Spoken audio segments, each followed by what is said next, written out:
appearance anytime soon? The answer is no. Well, yeah, I'm not even going to TwitchCon. And part of the reason why isn't even about like me.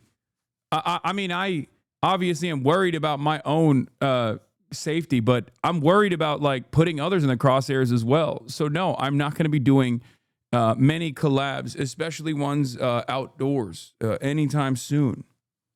You spelled David wrong? Wait, really? I don't know how to spell it, but anyway, is the title meant to say comedy is illegal now? No, it's legal now. Bro, become old now, has white hair. It's true. Anyway, low-key glad I met you in July because you need to stay out of the public eye. Yeah, so folks. No, I'm going to China. I'm going to France. Obviously, like, international travel is fine. Well, there's other issues with international travel. It's, when at the point of entry, let's see if I'll be able to get back into the country. But that's neither here nor there. This is the part of the broadcast where I tell you about my personal news. And let me tell you, there is something very important I need to tell you, okay?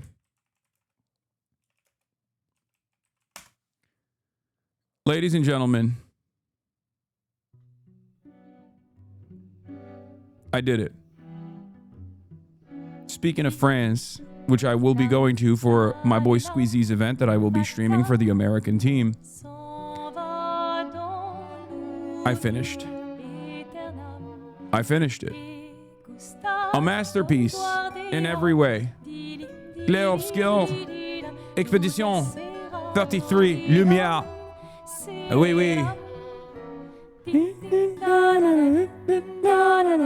That's right, I finished it off stream last night. I was like, you know what? It's time to take a crack at it. I was playing the Act 3, because Act 3 is like pretty open, where if you choose to follow all the quest lines, you can do it.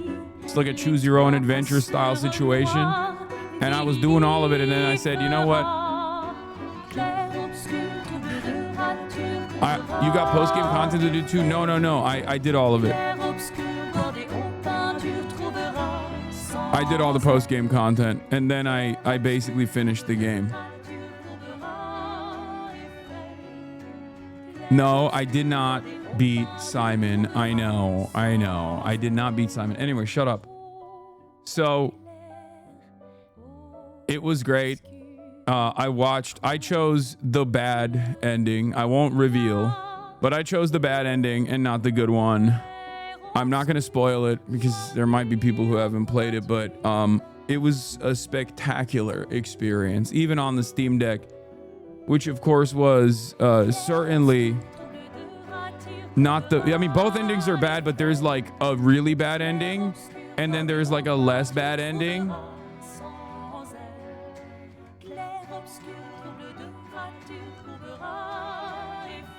Let's just say there is a, depending on your philosophy. Okay, couple things I will say. Obviously, this game is about grief and coping with loss and trauma and letting go. It's very clear that is the entire purpose of the game. Like the entire storyline is built on this concept. Okay, and this is not about, guys, I'm not giving you a spoiler. It's not a spoiler. Nothing I'm saying is a spoiler. All I'm saying is it's about coping with trauma and it's about grief. And it's actually a beautiful game about this concept, about how people cope with it and what is the appropriate thing to do. Okay? And all I will say is, depending on your personal moral philosophy, let's just say if you are a utilitarian, for example, there is a very obvious option there that the philosophy of the developers has regarded as the wrong one. Whereas, if you go along with the release of grief and letting go in order to move along with your life, that's still a bad ending, but it's the less bad ending. Let's just say I went with the utilitarian approach because from my perspective, everyone's a real human being. And the concept of humanity and the concept of a soul is not necessarily dictated by flesh. And therefore, I consider what the game developers clearly chose to be the immoral ending to be the correct and moral one. Okay? That is all I'm going to say. Now, of course, there's still issues there, and I like that they kept it. They kept some of the problems with that ending as well. But overall, I think at first I was frustrated with like how weird the characters were because it was not built around any decipherable, discernible previous fantasy character structure, RPG character structure that I'd ever seen. No orcs, no elves, you know what I mean? And for that reason, it was like difficult to understand at first. But once you push past that difficulty, that initial difficulty, I will say once you find yourself in this universe, leaning into it, I think it's great. It's great that, yes, I relationship maxed everyone also. What a silly question, of course. And I fuck Seal, which was wrong. That was my biggest mistake. Okay? I would have, if the option was presented to me at the same time, I would have gone with the Weijin waifu, Lune best girl, obviously. But unfortunately, I by accident, by sheer accident, I fuck Seal instead, and that's because she threw it my way faster than Lune did. Lune was playing too hard to get, so yeah, I pipe Seal. Okay. Very quickly engaged in post-nut clarity, very quickly realized worst mistake of my life, but doesn't matter. Also, I will tell you this much. I never fully comprehended the Seal combat system the entire game. Okay? But overall,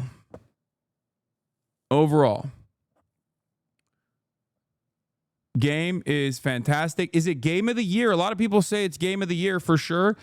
I don't know. I think it's too soon to tell. I loved it. I really enjoyed it. And I totally understand why people consider it game of the year. Wasn't Kingdom Come Deliverance 2 also this year, though?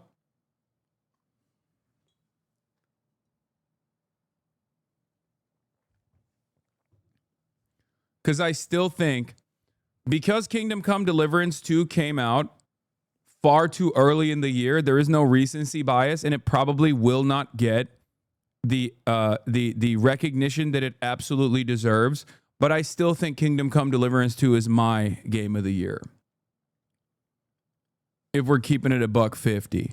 So no need to mute. Expedition 33 talk is not, it was very much spoiler free. But what I'm saying is I greatly enjoyed it. It was fantastic. I would give it a 9 out of 10, maybe an 8.5 out of 10. But I think it's the reason why I'm giving it that is probably because I played it on the Steam Deck. Okay?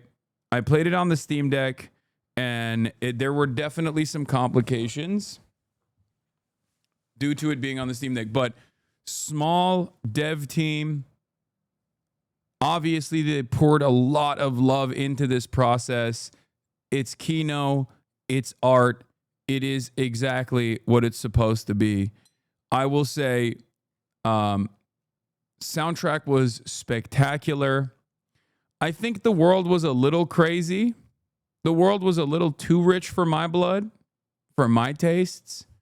Like, I can't get over the fact that maybe it was too French. I don't know what it is, but it was an amazing experience. It was an amazing experience, and I really, really loved it. And yeah, shouts out to the French. Much love to the French. Did you beat Kingdom 2? Of course I did. I beat Kingdom 2, and I started playing Kingdom 1 because of how good Kingdom 2 was. But The game I was talking about is Expedition 33. I just finished it last night, and I'm giving it a 9 out of 10. Maybe like a 8.8 out of 10. There was no way to play that on the stream, by the way. That's not a good stream game. I think y'all are crazy, and you don't know what's good for you. So yeah, that was personal news. Woke up this morning. It was actually, the weather was really terrible. The weather was actually kind of ass. And it was raining, and I didn't know if I could go to the park for that reason. But I found an indoor court, and it was awesome. Playing basketball indoors is such a fantastic experience. It was yet another moment where I pushed myself when I didn't want to do something, and I'm really glad I did because I felt great.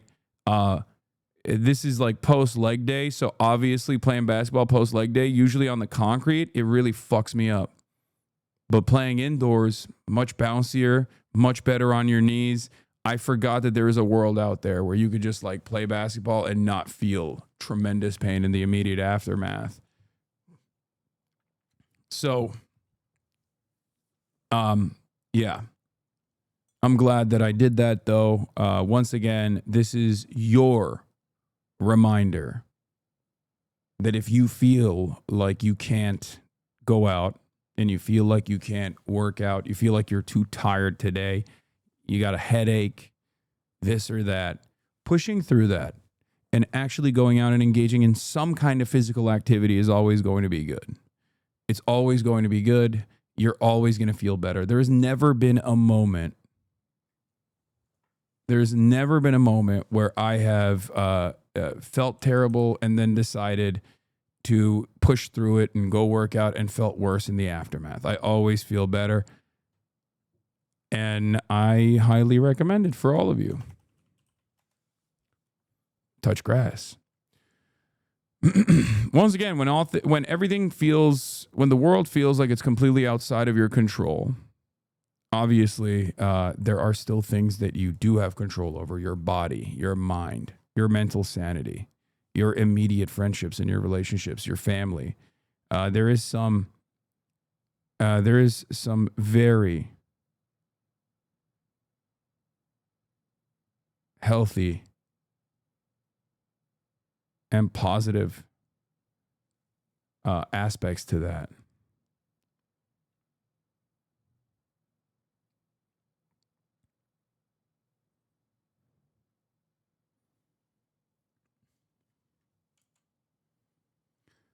So, Hasan, can you please unban my other account? I literally watch you all the time. I made one silly comment saying streaming is harder than working a 9 to 5. The day after, you literally had a title just that for your stream. I don't know why I was perma-banned for that. When I see trolls in your comments say way worse things to me, please unban me. My other account is LA Dodgers, also Free Palestine. Hell yeah. You unbanned. Okay. Do you use any hypertrophy apps for your workouts? No, I have trainers.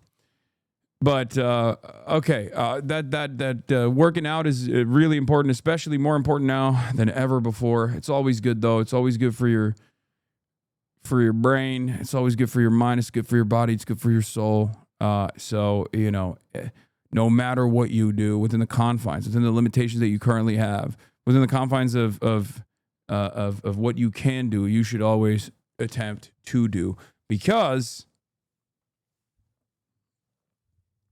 you put the right foot, you take one step after the next, and before you know it, you've arrived at your destination. So, in any case,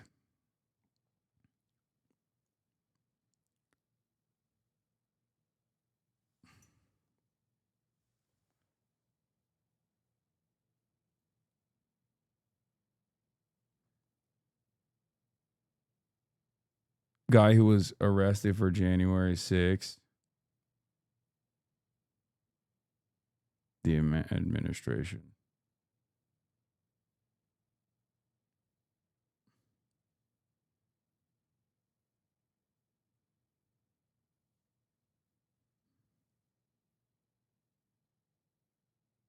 Fascist, loser, neo-Nazi, was arrested during January 6th, demanding the Trump administration, begging the Trump administration arrest me for being an anti-fascist. Good luck, man.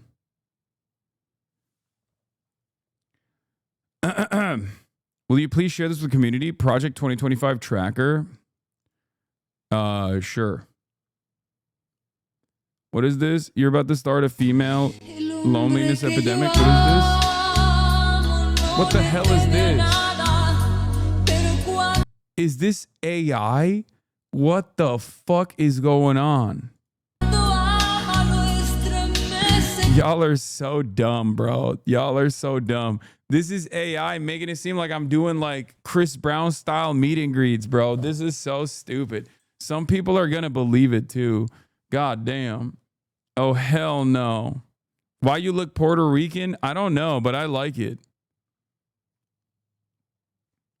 I like it. I look more like Bad Bunny than Bad Bunny does, especially in this one.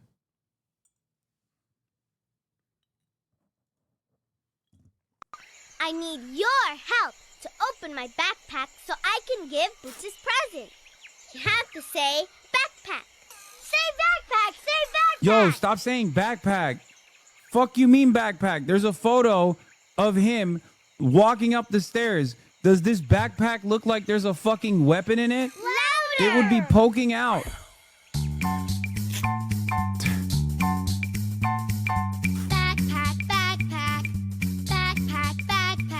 It's not a foldable stock. Shut up. The gun, they just showed the gun. That's amazing. That's real. That happened. That happened on this broadcast. Meanwhile, federal government's like, we got to go after these Antifa terrorists, these dangerous terrorists. Meanwhile, this is what's going on at the HasanAbi Broadcast. They want to come after me because I'm doing commentary on Dora the Explorer, dude. Sniper, no sniping? Okay, dude, stop. I made this meme. Me in 2027, listening to the illegal HasanAbi shortwave radio broadcast while on the run because Supreme Leader Thiel criminalized any anti-fascist thought in the American Burger Reich. Just saying whatever, bro. 100%. I do think that the sequential events here will probably get a bunch more liberals to wake up to the reality, though. Are you scared? No, I'm not, and neither should you be scared. Okay, you shouldn't be either.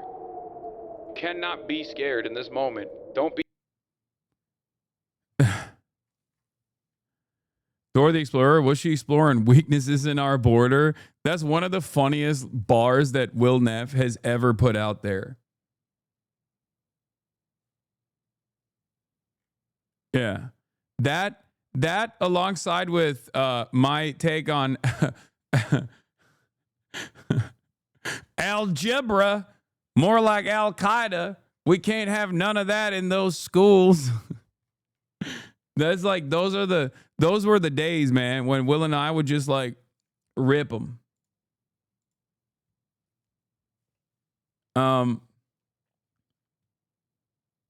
What is this? I made this little highlight of your inspiring speech and it kind of popped off.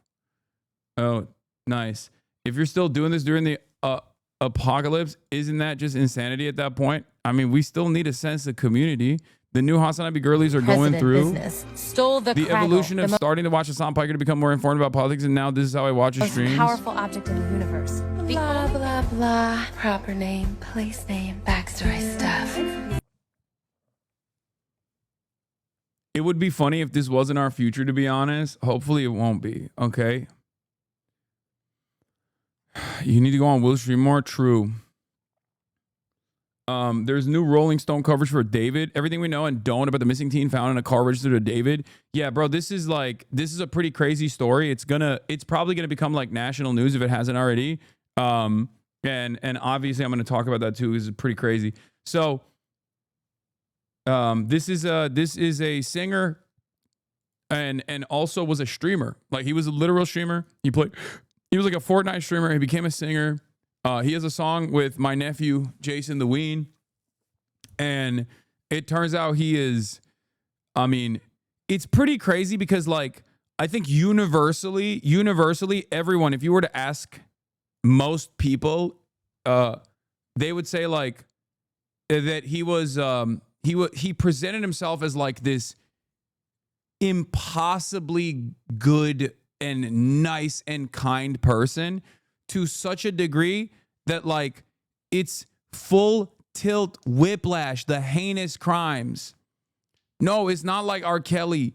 I'm telling you, like, because sometimes there is at least like an indication that a dude is doing awful shit, right? Like this dude, there was no indication. I mean, maybe his fan base might have known, like, because there's some stuff about like his Discord server, and like probably his Discord server knew he was up to some fucking, you know, pedophile stuff, right? But I'll give you guys an example. I'll tell you what happened here. But like, this is some Dexter ass shit. Okay. Now there's no full connection. There's no full blown investigation that has been conducted. And as far as I understand, the law enforcement is really taking their time with this thing. I don't know what the fuck they're on. I don't know what kind of timing LAPD's on, but let me tell you, okay, god damn, dude. Do your fucking jobs, LAPD. Holy shit. All right, listen. We'll get into it. We'll get into it in a second. I haven't even blasted off yet, but there is some pretty LAPD's too busy playing Candy Crush, dude. It is crazy. The story is crazy. Okay.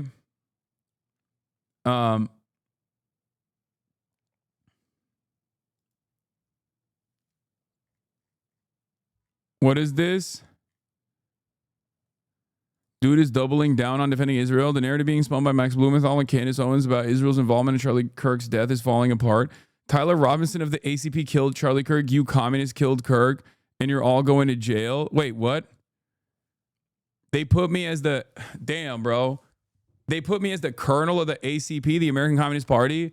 That's crazy because, like, I've never even attended a meeting and they already made me the leader. Like, what is happening? I guess I'm the new chairman, you know? First of all, I'll be the chairman, not a colonel. What the fuck does that mean? Okay? I guess I'm the new chairman of the American Communist Party.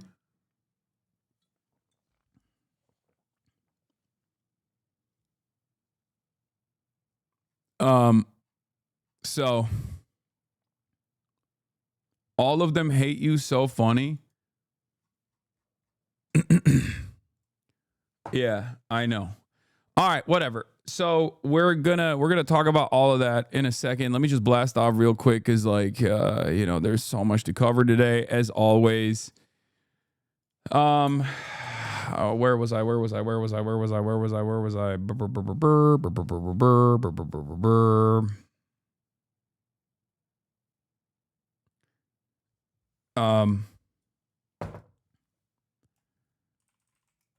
Cancel culture galore. The most annoying people on the planet are cheering on. Your tits are looking amazing today, King. Thank you. Ask for political asylum in China. Bro, they won't give me that. But maybe. Okay, cancel culture galore. The most annoying people on the planet are cheering on. Cracking down on political dissent. Loserville. Comedy is illegal now. Kimmel suspended over tepid remarks.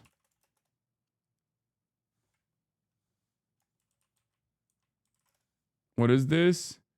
If you want the Wired article link and the Australia article, I already did the Australia article yesterday. Oh, Wired did a new article. Cancel culture galore. The most annoying people on the planet are cheering on cracking down on political dissent. Loserville. Comedy's illegal now. Kimmel suspended over tepid remarks. Khalil. Judge orders Mahmoud Khalil deportation. By the way, is your title meant to say illegal? Wait, why? What is it? No, I'm saying comedy is legal now. I'm saying fix your title. Yes, I'm saying comedy is legal now. Like Elon Musk. Comedy is legal now. All right. Judge orders monocle deportation and so much more. Get in now. I just like, there's so much happening in the world, and it's all ass. Are you being sarcastic? Yes, dude. Yes, I'm being sarcastic. I'm saying comedy is legal now. Okay.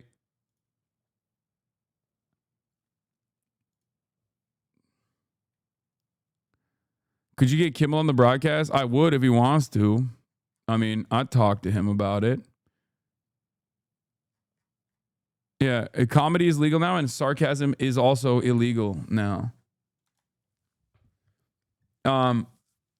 Pakistan Saudi defense pact. Yeah. Oh, also a brief note.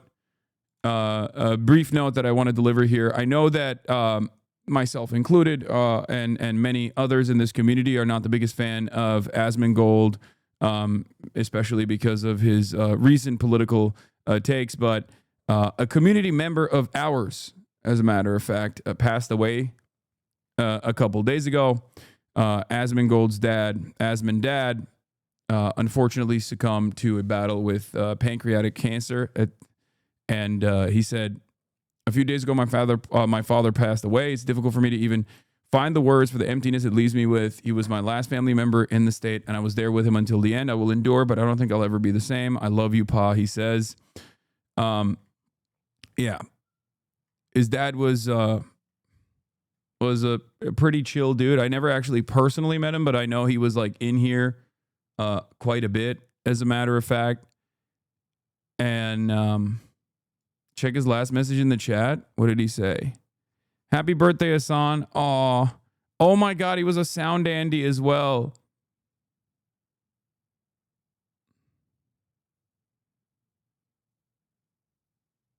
Yeah.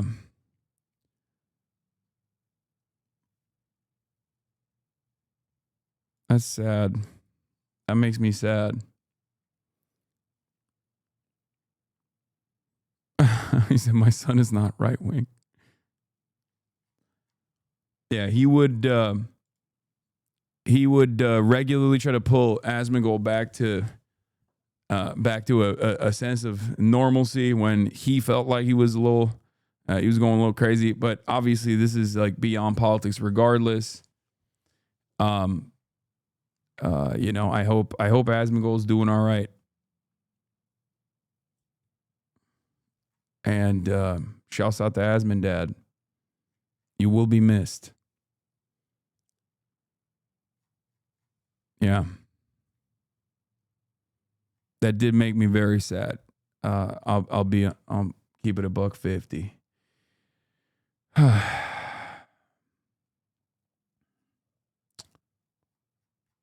Yeah.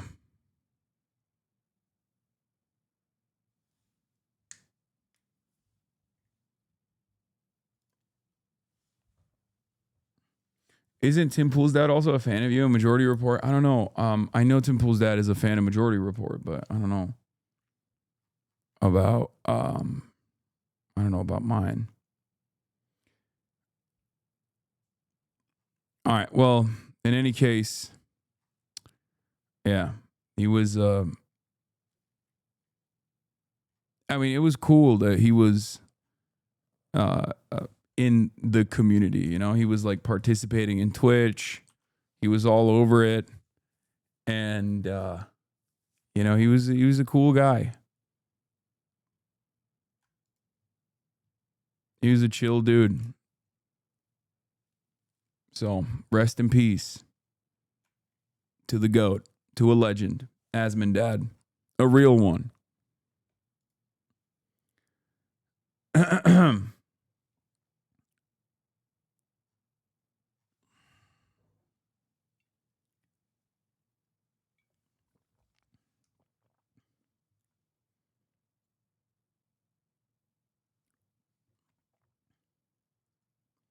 So, this is a well-documented thread about the situation, definitely worth going through. All the proof that David did it, a thread. Okay, it seems to me like a lot of you guys don't actually care about the imminent collapse of the First Amendment authoritarian fascism popping off, taking root in American society, and you simply want to learn about this. You simply want my coverage on this. You are connected? No, I'm not fucking connected, dumbass. How the fuck would I be connected to this? Is there a news story that takes place around the planet where I'm not connected to it? Okay, listen, it's not drama. It is a real heinous crime. Okay, trigger warning, pedophilia trigger warning.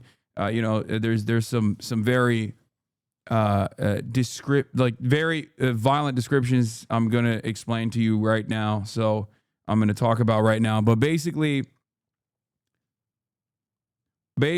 a couple of days ago, okay, a little afternoon on September 8th, Los Angeles police responded to a call from a tow yard in Hollywood about a foul odor coming from an impounded Tesla. When the car's front trunk was opened, detectives discovered decomposing human remains. They quickly found out that the vehicle was actually registered to David, D4VD. David himself is a Twitch streamer and a Fortnite player initially, who then turned into a very successful singer-songwriter. Okay? Like the song, I did not even know that like one of the TikTok songs that I actually enjoyed quite a bit was actually written and was his song. Okay? He was in Arcane.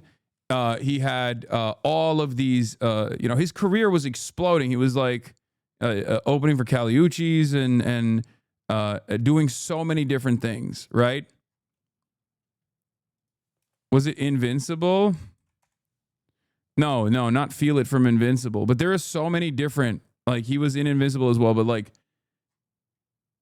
he had a song with Lofi too, is so insane. Yeah, he was really, really, really popping off. Like he is a clearly a very talented guy, right? What's the most famous song that he has? Like the one that really blew up on this is the one that blew up on TikTok. Oh, this one, yeah, this one. I think. Yeah, you've heard this song before. It's impossible for you not to have heard this song before. I don't listen to music, and even I played this song quite a bit, right? Now, there's also a relevance to the actors that he hired seemingly in his music videos as well. It's pretty fucking crazy. The story actually unfolds and untangles into like something even crazier than you would expect. Okay? So basically, we find out that, or not we find out, but like there's this news story that comes out while David is on tour. Okay? While David is on tour, there's this news story that comes out that that there's a decomposing body that was found in the trunk of a Tesla. The Tesla is registered to David. Okay? David Anthony Burke. It's a 2023 Tesla Model Y with a Texas license plate. And what's even crazier about it is that, like, obviously he is cooperating with the authorities throughout the entire process, and he's still continuing to do his tour. Okay? And apparently the car itself was abandoned, seemingly. The car itself was seemingly abandoned, and it was called in by someone who was walking by in the neighborhood, and that's why it got towed. And I believe there's some details that are all over the place, but like it was initially abandoned and then impounded, okay, when someone called it in. So what's interesting about it is that, like, when they see this foul odor, they come in, they figure out that there's a decomposing human remain, but the victim's body had deteriorated to such a degree that it took medical examiners a full week to identify her as Celeste Rivas. Now, Celeste Rivas is a teenager that was reported missing by her family in February and April of last year. But what was confirmed at the time the body was discovered was that the 2023 Tesla Model Y, like I said, was belonging to the up-and-coming singer David. Okay? Celeste Rivas just turned 15. She actually passed away before she turned 15. Her age matters in this situation. So she's like, when people say she is 15, that doesn't tell you the full story. She is a full child, okay? Full-blown child. Burke was on tour when the body was discovered, David, and a representative said he was cooperating with the authorities. Police have yet to name a suspect or even a person of interest in the case, nor have any arrests been made. As police continue their investigation, here's everything we know about the shocking case so far. So, after the detectives discovered Rivas' body, a report from the Los Angeles County medical examiner described her as a female with wavy black hair, wearing a tube top and black leggings, size small, as well as yellow metal and stud earrings and a yellow metal chain bracelet. Her height was listed as 5'2", 5 feet 2 inches. But Rivas' body was so severely decomposed that examiners were unable to determine her eye color, age, or race and ethnicity. One of the only potential identifying details they were able to share was a tattoo on the right index finger that read shush, like shh. Okay? This tattoo is relevant later. This becomes a big part of the story in a moment. Just over a week after the body was discovered on September 16th, authorities finally identified Celeste Rivas Hernandez, a 15-year-old from Lake Elsinore, California, who was reported missing by her family last year. A GoFundMe has been set up to help her family cover the cost of funeral arrangements. After Rivas was identified, reporters quickly swarmed the family's home. While the family declined to speak with them, TMZ reported that Rivas' mother had said her daughter had been dating someone named David before her death. A friend, Ruby Alonso, who was visiting the house, described Rivas as sweet and studious to Rolling Stone, adding, "It's so sad. She was very beautiful." Despite identifying Rivas, there's still much authorities do not know, including a cause of death. A report on the Los Angeles County Department of Medical Examiner website still listed her cause of death as deferred. Now, initially, for understandable reasons, they immediately billed this as a murder. But after they hadn't conducted a proper investigation as to how this had taken place, so they actually retracted that it was a murder, for the record, which sounds insane, but we still don't know. I don't know if they've changed that since then, but they have to do more autopsy and run more tests to figure out whether this was a homicide or what it was, what kind of homicide it was, like what it unfolded. Okay. Now, much of the information that's trickled out about the investigation has centered around the impounded Tesla. The car was towed from the Tony Bird Streets neighborhood in the Hollywood Hills, and it was sitting in the tow yard for 3 days before the police were called about the smell. Residents told Rolling Stone that the car was spotted in various places around the neighborhood in the preceding months, as far back as the end of May. The city finally towed the sedan after a citizen complained that the car had been abandoned for more than 72 hours.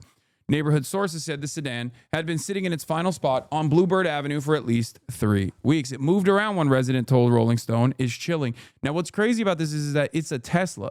So Teslas, I'm not exactly super knowledgeable about this stuff, but I feel like Teslas are constantly on. It's basically like an iPad, right?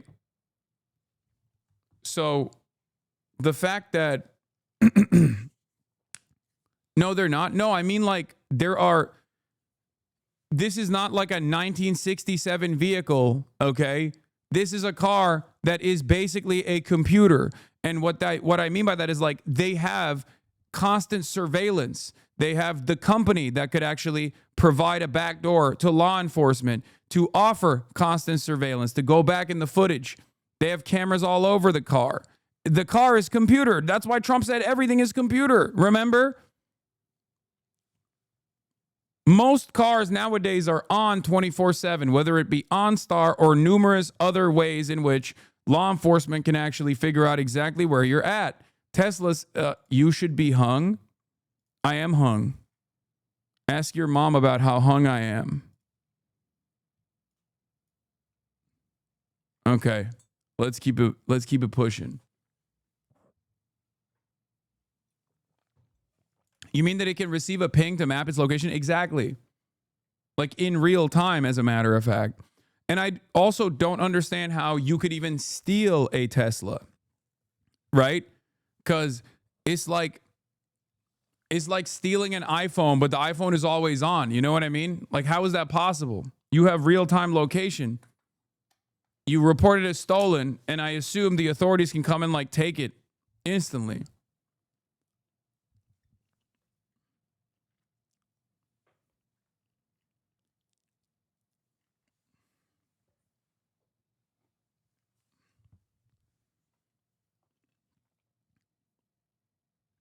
Yes, you can see where the Tesla is until the battery is under 20%.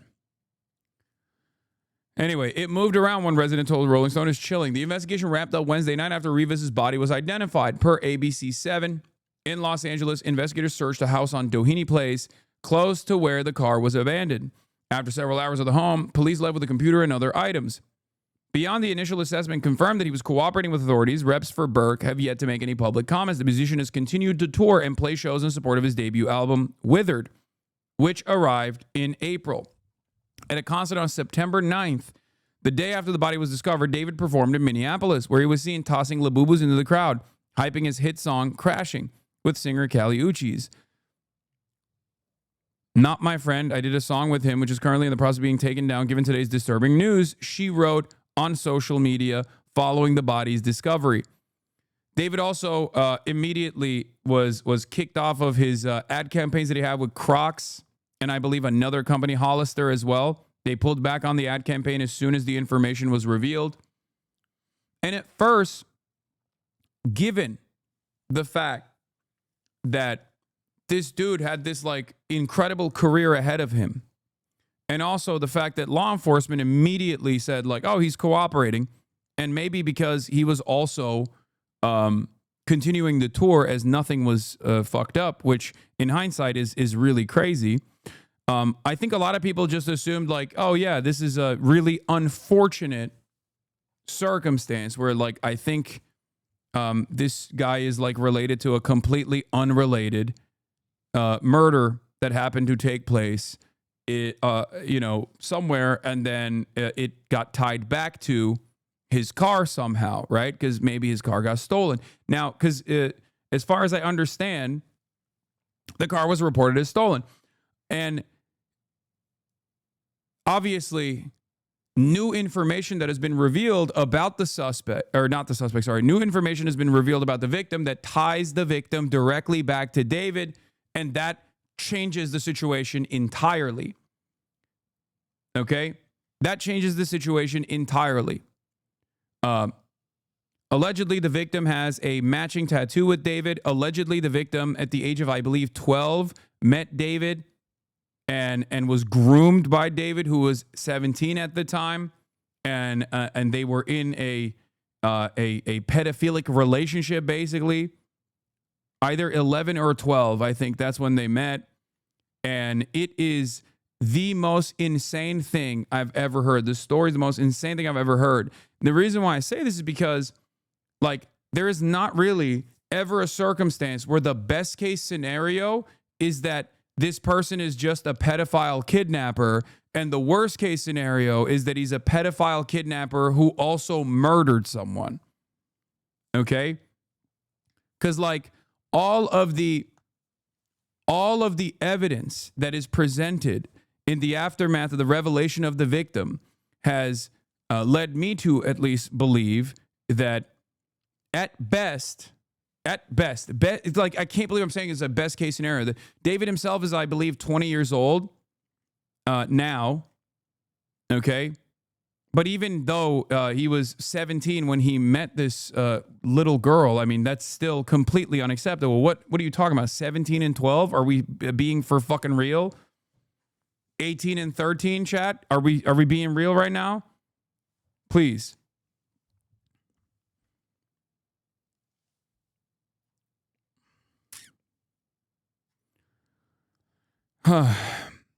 David has enjoyed an impressive rise over the past few years. He broke through in 2022 with his singles, Romantic Homicide. Now, there is a really important part of this story, okay?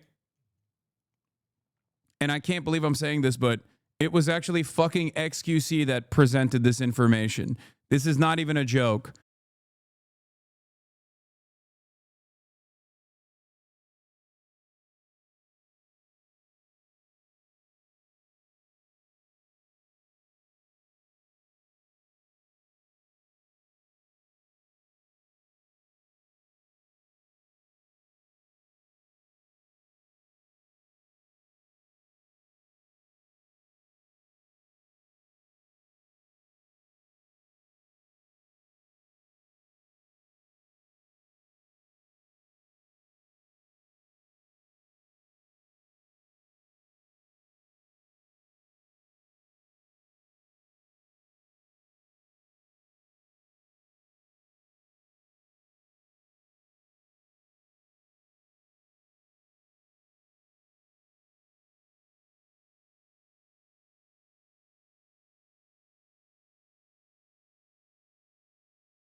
Basically talking about how he doesn't even feel remorse or sadness for this death.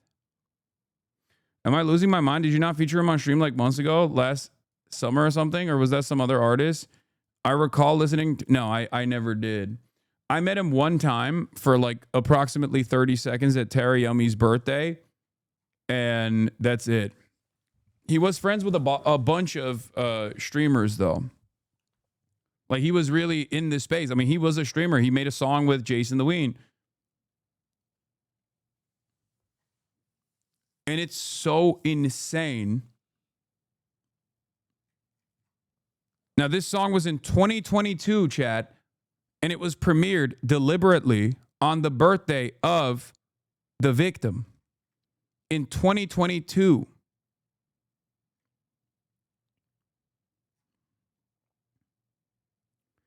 Now, David has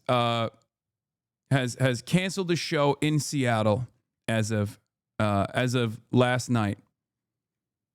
Basically, what ended up happening is, like, once the victim was identified,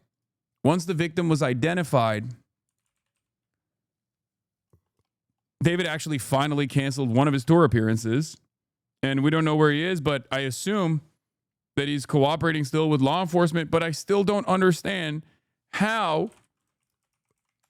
I still do not understand how the fucking law enforcement. That isn't correct. The song was released on July 20th, 2022. It premiered on YouTube on her birthday, bro. It's right here.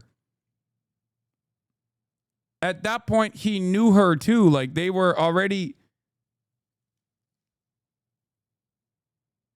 2 years, 2 years prior to her kidnapping and going missing. They had already established a relationship. At this point, she was turning, I believe she was turning 12.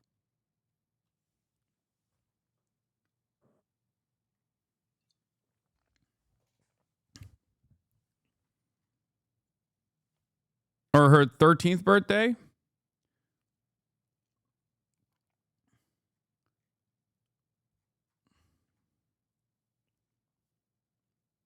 I've also, correction for chatter, the music video was released on her birthday, not the song itself. Yes. And not only that, but the actresses that he has hired are consistent with the way Celeste looked. Okay? In almost all of his music videos, the actresses he keeps hiring literally are consistent with the way that the missing teenager, the victim of the situation, looked like. Okay?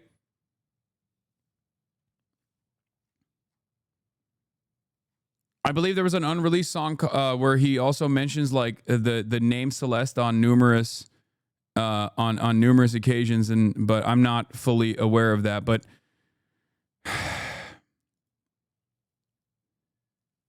yeah, there are photos. I don't even know exactly where these photos are from, but there are photos of them together, obviously, which is why I don't fully understand it. I don't understand like how no one was like, yo, this girl is like 12. You know what I mean? Like, how the fuck did people, like, I understand if you just like don't assume that someone you're hanging out with briefly, or someone that you are around briefly is just like a potential alleged pedophile murderer. But like, if you are good friends with this person, like, and I don't mean like, you know, Jason level. I'm talking like actually in his life, like super close fucking friends. Because I'm sure that he was around a bunch of other people that like he knew for a very long time. How the fuck did nobody go, dude, how old is this girl?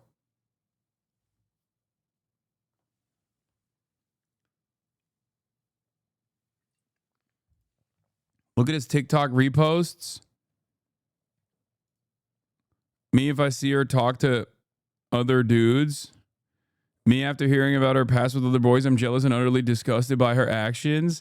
I don't know if this is real or not. I feel like there's a lot of fake shit also slinging around. But regardless, there's already like a tremendous amount of information as well. Here is a demo for the unreleased song. Oh yeah. An alleged song leaked in December 2023 about Celeste. Where he says, "Oh Celeste, the girl with my name tattooed on her chest, the smell on her clothes."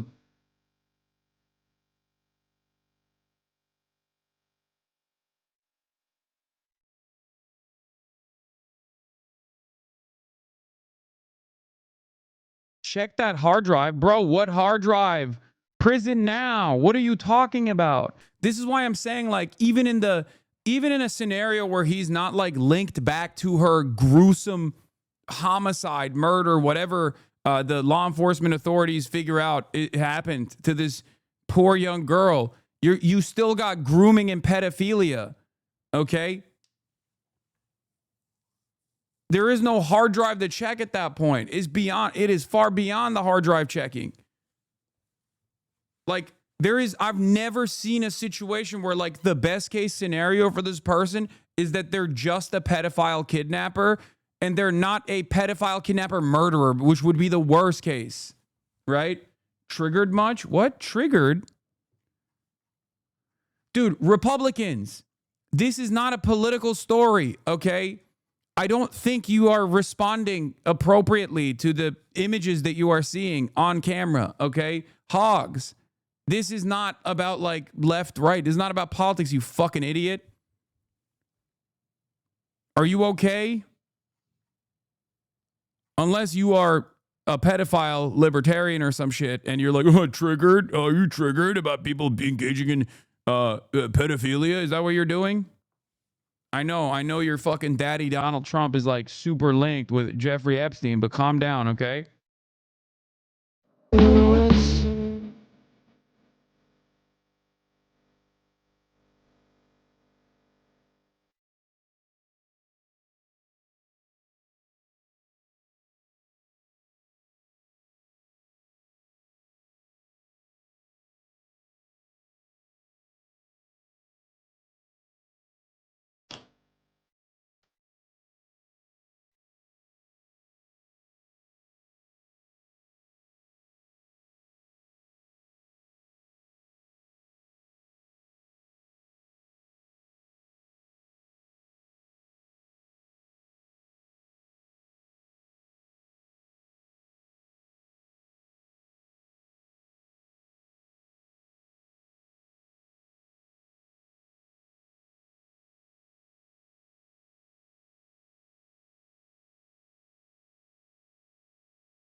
Yeah.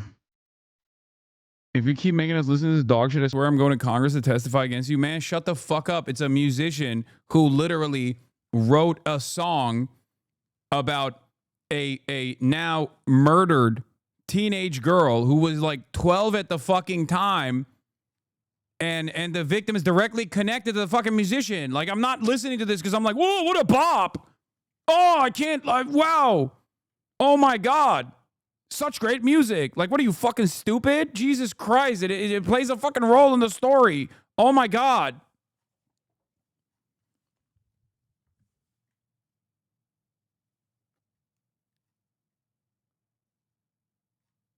I'm covering the homicide of a girl who just recently turned 15. Okay? I know that person is trying to joke, make crack fucking jokes, but like chill, lock in for a second. Okay? Anyway. Did you see the video? People speculate it's her and him hanging out on stream. Yeah, I saw this video as well. I mean, this is like Arcane Yugi as well here. I don't know whose stream this is. They're speculating that this is her, but I don't know if it actually is. I couldn't tell. I don't know. At first, I thought she was wearing the Gap hoodie that she was seen in. Like the Gap hoodie that she was last seen in. And it's like literally in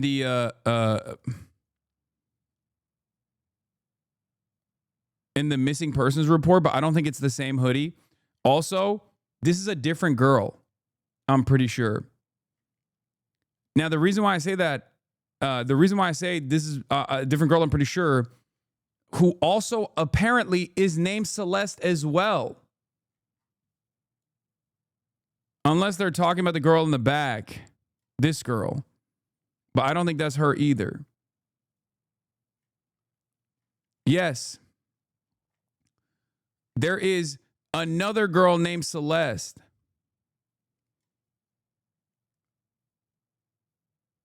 He follows her. Apparently, she changed her bio to the other Celeste.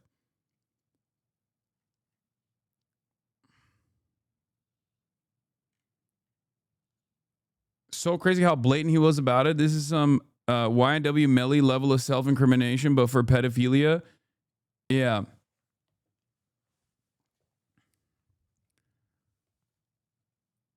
Couldn't David's defense, if it goes to court, use the argument that rappers use what they said? You can't use song evidence because art not defending him. What are you talking about? There's a million different points of connection for very obvious crimes here before you get to the music lyrics, man. Like, there is a body that is decomposing in his car. The body belongs to a girl that was reported missing a year ago. They both have the same tattoo on their fingers. The same shush tattoo on their index fingers. Like, there is no, you don't need to connect these two people to one another over the lyrics of his songs. That's just additional insanity. I know a lot of people are also, focusing on the lyrics and the songs and whatnot, and myself included, because like, it seems like he's just like left breadcrumbs everywhere. But overall, there are obviously hard evidence. There's hard evidence that like ties these two people together.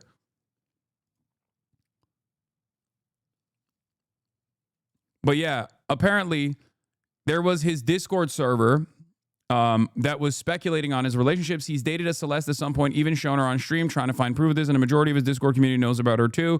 They've seemingly been together since 2022 or longer, and seems to have broken up at some point in 2024.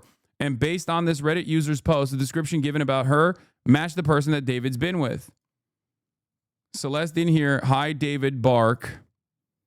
I don't know, he never had a girlfriend, but who knows, he might have had a sneak. But he has a girlfriend. I'm pretty sure he's dating right now. What? Yeah, her name is Celeste.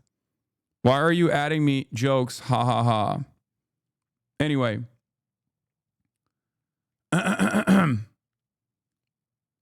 They've seemingly been together since 2022 or longer. And based on this Reddit user's post, the description given about her matched the person that Davey's been with. Someone on Reddit also was saying like this dude is a pedophile ahead of time. Basically saying like this guy's a weirdo, a close friend's little sister from IE ran away last year, and this is who she was with. We think her sister was pimping her out. She was in 7th grade at the time. LAPD sweep this place in the hills. I'm terrified that's who was in the car. This is before they even identified the victim. Nobody has heard from her in months. I won't release names as she's still a minor, but she was from Lake Elsinore. It isn't speculation. It literally happened. I don't really care if you've heard nice things about him. That has no impact on my personal negative experience. Well, the victim is a female, wavy black hair, and shush tattoo mean anything to you? I'm really not trying to release any identifying information because it absolutely sounds like her, and my heart is broken. I don't want to mess anything up regarding the investigation. I'll be reaching out to the LAPD today. Yeah, this guy literally said, I strongly doubt this is true. He has a very public social media presence, and there's no one underage in his road crew. I have only heard good things about David from tour and venue staff. Don't post stuff like this with all the speculation going around. You're going to feed witch hunts like that. It isn't speculation. It literally happened. It's an interesting situation because like this is a pattern. This is a unique pattern that like I wouldn't even go so far as to say that person is like immediately defending this celebrity.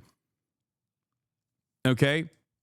Because I hate it. You're saying I hate it when people protect pedos, but like understand that like it feels like there were two different Davids.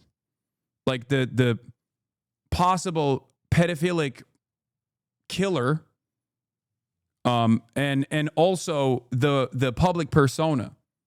The public persona and the front that he put on when he was interacting with other people was a Christian who was incredibly kind, you know, like that kind of thing, which is crazy. Like, it's real. Like, even in my brief interaction, even in my 30-second interaction that I had with him, what I was left behind with in that 30-second interaction was like, wow, this is like an incredibly nice person. What the fuck? I did not think so. I did not like assume that someone would be like so fucking nice. Think about that. Like, I don't understand how someone can just like keep up appearances to this degree.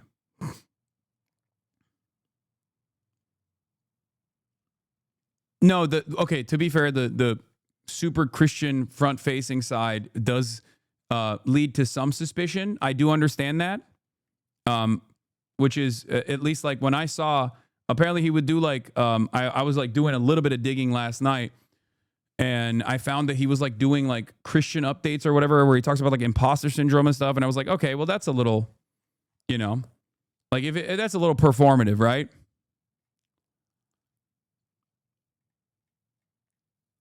But I will say, it gave me fucking straight up whiplash, dude. It gave me straight up fucking whiplash, like finding out that this person who was so normal was also like, you know, this serial killer style person who was just like, who had kidnapped and groomed a minor at the age of 12, okay? Even younger, potentially. That is crazy.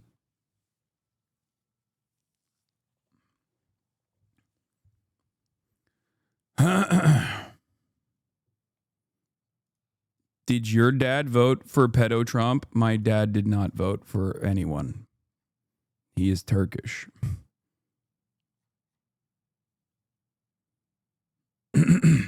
Not sure how that is relevant to any of this, but what is this? He was actually home during the time she passed, just not when she was found. A Reddit poster called it first when it happened. Can you guys stop posting this comment? I deleted it for a reason. There's an active investigation. Yes, it's her. Yes, I'm heartbroken. She was a little fucking girl, and she was failed horribly by the entire communities. I want to throw up thinking about what she could have gone through in the last year. She should be sitting in class in high school living like a normal ass kid, and she's gone. She never saw 15. They found her body on her 15th birthday. Stop tagging me and let me grieve in peace. Yeah. She was missing for a year.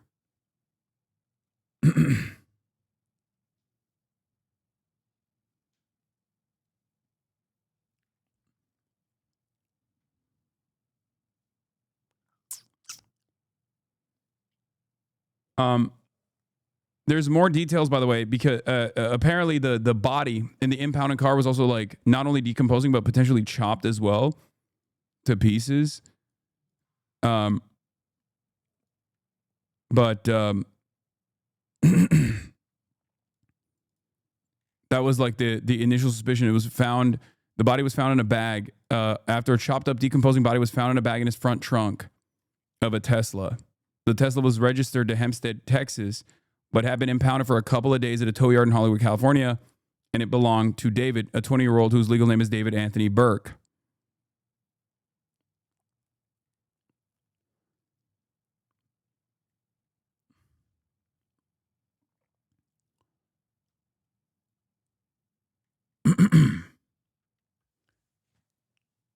I heard the police changed the wording from dismembered to in pieces because they couldn't tell if it was due to decomposition or if it was purposeful. Yeah. So law enforcement had little or enough evidence to even do a search warrant at his manager's house he's staying in. They still don't consider him a suspect, by the way, which is so insane to me. I don't know how you don't consider a person who is directly linked a primary suspect. Like, I don't understand it. Okay? I truly don't understand it because like I said, at best, this person is directly linked as a minor to this person. What the fuck are we doing? Cops are so useless, bro. It is crazy.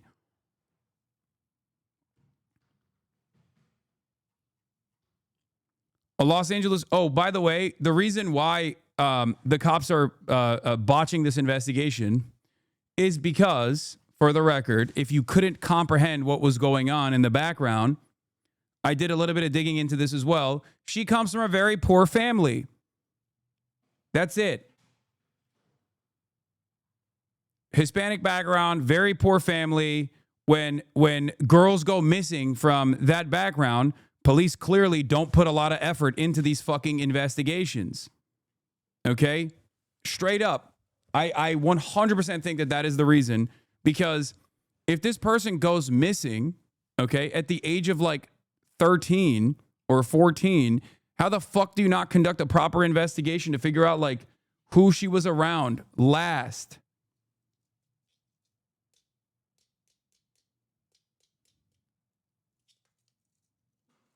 Yeah, the same thing happens in indigenous communities all the time.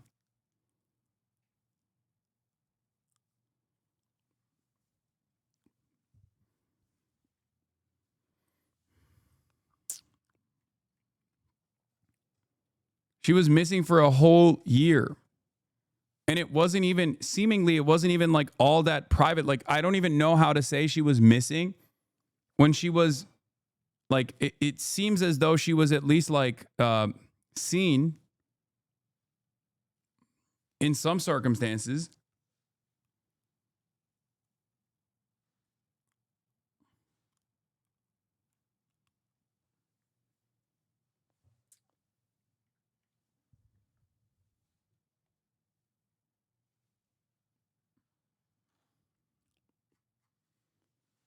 But I guess this past year, police were a little bit busy, you know, aside from playing Candy Crush.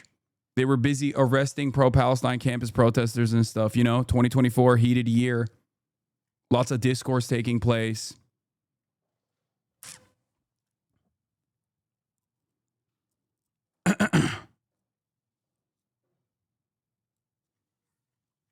They were too busy working the college encampment counter protest movements.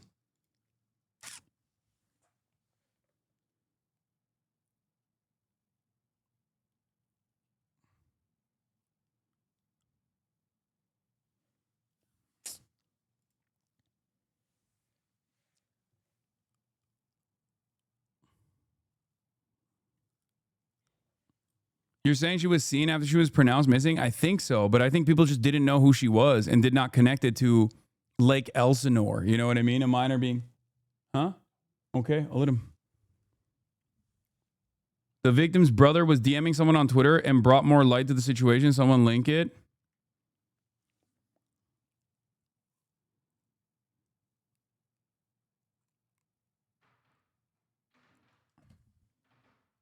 But yeah, there are a lot of there's a lot of oddity in this situation.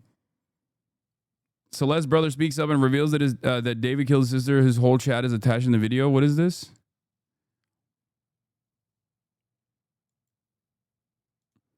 Dude, why does David follow you? All respect to your sister. I hate how shitty people are being. Was it really him? Jesus, all love, man. Yes, it was him because he found my account out of nowhere and followed me. Fuck. Well, what?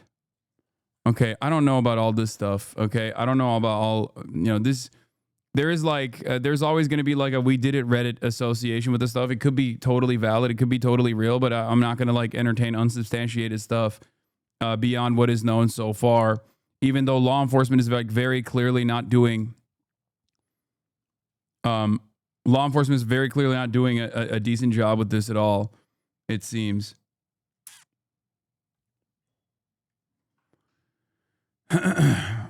When I was writing this, I got a notie from, he also had this to say at some point in 2020, which seems odd to say the least. When I was writing this, I got a notie from you as you were talking about wanting to be with your mom and your sister again. Take me where I belong, but our circumstances won't allow us to be in our ideal situations. We got to push through it, bro. Yeah.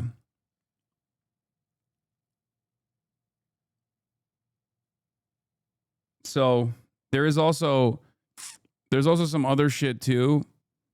This was a photo that was circulating around, people saying that this is David paying off friends of Celeste to keep them quiet. Not even a year ago, my homie told me that David for D4 Ed guy owes someone money in Lake Elsinore. Now this girl's dead, missing from Elsinore. Weird.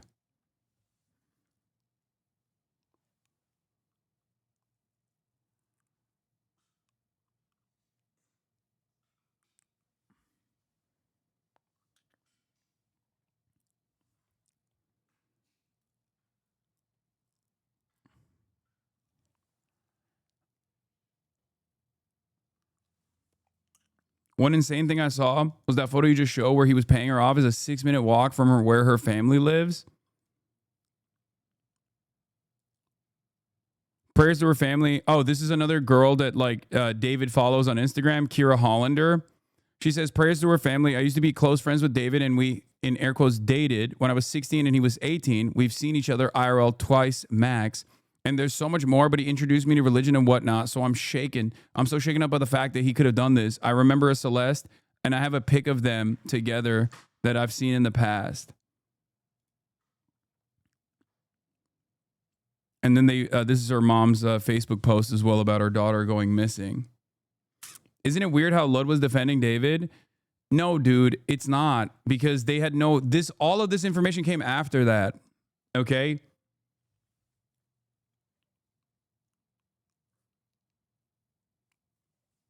If you were to get mad, if you want to get mad at someone, get mad at the fucking proper people, the law enforcement that is clearly botching this investigation so far.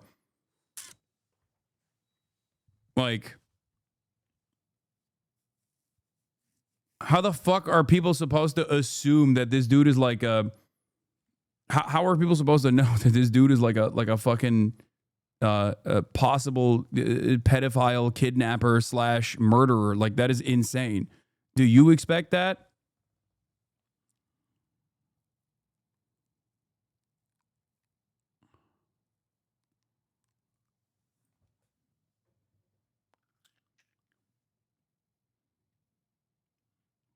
But yeah, the reason why I'm bringing this up also is because he also shared Celeste's story in 2023. This was Celeste's Instagram account. Dean Blunt Lover 444 was her Instagram account, which is once again strange because at that point she's 13, you know?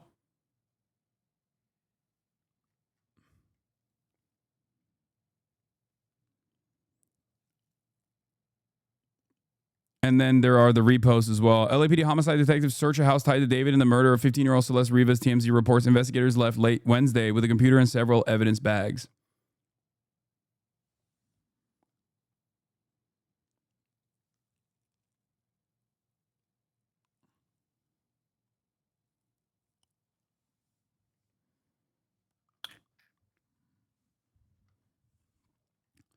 But once again, what I am confused by is more than anything else is that there is so much evidence tying this musician, this singer-songwriter, directly back to, at best, a minor that he was very clearly grooming and was very clearly in a relationship with. And then they found this minor's body decomposing in the front trunk of the same musician's Tesla. What more do you need? Like, what more? What more would the investigators need in the situation to be like, I think it might be him? What the fuck? Like, even if it's not, okay, which is insanely unlikely. The fact that they're not like looking at this as a homicide investigation, like, what is this? What is this? Like, do people's lives just not matter? Is that what it is? If you're like poor and you're Hispanic, you're like a little Hispanic girl from a poor neighborhood and you're minor, like your life is just so worthless. Think about the amount of money and the amount of manpower that was spent on the Charlie Kirk killer, right? Like, Charlie Kirk was a human being, but so is Celeste. What the fuck are we doing? It's obvious that, at least in the eyes of law enforcement, there's like clearly a double standard, which blows my fucking mind.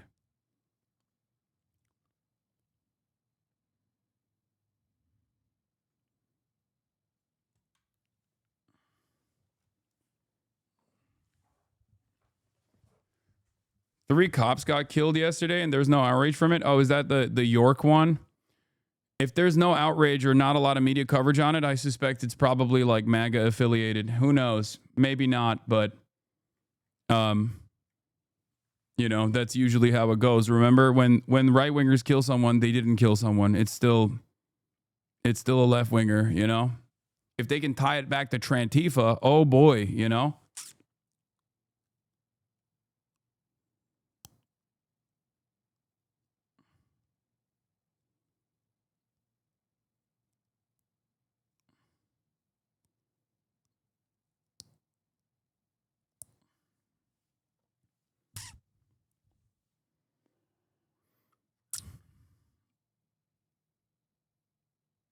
So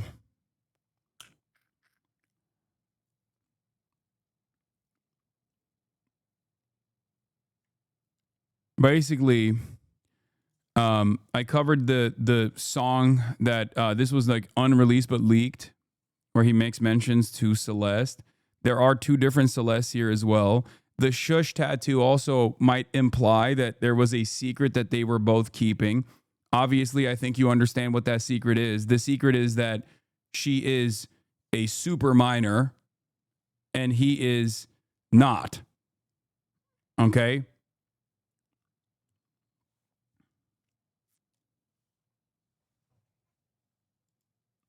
A clip from the deleted Twitch VOD on David's channel has been found with Celeste from the past.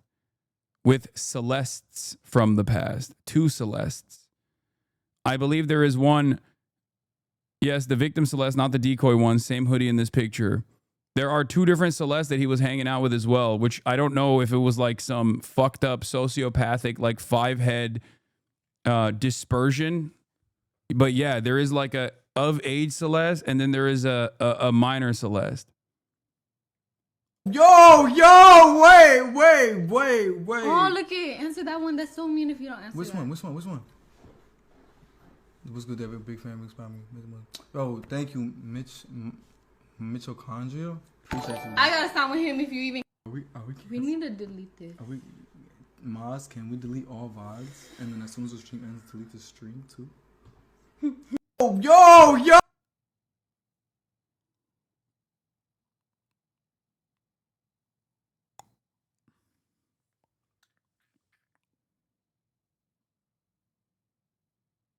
In hindsight, his shirts were odd. Bitch, I have that same shirt. Calm down, okay?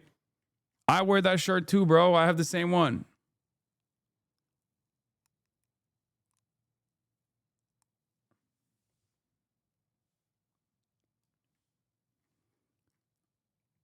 Also,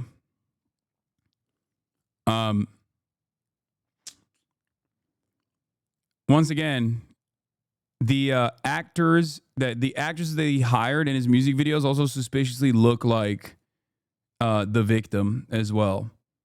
And this is from like years, okay? This is for years at this point. Like all the way from 2022 onward.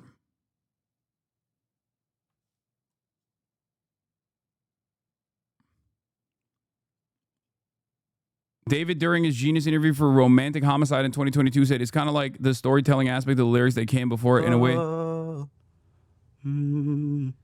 So what inspired the hook, "In the back of my mind you died," is kind of like the storytelling aspect of the lyrics that came before it, in a way that it builds up to the big moment where she died in the back of my mind. Like, I didn't kill her physically, but in the back of my mind, she died.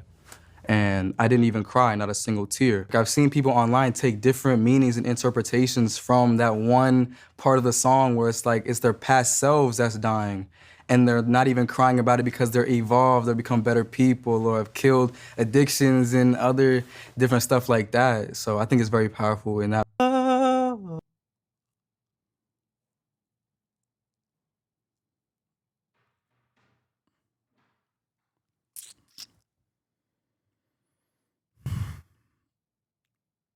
Bro, it's so crazy, down to the fucking lyrics, down to like the premiere of the music video being on Celeste's birthday.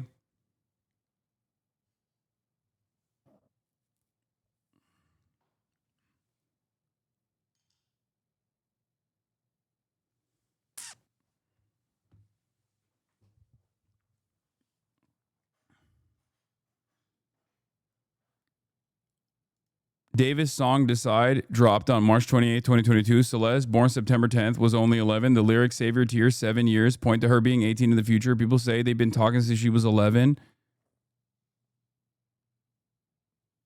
Yeah, there's another lyric that's like also a super famous one too, right? Where it's like where he's like talking about the time he has to wait.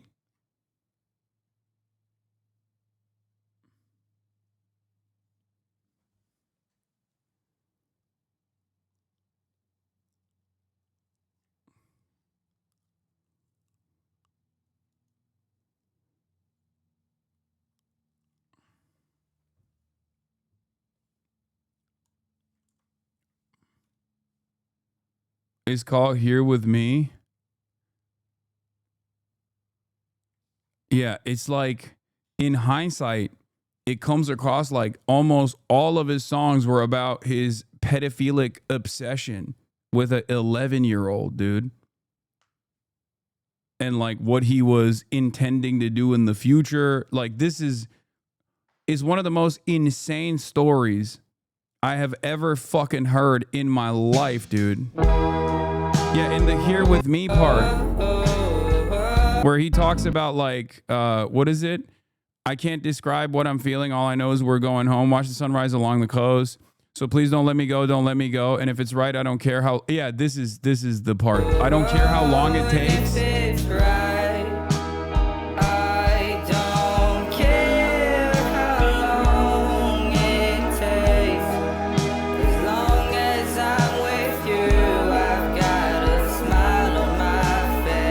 Which is so crazy because that's like the most viral part of that fucking song. That was his song, chat. Even I know this song and I don't even listen to music. I didn't even know that this dude was the dude that made this song.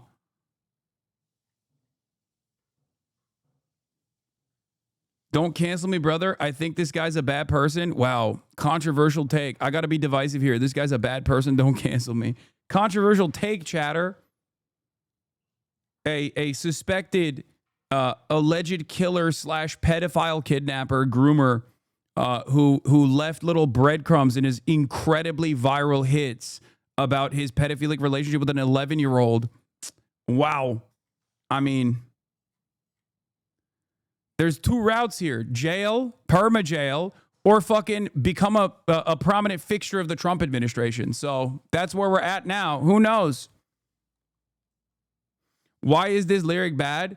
Because the speculation now is that given how much he's talked about this like relationship that he had, this grooming, like statutory rape relationship that he had with this minor, all of the lyrics that talk about like how long it takes, I don't care if it's right, I don't care how long it takes, is like about, the implication is that it's about how he is supposedly waiting for her to turn 18.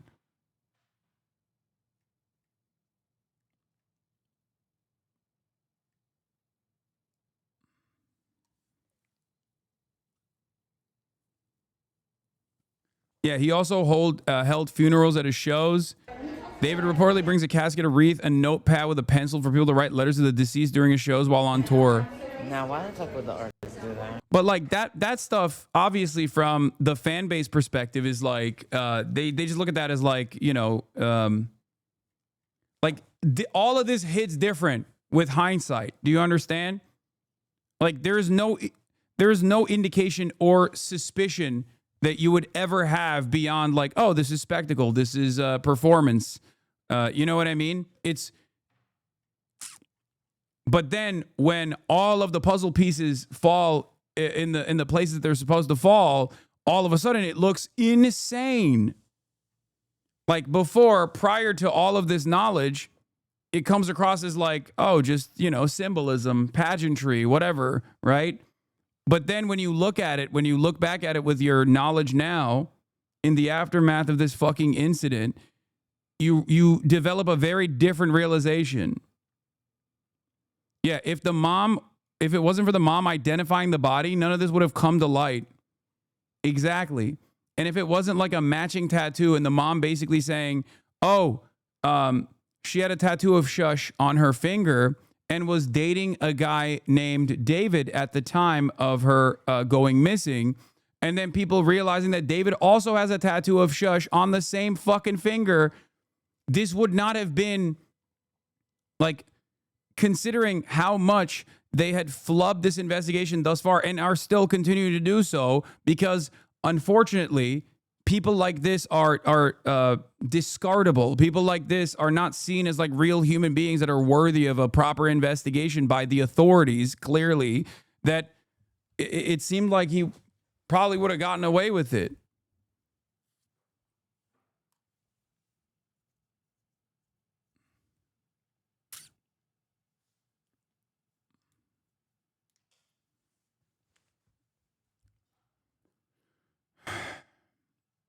I don't think you know proper investigation. What do you mean, brother? If a 13-year...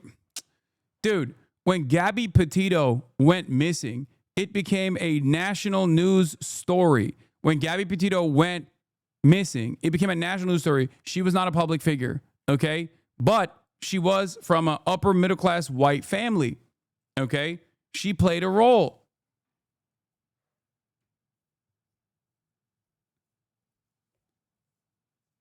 When Celeste went missing, clearly nobody gave a shit. And this happens all the fucking time. There's a reason why Jeffrey Epstein, for example, would scout out girls from poor backgrounds and poor neighborhoods. This happens a lot more frequently than you think it does. Do you understand? There are those who law enforcement do not care about and do not place a lot of emphasis on, do not place a lot of time and effort into finding justice for, okay? There is a two-tier justice system, and it certainly exists from a class dynamic as well. This happens so frequently with black and brown girls, young girls, and native indigenous women especially. There are thousands of stories like this in this country.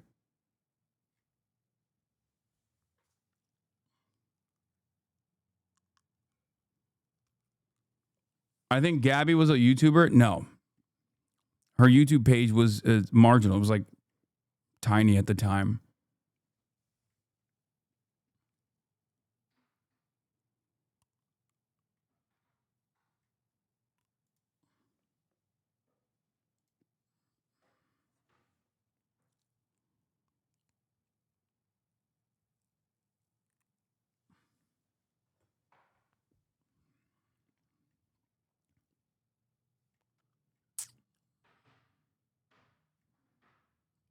Anyway.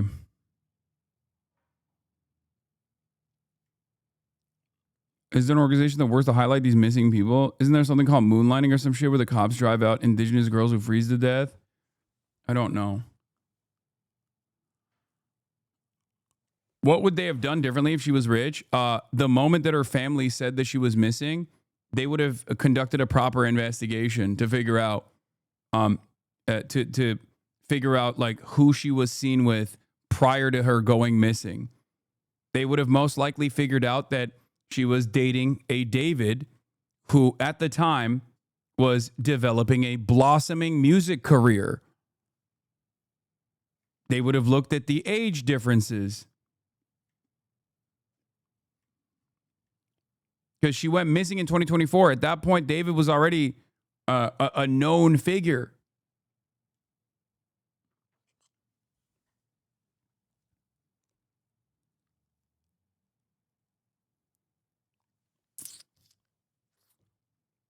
Apparently, the brother told LAPD that David probably hurt her and they shrugged him off last year. I can totally see that happening as well. What is this? I wouldn't want them to be influenced by the LGBT until they fully understand their mind and body. And it seems that the LGBT is pushing for younger and younger kids to make that switch to be who they are when they don't even understand themselves as people yet. Yeah. Me, when I see an Indian person, bro said minors are too young to figure out their sexual orientation, but apparently not so young that you can predate on them, you know? That is crazy.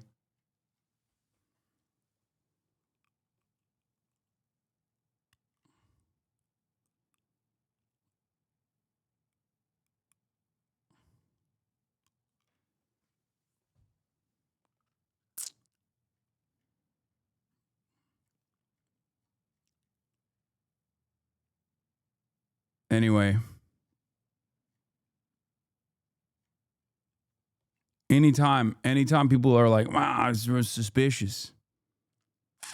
The LGBT is suspicious. They're trying to take our minors. He's like, you like this guy? No, bro, I don't fucking know anything about this guy. I met him one time for 30 seconds and he was like super nice. How the fuck am I supposed to know what his background is? I didn't even know he was like Christian until I saw TikToks of him talking about like Christian, what Christianity means for him or something. I think he has like a prayer TikTok or some shit, which I thought was like weird.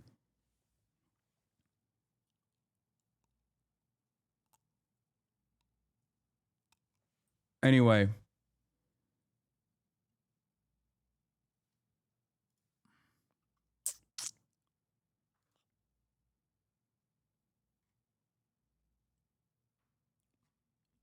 Also, I will be real. As good as I am at reading world affairs, okay, as evidenced by pre-watch Piker, my locks for this year basically coming true. Okay, I am horrible at reading people. It seems. I mean, it's evidenced by a lot of people that I have been endlessly charitable to in my career. Because as long as someone is like nice to me, I just assume they're a nice person. I am a bit of a fool when it comes to a bit of a sucker and a bit of a fool because I always assume the best in people when I meet them. Like there's never a moment where I assume that like someone I meet is even a remotely bad person, let alone a fucking pedophile murderer potentially. Obviously, no one thinks that, right? So don't listen to my judgment on whether Or rather, listen to my judgment when I am suspicious of someone, because that means they are laying it on thick. Okay?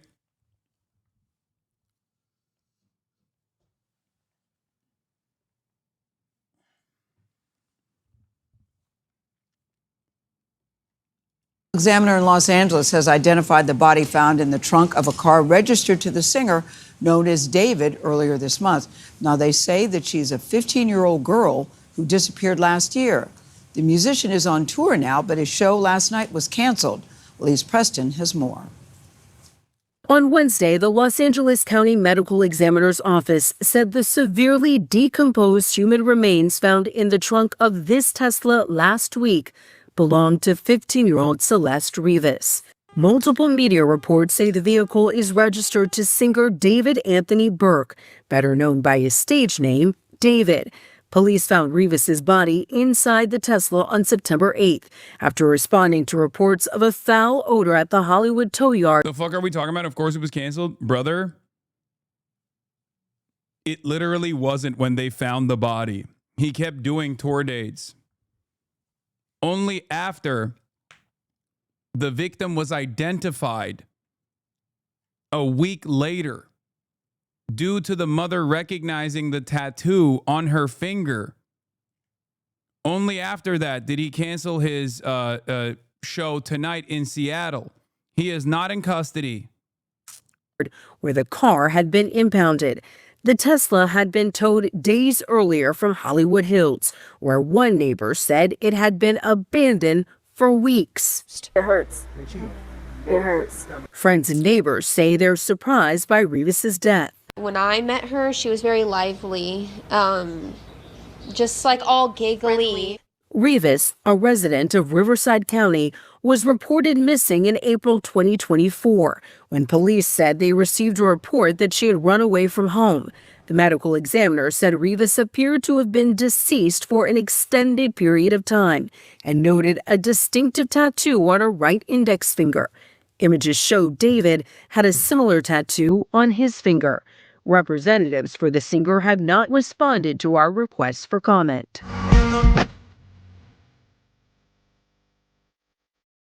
David had been scheduled to perform a show in Seattle Wednesday night before it was canceled. For CBS Mornings, I'm Elise Preston in Los Angeles. President Trump says he will designate Antifa as a major terror. All right. Now we're going to get back to the horrible realities of day-to-day American existence. Obviously, we have a lot going on that front. We're going to talk about Jimmy Kimmel. We're going to talk about Antifa. We're going to talk about everything else. Now that we are, I think that I've done, to the best of my ability, a decent job of trying to explain to you all the stuff that I was looking into with this David situation.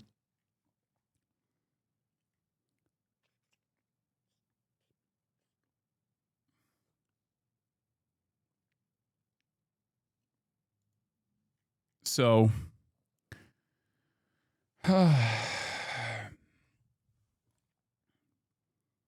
yeah, moving on from one fresh hell to the next. Your Antifa edit went hard. Oh, yeah. Is that what you're talking about?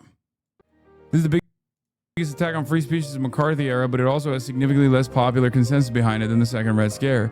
Is being done on behalf of a minority faction led by the most unpopular president in modern history. Organizing against this can win. Yes, I do agree with that. That's why this is not a moment to feel discouraged or scared or fearful. The reason why they're doing this is because they're weak. If they weren't weak, they wouldn't be doing this. If they didn't recognize their powerlessness. This music is not the best music. I'm gonna be honest with you. What the hell? It makes it sound like I'm just so dead. They wouldn't be doing this. If they weren't fearful of mass discontent, they wouldn't be trying to make an example out of random fucking people. You can't cave. You can't be fearful. You can't let these guys. Yeah, it sounds like I got mesothelioma. Yeah. Fascist. Okay. Fuck this administration. This administration is a fascist one. I am an anti-fascist. What the fuck are we doing? What's next? Are they going to openly openly go, nope, we are a fascist government now? They're going to just say that? Is that what we're doing? Because anti-fascism is just fascism. Bro, don't say that right now. Oh, what the fuck? Get out of here, dude. Listen, you need to understand something, okay? These people are not strong. They're fucking weak. They fear you being united, okay? We have the numbers. There are Americans of good conscience everywhere, okay? And because they're so fearful that if the people stand united, that they'll never be defeated, that they try to pick apart. They try to divide the masses. They try to make an example out of people, okay? And when institutions don't actually respond in defense of the citizens, in a country like the United States of America especially, okay? If institutions don't respond, if people don't respond, if they actually obey in advance, then regardless of how weak they are, regardless of how fearful they are, they win. And it doesn't stop. When they get a victory, they do not stop. That just emboldens them to dig deeper. This is how it fucking works. They do not have enough confidence.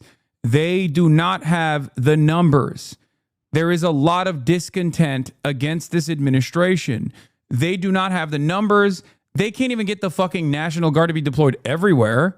They can't do that. And even if they were to do that, there is no guarantee of success because the National Guard is also comprised of your fucking neighbors, okay? There's no guarantee that those guys are going to be like, all right, well, we're loyal servants of fascism now. These are the actions of a weak administration. These are not the actions of a strong administration. If they were strong, they wouldn't feel the need to stamp out any sort of discontent. If they were strong, they wouldn't feel the need to try to put the fear of God in your hearts, in your minds, in your soul, to stop you, to make you think twice. I argue with a liberal who dislikes your Ukraine takes deeply, who despised you in August. He was praising you last night in a reply to Kyle Kulinski retweeting this. I mean, I'm glad that they're finally coming to the recognition that I'm not their enemy. But if I'm to make an assessment here, I would make an assessment off of the fact that people are recognizing that all of these silly, drama-focused opinions that they've developed over the years are completely and utterly irrelevant in the face of a much larger evil that is facing American society and American future. I'm glad that like fucking liberals are finally coming to that recognition. That means that hopefully, if a guy like that is so primed, if a guy like that who is so primed to fucking hate me over like whatever they've seen, okay, so primed over like whatever they've read on Reddit, can recognize that there is a much larger problem here that must be solved, a much larger problem here that must be fought against, then the normie liberals probably are at a much higher level of anger and resentment towards this administration. So that's good. Before you engage in any sort of anti-fascist action, before you engage in any sort of demonstration, because they are afraid. It is upon all of us to make sure that we don't stand down, okay? Today will be the easiest day for you to express your discontent. Tomorrow, it will get harder. And the day after, it will be even harder than that. And the less we express our discontent, the less we express our frustrations, the more this administration will feel emboldened to do more of the same.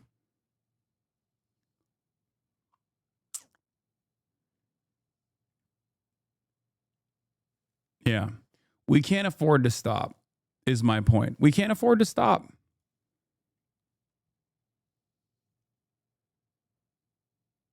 What is this? They don't have the numbers? Oh, this? The Bugs Life. It was that ant that stood up to me. Yeah, but we can forget about him. Yeah, it was just one ant. One ant. Yeah, you're right. It's just one ant. Yeah, boss. They're puny. Puny? Say, let's pretend this grain is a puny little ant. Did that hurt? Nope. Well, how about this one? Are you kidding? Well, how about this?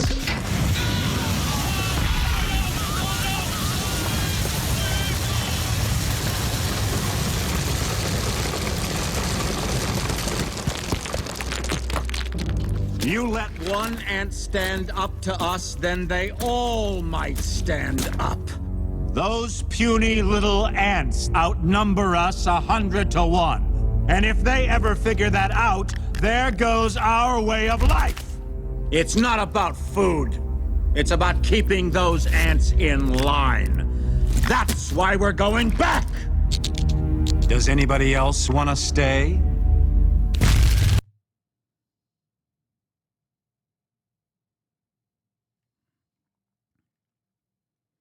Damn, this movie hits different as an adult. I mean, listen, the point stands, right? Objectively Marxist work, by the way.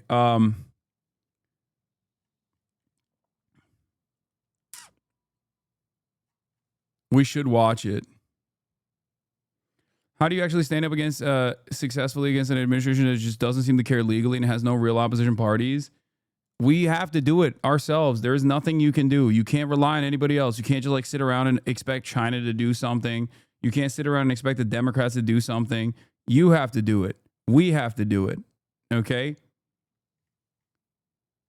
You have to rely on your neighbors. You have to rely on your communities. This is how it's been. This is how it's been since the beginning of this administration. It's very clear that the Democrats left us behind.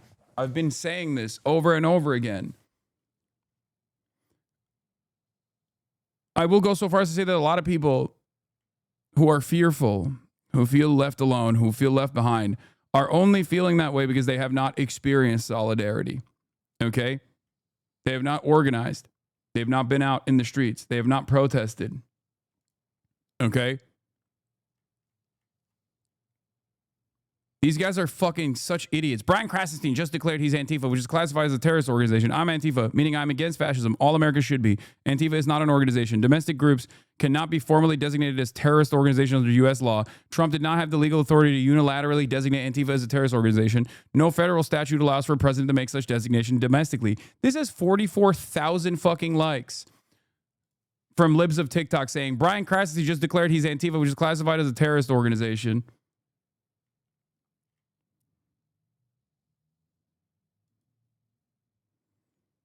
Same with this fucking dipshit. Excuse me, at FBI, I'd like to report an Antifa domestic terrorist who needs to be immediately arrested and deported. His name is Hasan. He's currently crying and pissing under his bed sheets right now. Thank you for your attention. Thank you for your attention to this matter. I said fascist loser neo-Nazi was arrested during January 6th, begging the Trump administration to arrest me for being an anti-fascist. Good luck, man.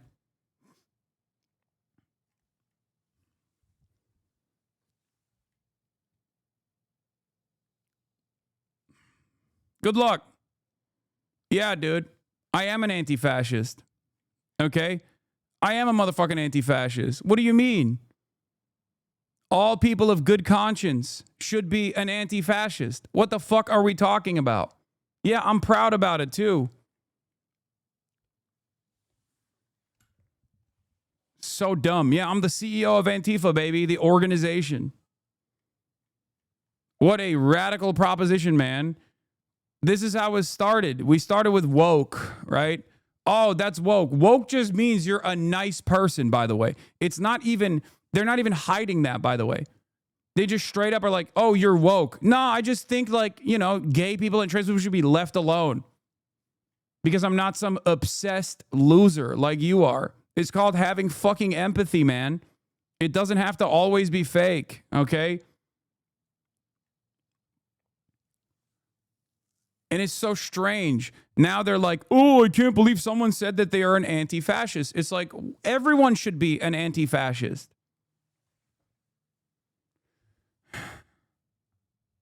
If you're an American, shut up, commie. Oh, shut the fuck up, bitch.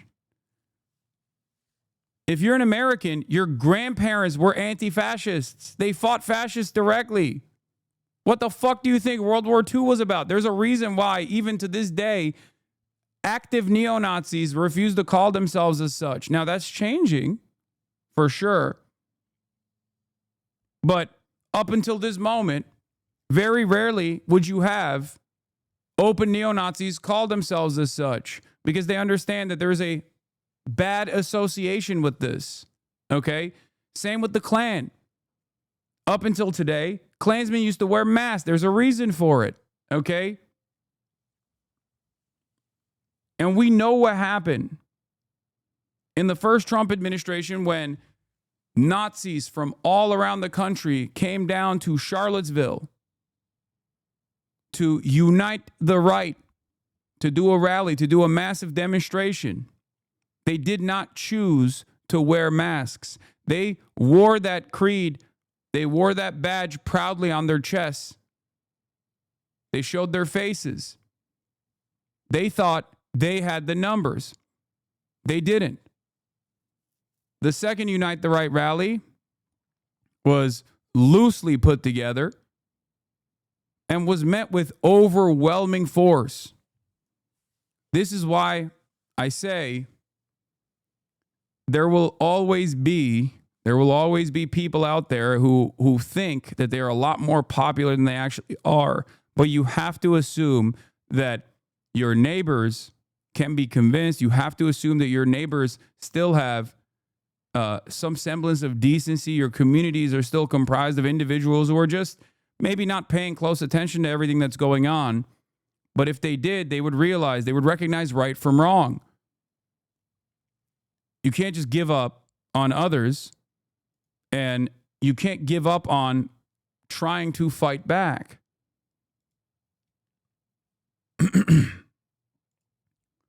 But let's get into it. Donald Trump has said he will designate Antifa as a major terrorist organization in the wake of Kirk's assassination. There's no indication that this person, Tyler Robinson, was Antifa or anything like that, right?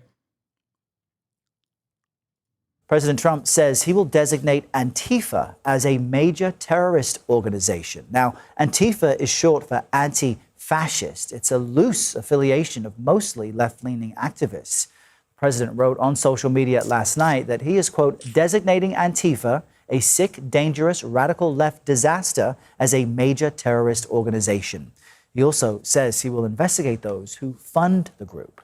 CBS News correspondent Natalie Brand joins us from the White House with more on this. Good morning, Natalie. Tell us more about this push from Trump and the administration to crack down on all, it seems, left-leaning groups. Yeah, Errol, earlier this week, the vice president and White House officials said that the administration is going to do everything in its power to, quote, dismantle institutions that promote violence, political violence in the wake of Charlie Kirk's assassination. The administration has also alleged that wealthy progressive foundations have funded what they call these far radical and left groups, including Antifa. Now, the president, in this new social media post late last night, overnight UK time, says that he will be recommending that the funding of Antifa be investigated. But based on current laws on the books and First Amendment protections, it's unclear how this would work, what the administration can really do here. Also important to point out that, based on experts who study these groups, even the former FBI director, Antifa is very decentralized. It doesn't have a hierarchical structure, so it's really unclear how he would go after this group. And there's been debate all this week about the First Amendment. On the takeout with Major Garrett last night, the House Oversight Chair, James Comer, was asked if he, in his mind, has a definition of speech that would incentivize or promote violence that would prompt a government response to suppress it. Take a listen to his answer. I'm sure there is. I'm sure there's a limit. But I don't know what that would be. I mean, it's just like we all agree that child pornography is not free speech. There are limits to speech, but those would have to. I don't know if this administration agrees with that. Let's be real, okay? Trump certainly didn't have an issue with child predation. A pal is a wonderful thing, he wrote to Jeffrey Epstein, So I wouldn't be so certain. Be a big bar, because I believe very strongly in the freedom of speech and in the entire First Amendment. And as this debate continues, Attorney General Pam Bondi on social media said in her latest post on the topic, hate speech that crosses the line into threats of violence is not protected by the First Amendment. It's a crime. Errol, back to you. All right, Natalie, thank you.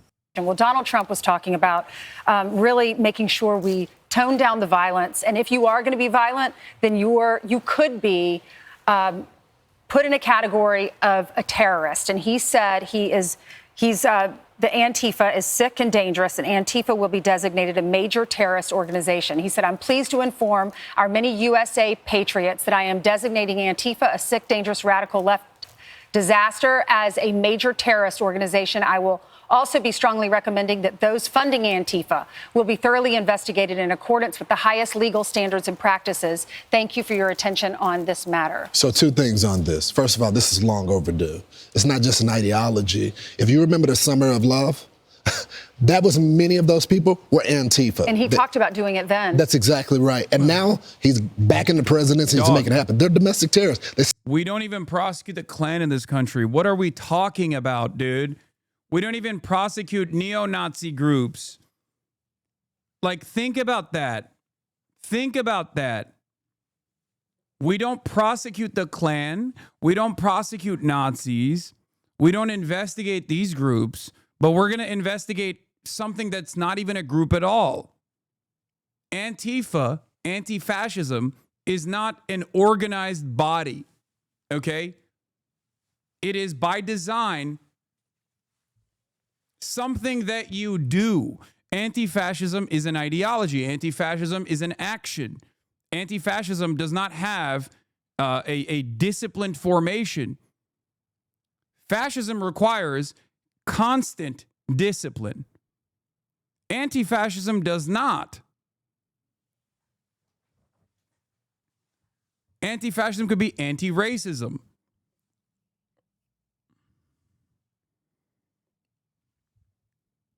All this talk, especially coming from this show, by the way, as far as violent language goes, is really interesting because Brian Kilmeade last week straight up said we should euthanize the homeless. We should kill them all.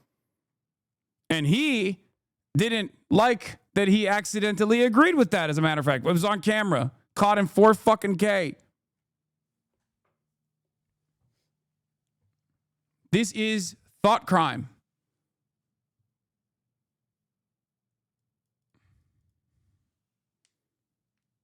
Okay?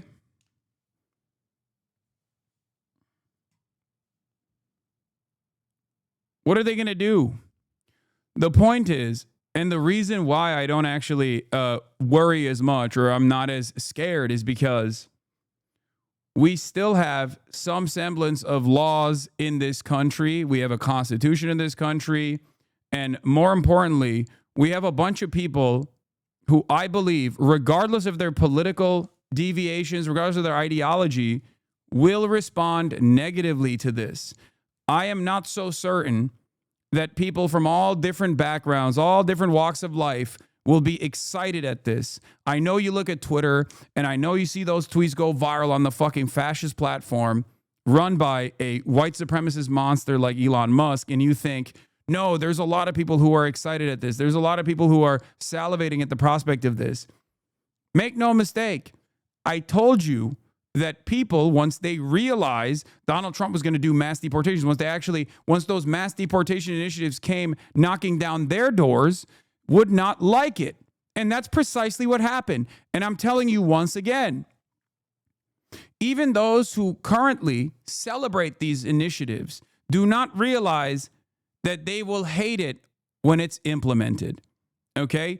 It is up to us, if the Democratic Party is not going to do this job, it is up to us to educate people on what that looks like. It is up to us to convince our neighbors that this is completely unjustifiable. Stop saying most people are right-leaning. That is not true. The left-right dynamic does not exist in this situation. There are certain things that Americans believe and defend unconditionally, okay? Does that mean that some Americans, especially a decent chunk of Americans, can't be convinced? No, of course they can be convinced to love this dictatorship, this fascist dictatorship. Absolutely. But if your assumption is that like even Republicans are going to be appreciative of this stamping out of the political opposition, that they're all going to get on board with this vengeance quest, if you think that they were primed into agreeing with this, then the Trump administration wouldn't be farming the Charlie Kirk assassination to develop this initiative. Do you understand? They would have just done it and people would have been on board with it regardless. They are trying desperately to get as many people on board as possible. But what they fail to consider is that this kind of stuff annoys people, especially in the absence of any sort of material improvement to their immediate circumstances. They are frustrated, they're angry, and every single day a new person realizes maybe all of this like hunting down trans people, hunting down undocumented Guatemalans is not actually improving my life in the way that I thought it was going to. Every day it's happening. And I told you it was going to happen inevitably, and it's already here. So look to that change in attitude overall. Look to the fact that Donald Trump is less popular now than he was at this point in 2017 to recognize that even though our liberal institutions are completely capitulating to the administration, there is mass discontent. There is mass outrage. There's fear as well. But this can be productive. But it can only be productive if you actually explain to people who the real villains are. It hasn't even been an entire year since Trump came to power, and there is already mass discontent. Okay?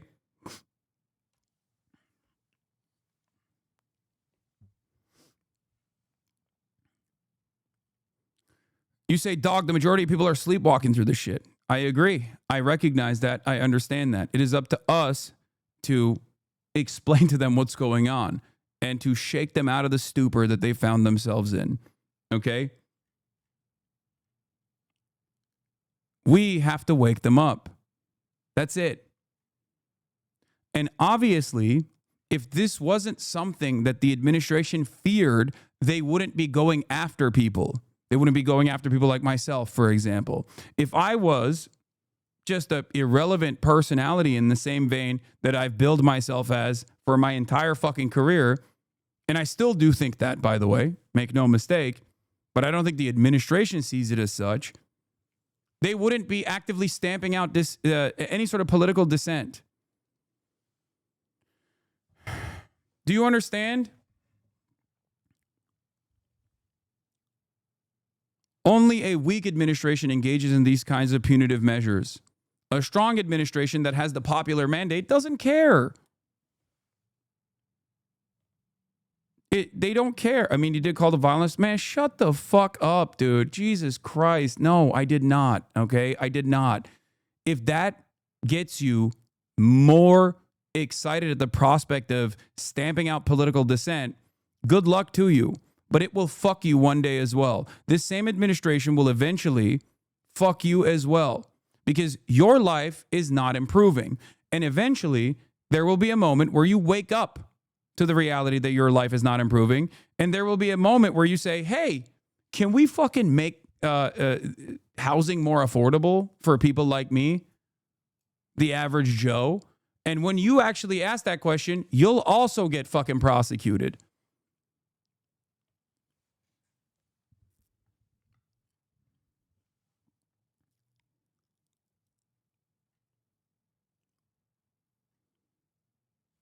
Ignoring this kind of stuff does not go away. Okay? Ignoring this kind of stuff does not make it go away. It's not going to go away. You have to address it head on. Set things on fire, they assault cops, and there was no consequences. The second thing about this that makes it so important, now that they're a domestic terrorist organization, now you can go after the people that are funding it, the RICO cases. And many people have said, George Soros. Let's evaluate him and all his Open Society and all of these organizations that are funding these. I mean, Chatter, if I was a narcissistic person, there are a million different places where I would have stopped doing what I'm doing, you know? If I was a narcissistic person, I would just like stop. I would just stop doing political commentary right now. Don't you think that it's like not the best time?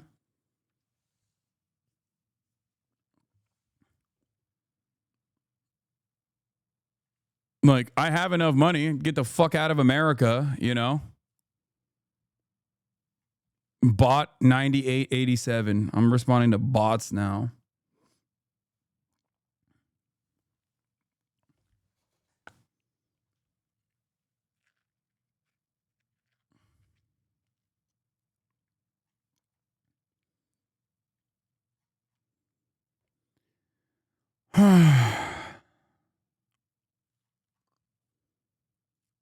Ground groups. When Christopher Wray came out and said Antifa is an ideology, it's not a group, we're about to find out if he's wrong or right. Because we don't really have a category for domestic terrorist organizations. Al-Qaeda comes here in our country. Right. They're a terrorist organization, but it's a foreign organization in our country. So this is new. Number two, these pasty-faced kids that go into Starbucks and wreck the place in Seattle and Portland, I would like to see you sit these kids down. A lot of them are overprivileged, and you sit there and go, who funded you? How much you getting paid? Who did it? And just build it like that. Who's the one who called you? How did you guys form? Why do you all wear black? And then you find out what's behind it. And I think it's going to go to a certain funding. These guys aren't rioting for free. Mm-hmm. They're all getting paid. That's why it's important. Well, real quickly before we move on, to your point, you're right, Brian, that we don't have the domestic terrorism in that sense. But the past administration, they were looking at mom groups. I know. They were talking about, by the way, we got new revelations about them targeting Turning Point, FBI going after them. Pro-life groups, they were labeling them as domestic terror. By the way, there was no evidence of this happening. White supremacist groups that they were claiming in the military and all that as domestic terror. He's talking about Atomwaffen. And the only reason why Atomwaffen was ever targeted was because it was a neo-Nazi group that actually did instances of domestic terror. They recruit from within the military, okay? And the only time when the government actually takes action against groups like Atomwaffen is when they steal explosive ordnance from a fucking base that they used to actually work at and then try to blow up train tracks or some shit. What do you mean? That is insane.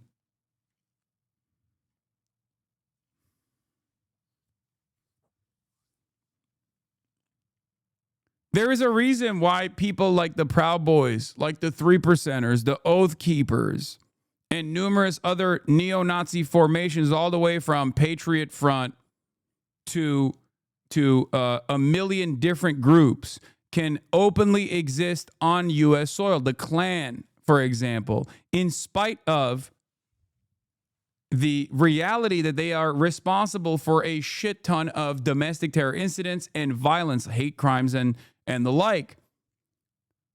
Because as long as they are demonstrating peacefully, even though we can have a conversation about what their peaceful demonstrations are actually trying to invoke, but as long as they are demonstrating peacefully, it's still legal under the First Amendment.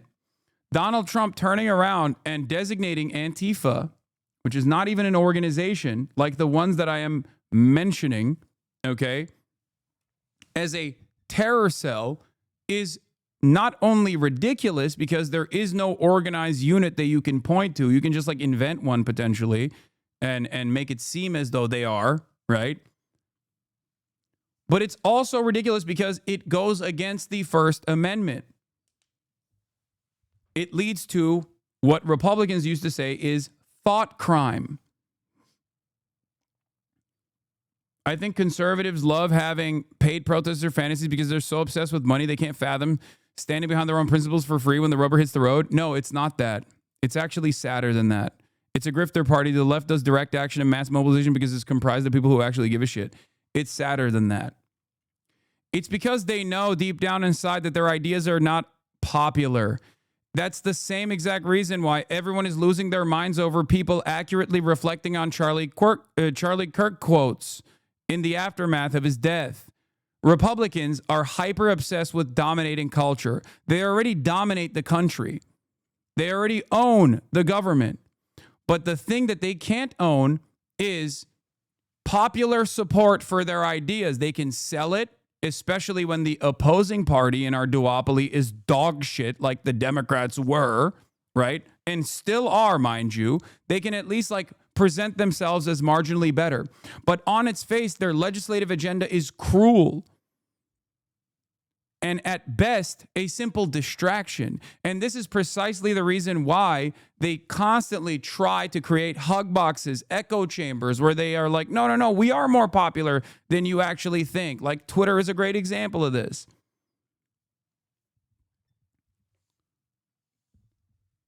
They try to make it seem, they try to delude themselves into thinking that their ideas are more popular than they actually are. But once implemented, those ideas are not popular. You know what kind of ideas are popular, however? Ones that are seemingly impossible to take out, regardless of how much Democrats and certainly Republicans have tried to take them away. Social Security. Is that a right-wing proposition? No. Welfare. Is that a right-wing proposition? No. SNAP benefits. Medicaid. Medicare. You can only tackle social safety nets by shrouding it in secrecy, by initiating scalebacks and drawbacks in the dead of the night without people paying attention to it. That's the only way that you can do it. Through cloak and daggers. If Republicans were honestly running around and being like, we want to make sure that the working poor suffer, people would say, I don't like that. I don't like that at all.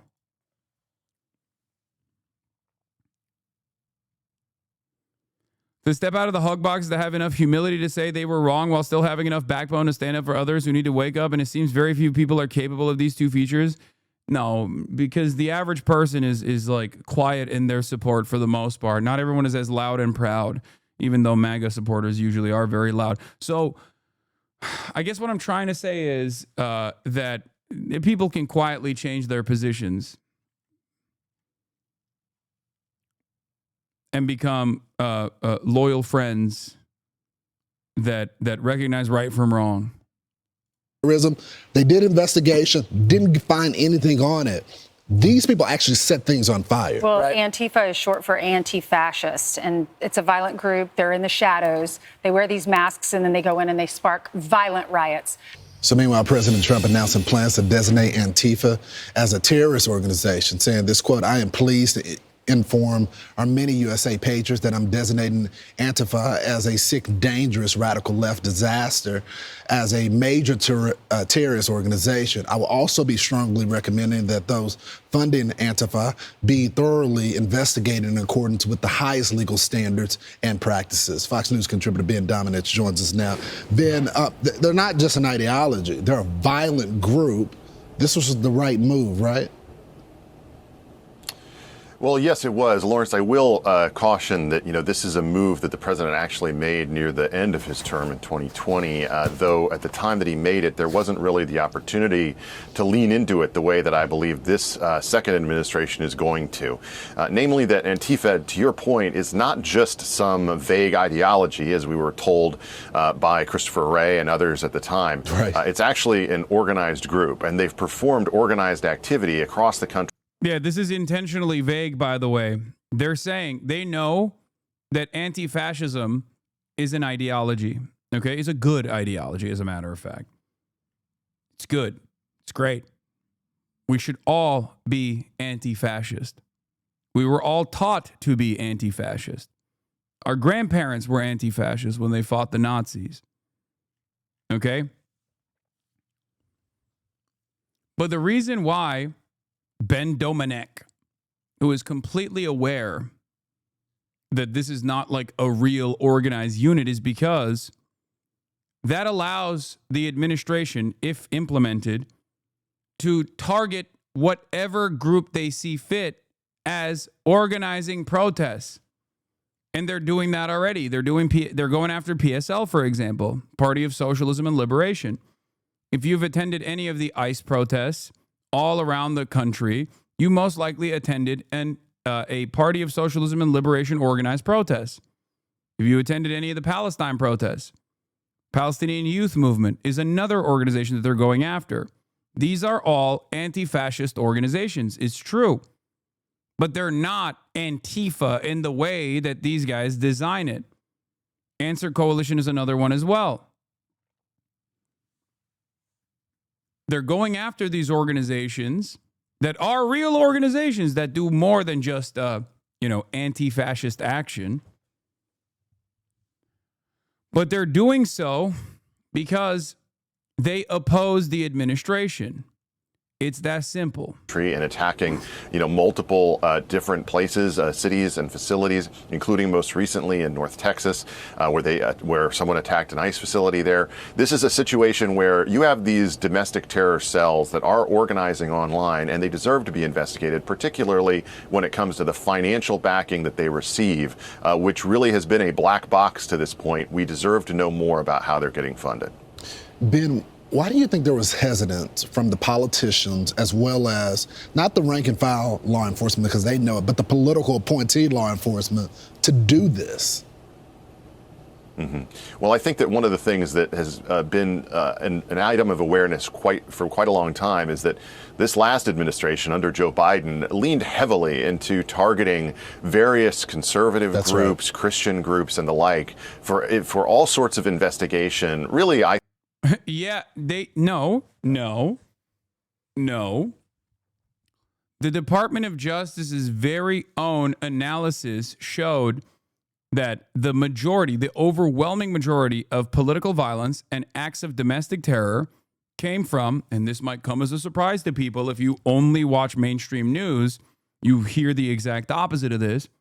It came from far-right anti-government extremist groups, many of them white supremacists, white nationalists, and the like. Shocker, I know.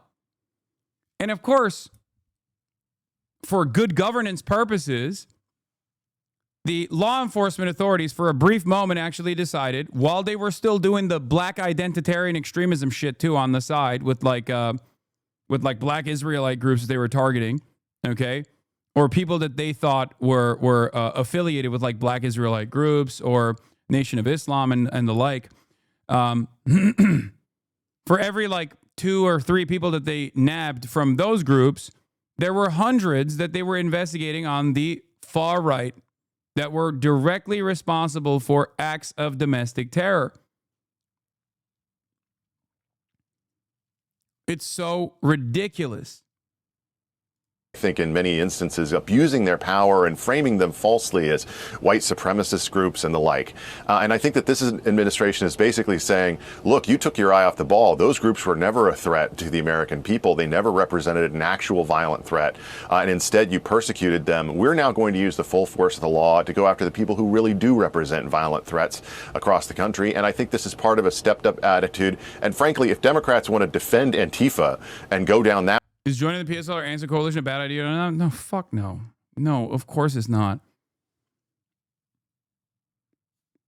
I think not being a part of any sort of like organized movement at this point is a bad idea rather than a good one.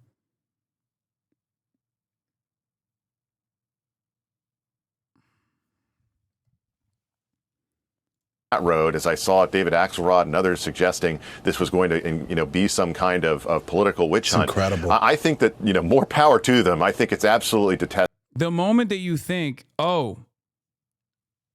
joining any organization that resists the Trump administration is bad, the moment that you let that fear set in is the moment where they've won.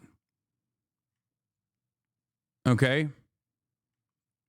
You're obeying in advance. It's ridiculous. Do you want these pedophilic, drunk, perverted assholes to win? What are we doing? They already won? No, they didn't. And the truth is that anyone who wants law, order, and a non-chaotic streets in our cities across the country should be in favor of knowing more about what Antifa is doing before they do it. Yeah, they had no problem arresting the praying grandma in the Capitol, but the people that are setting buildings on fire. Let's not go too far. Ben Dominus, thanks so much for joining. Good to be with you. I'm Steve Ducey. I'm Brian. Americans are spineless. Fascism has already won. Stop coping. All right, dude. Let's just fucking sit around and wait for the admin to come in and put us in concentration camps. Like, this kind of attitude is so stupid, dude. Do you think you're fucking edgy when you say this kind of nihilistic bullshit? Is that what you think? Do you think this is a productive attitude to have right now? In this very moment, when there are a lot of people who are angry but don't know exactly how to channel that frustration. When you come in here and say dumb fuck bullshit like this, Americans are already fascist. Americans are spineless. Fascism has already won. Stop coping. All right, we should just give up. You can say the same about Gaza. Just give up. Whatever. The genocide is happening, right? Don't you think it's fucking unimaginably disrespectful to those who have been martyred by the state of Israel already and those you could prevent the martyring of to do whatever you can? How many times do I have to fucking say this? Why not leave the country? Because I'm stubborn. I don't know how many times I have to explain this, dude.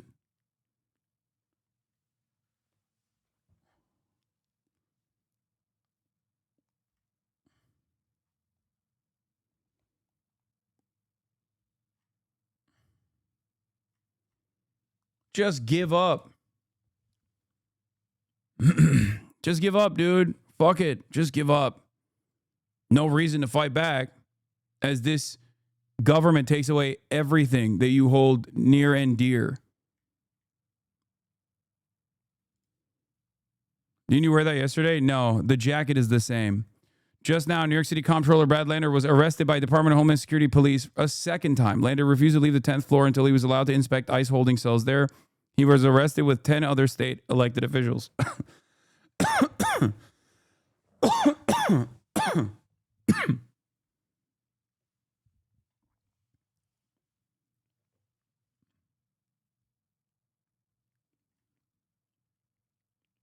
I think a lot of people just assume that if they close their eyes, plug their ears, that this problem will eventually magically evaporate, that they'll go away.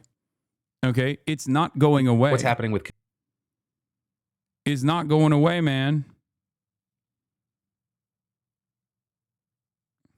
Anyway, Philly D covered it. But then next up in the news today, with the high-profile assassinations and shootings we've seen lately, there's been a big question of how are people getting so radicalized? Right? And you're seeing no shortage of blame and finger-pointing with all that, but House Oversight and Government Reform Committee Chair James Comer, he's zeroing in on 4 companies: Discord, Reddit, Twitch, and Steam. And you had Comer writing that Charlie Kirk's killing was the catalyst for this questioning, and he added, in the wake of this tragedy and amid other acts of politically motivated violence, Congress has a duty to oversee the online platforms that radicals have used to advance political violence. To prevent future radicalization and violence, the CEOs of Discord, Steam, Twitch, and Reddit must appear before the Oversight Committee and explain what actions they will take to ensure their platforms are not exploited for nefarious purposes. And on the surface, it can make some sense why Congress would want to talk to these platforms, right? Kirk's suspected killer, he reportedly had extensive conversations on Discord about the shooting, which led to FBI Director Kash Patel yesterday warning that the agency would be investigating anyone involved in the chat. But then you're also seeing people saying, well, why the other platforms? Right? Asking why is Reddit included when they're unsure if Tyler Robinson was even active on the platform. And then you've got people asking questions about Steam and Twitch. Right? And with Twitch specifically, you have big online political commentators like Hasan and Piker sounding off saying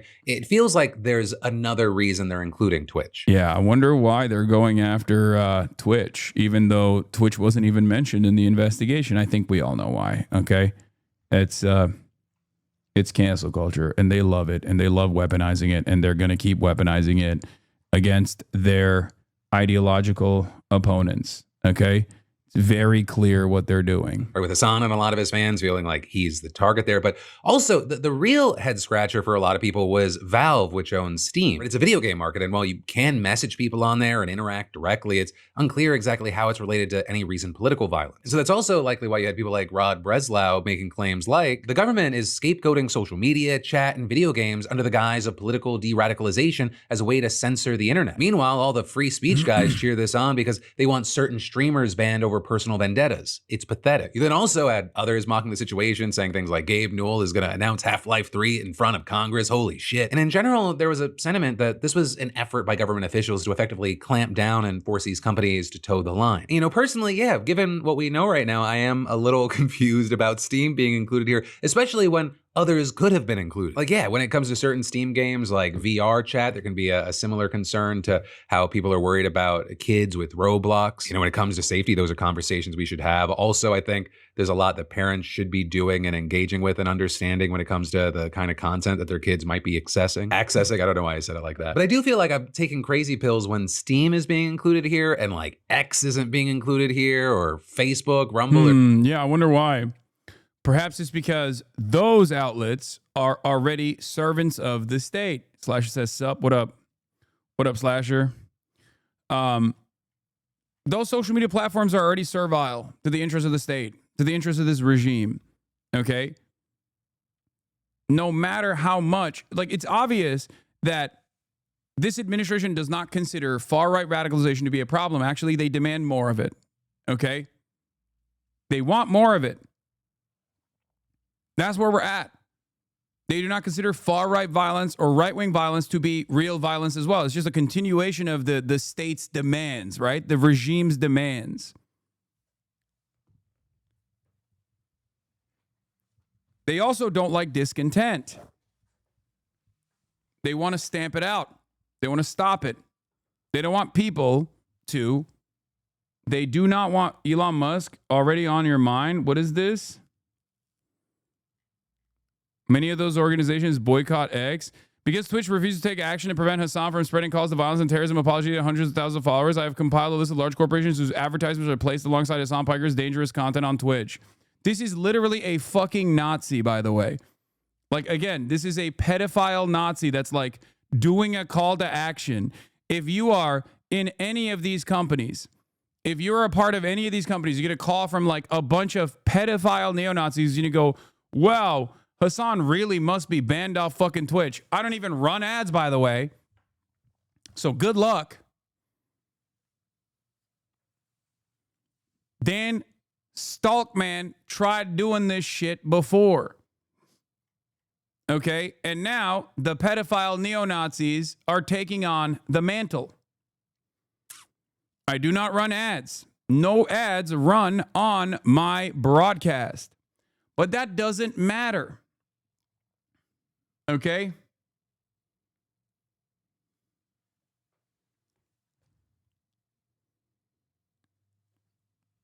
The Piker Broadcasting Service is sponsored by you, the people. For you, the people. That's it. That's the reason why they actually try to tackle the advertisers of the entire fucking platform. It sounds so crazy that so many people would literally lose their minds to this degree where they're like, we have to get this guy fucking banned. We have to get this guy fucking banned. So much so that they will try and take down an entire social media platform. So much so that they will literally go after every fucking advertiser they possibly can that is advertising on this platform. Not on mine, for the record, but simply on the platform. This level of directed Gamergate style cancel culture shit, I don't think I've ever experienced or ever seen in my life. These are the very same people that would like talk about how ADL engages in this, by the way. These are the people who hate the ADL for doing exactly this.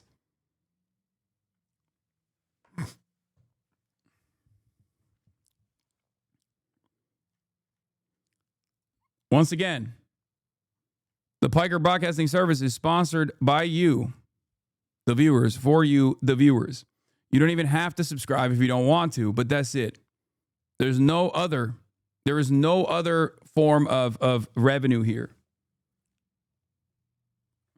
There's no ads on this platform, no commercials run on my broadcast. But it blows my fucking mind that these guys have made a mountain out of a molehill, and they have decided, like, we have to do everything we can to just try and take this guy out. Satirical Duck, thank you for the 100 gifted.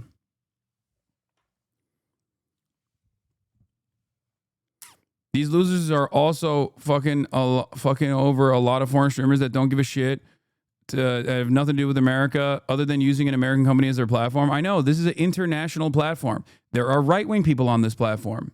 It's not just me, but these guys are willing to fucking try to destroy this fucking platform specifically to go after one person. I cannot comprehend how insane you have to be to think of someone like myself as the true villain in society. In your mind, I am only as powerful as you think I am. Okay? This is a self-wound. This would sound so grandiose if it weren't true.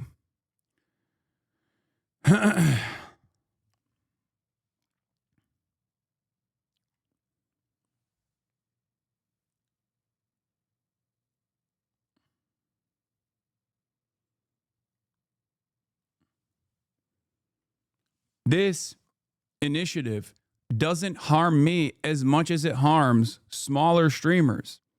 People that they might even like, people that they might even actually find to be ideologically aligned with. Okay? It doesn't make any sense.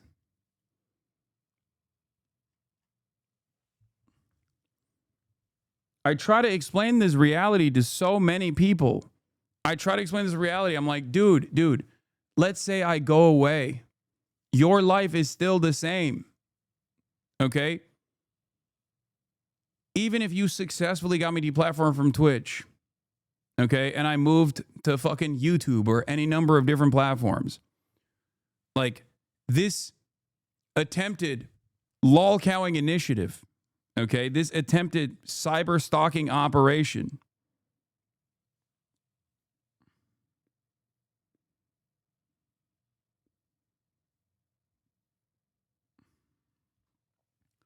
is not actually going to fix what's wrong in your life.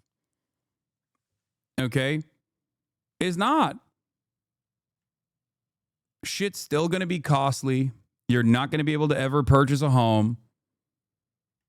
God forbid you get into a medical situation. You're not going to be able to pay for it. You're going to be saddled with medical debt for the rest of your life. Okay? I tweeted about this earlier too, like here, this is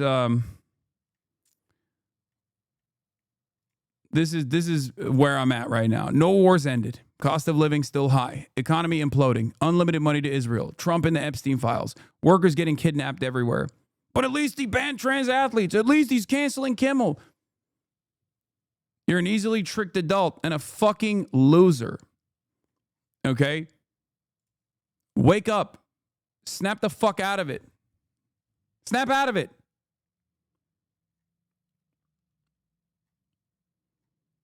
You're not going to get a fucking girlfriend when I get banned off Twitch, okay? No one is going to think you're cool. You're not going to magically become like the talk of the town.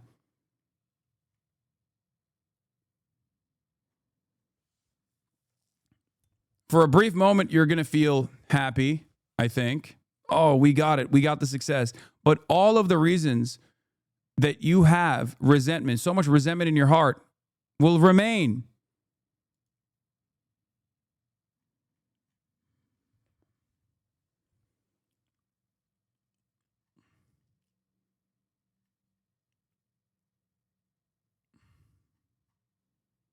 That's what's so crazy about the situation. Those are the real issues. Let's all unite together to try and tackle those issues, you know? But yeah, because Twitch refuses to take action and prevent us from spreading calls of violence and terrorism, apology to the hundreds of thousands of followers I have compiled. Like this guy, I mean, if this guy's a pedophile neo-Nazi, by the way, I suspect he's not supposed to be so fond of Israel, right? Like these guys normally aren't like big Israel guys. Am I crazy? So why the fuck are they doing the exact same shit that the ADL was trying to do? I don't understand it. Because that's the major reason as to why a lot of people in positions of power want me to shut the fuck up. DJ Clancy has protected Hasan from unbiased moderation for years and has unbanned Hasan every time Hasan faces consequences for calling for murder, which he's done multiple times. Or explicitly, that's not true. Explicitly supporting terrorist organizations. I mean, yeah, anti-fascism, which is another one, which I think shows how malleable that term is and how stupid and vague the designation of terrorism actually is. I think that the companies using Twitch to advertise and Amazon stakeholders deserve to know how Clancy is ruining Twitch and the affect Hasan has had on it. Recently, Hasan published personal information of a critic on stream. No, I didn't. Which is expressly against California laws against doxing. I did not do that. Do these brands want Hasan harassing their potential customers? Let's find out. I mean, you could say anything. You could be like, Hasan is a murderer who killed some for fun, and then tell all of these companies that I did that, but that doesn't make it true. Some of these contact avenues may be outdated, and most of these companies won't care that their ads are being played across Twitch, including on Hasan Piker streams. Again, none of those streams, none of those things are true, including the fact that there are any ads running on my stream. They do not. I don't run any ads. You want to know why? One, because I never actually was fond of running ads to begin with. And once my contract ended and Twitch no longer offers those sorts of contracts anyway, I stopped running ads. And then after that, there was an additional pressure campaign that took place that created the content label of political content on this fucking platform. Why did that happen? Because the ADL did exactly this. So being on the political content label means that I don't run ads regardless. You lie but spend 20 minutes talking about manipulative behavior but won't watch one clip in the thread? What are you talking about? This is not a clip in the thread, dumbass. They are trying to gulag you for stuff they forgave in Alex Jones. Alex has said similar but much worse things as you. And they obviously weren't jokes. No, the Australian ADL is mad you were on ABC. Hell yeah. I'm just collecting the worst of the worst as Pokemon at this point, dude. So many goddamn strange villains that I have in my fucking universe. Anyway, Mike from PA and others consistently support or promote terrorist groups who call to threaten to violence, but I guess some will. Many of these companies sell largely to children. I don't think parents will want to buy from a company if they walk in on their child watching ads alongside extremist content like Hasan's, where he calls for things like the murder of U.S. Senator Rick Scott or U.S. Senator Tom Cotton. You should try emailing some of them and see. And then Elon Musk goes, many of those organizations boycott X.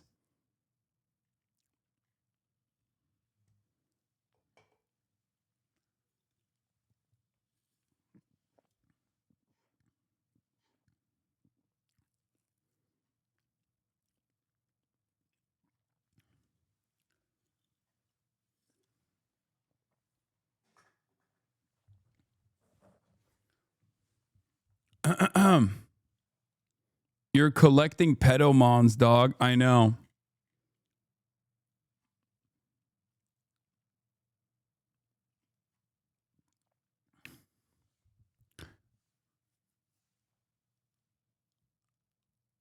Funny how the lead singer of Disturbed is up your ass too now, David Draymond. Yeah, the Disturbed singer is a huge dick rider of Israel, like an unimaginable, rapacious dick rider of Israel.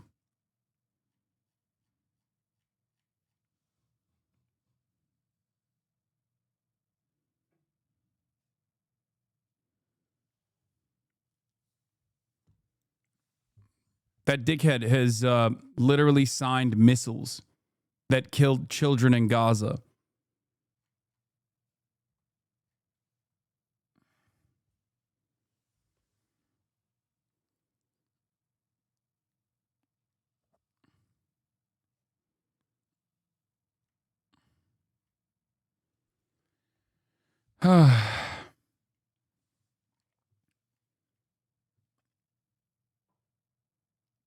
This account has many things to say about the age of consent.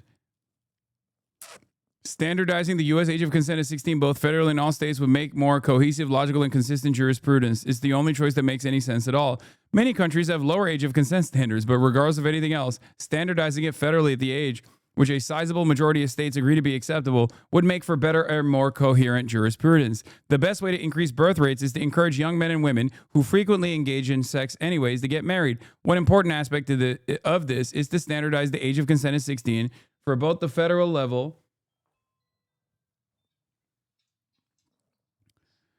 and across all states. 18 will be the highest age of consent standards in the developed world, and it makes no sense, especially considering that 32 states set the standard at 16 and 8 states set it at 17. 30 states have also Romeo and Juliet laws. All states should standardize at 16. You think that a 17-year-old can't consent while advocating for 13-year-olds to be chemically castrated. Very sick, evil people. There it is, man. A single issue voter. Aside from the fact that this is a lie, you believe that attraction to a 17-year-old is predatory. The fact that you think 13-year-olds can know that they are trans but can't reasonably consent to sex is further proof that you support grooming while defending Dr. Disrespect.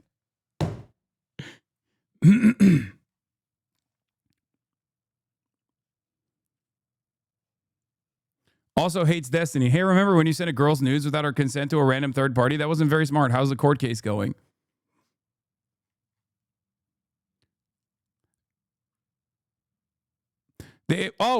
I guess he says, wait, look at this. The age of consent in Germany where Hasan engages in sex tourism is 14.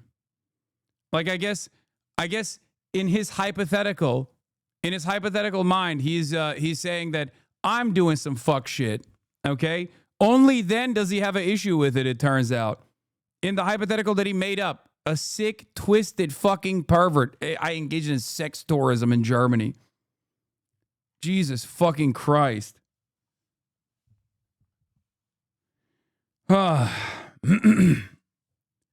It's so crazy that it seems like he has no issue with this. I do, for the record.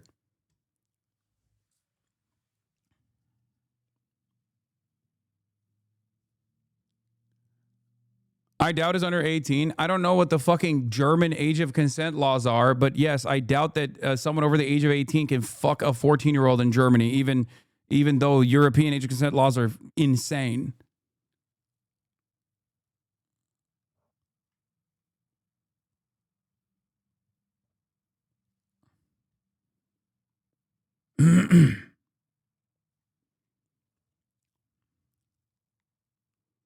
Anyway.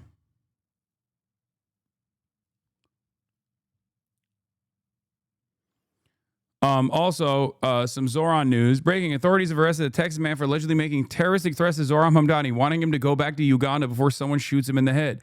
The man was arraigned on a 22-count grand jury indictment. No way. Remember that big deal that people made of me waving my airsoft gun? That guy said the same thing about Zoran Hamdani and myself. Literally. Identical. And I responded to him by saying, good luck. That's it. And the right-wingers erupted, implying that I was going to jail any moment.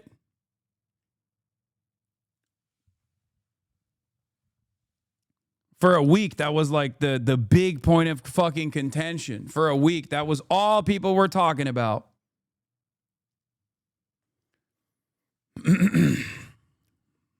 In these spaces. And then, of course, when there's a reasonable assessment made on the situation, it's a nothing burger. But because they've already hallucinated this alternative reality, they just, instead of going, maybe we were exaggerating these claims, maybe we were making shit up, maybe we were hysterical, instead of doing that and like reconsidering how they get tuned into, how they develop this false consciousness and maybe moving in the direction of a healthier outlook. Instead of doing all that, they just triple down and assume I have some kind of blackmail control over all of these institutions, whether it be federal law enforcement, which they were implying was going to arrest me, or Twitch as well as Amazon. I don't know why people don't recognize that they are actively leaning into schizophrenia when they do this. Like, they are making themselves insane. I think it's kind of wild how you spent months discussing low-profile online freaks working to deplatform you to now discussing the federal government working to do the same. Yep.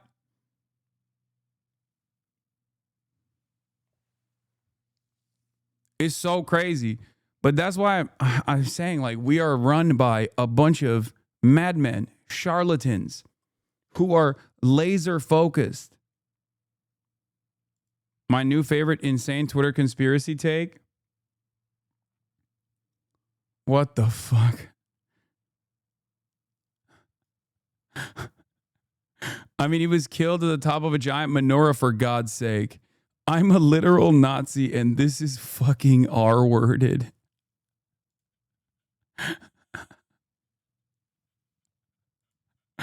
Incredible.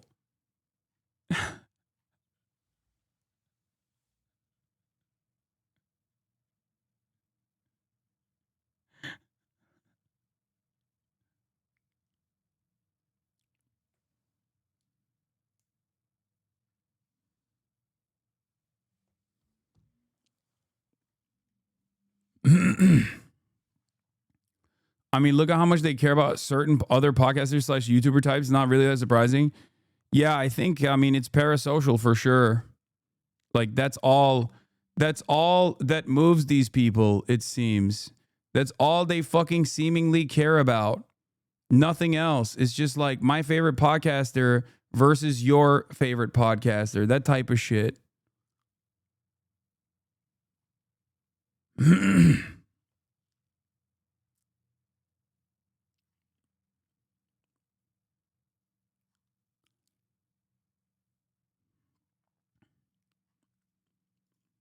Anyway, let's continue. Okay. It's such a weird thing. You know, for now, we're going to have to wait to see what happens from now till these CEOs are in front of Congress. And then we've got more we've got to dive into. But first, let me say, you know, my old phone carrier thanked me for my loyalty by raising my bill. I mean, it's a toxic.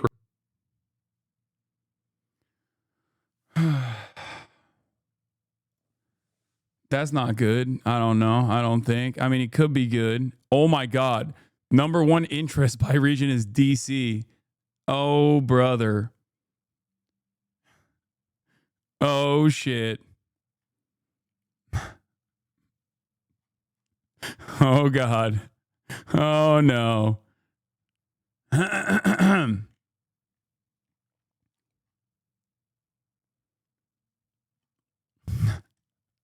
going to get fucking drone strike, dude.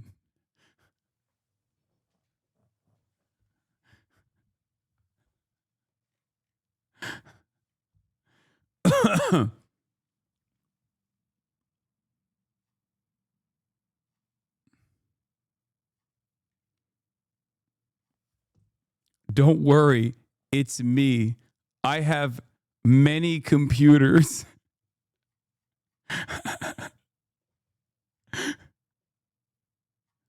Anyway, not good. But getting back to the Zoran thing, according to the charges, Fistel allegedly left an anti-Muslim message on June 18 saying the Uganda-born Mamdani wasn't welcome in New York and warning him to watch his back and his family's back. He called him a terrorist. There's been a lot of talk about how certain language can radicalize people and lead them to violence. It's an important discussion. It's why, for example, I don't throw the Nazi label around. Thanks, Yasher. Maybe the people who have repeatedly called Zoran Mamdani a terrorist for the last 6 months want to rethink their rhetoric. There is no comparison between a fascist government being correctly called Nazi or fascist and a Muslim dude being called a terrorist. The fascist government is killing Muslims while calling them a terrorist. No one is doing the opposite to people, okay? We don't have an anti-fascist administration that's like, singling out people that are Nazis and throwing them in prison or fucking killing them or whatever. That's not what's going on.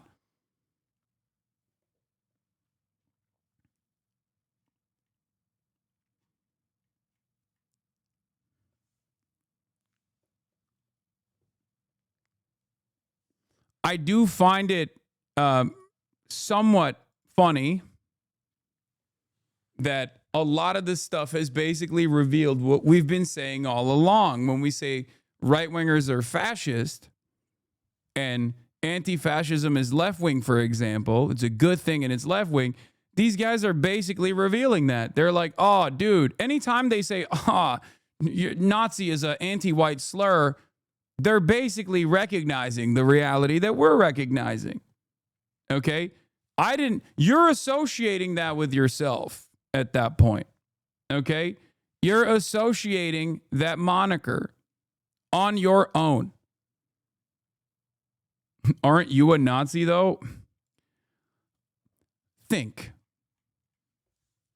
for a second. If I was, don't you think this administration would be super fond of me?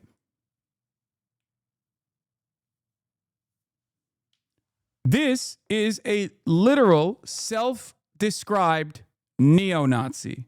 Baked Alaska. He was arrested for participating in January 6th. This self-described neo-Nazi who was arrested for participating in January 6th is trying to get the FBI to throw me in jail for being an anti-fascist domestic terrorist.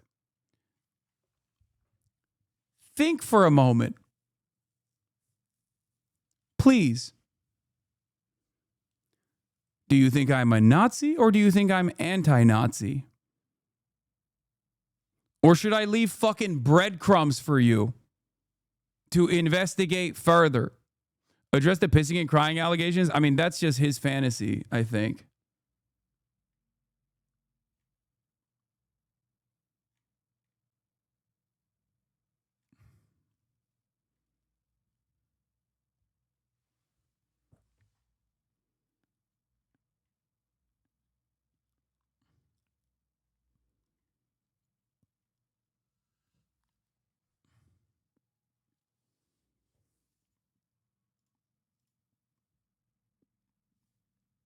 Anyway.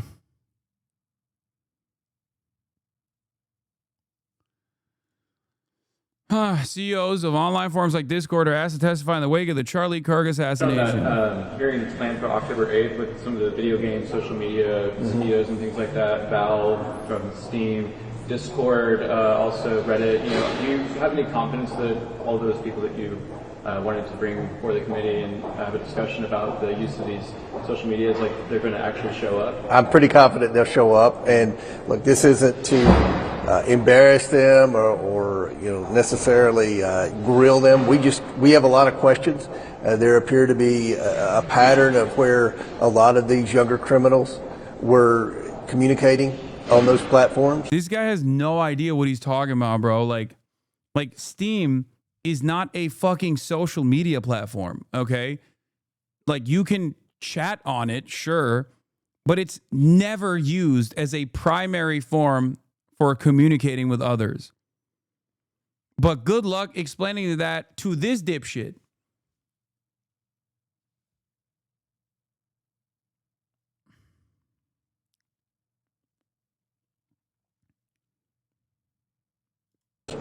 We respect free speech in here, but obviously there are always limits, especially when it comes to criminal behavior.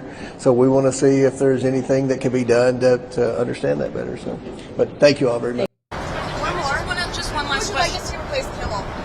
Who would you like to see replace Kimmel on late night? Well, a lot of people, anybody could replace him. Back to Jimmy Kimmel. Which is, again, an insane situation, especially because an insane situation, especially because what Jimmy Kimmel said was nothing. Like, it was so timid. It was so moderate. It wasn't like a super significant or crazy fucking joke. Barstool's fracturing. I know. Dave Portnoy's being a bitch and everybody's yelling at him right now. But Barstool's always operated like this. I mean, guys, PFD's there. You know what I mean? Arian Foster's there. Like, they've always had a diversity of opinion, and they always dunk on Dave Portnoy too. We're gonna get to that stuff in a second. Yeah, Dave Portboy is a bitch.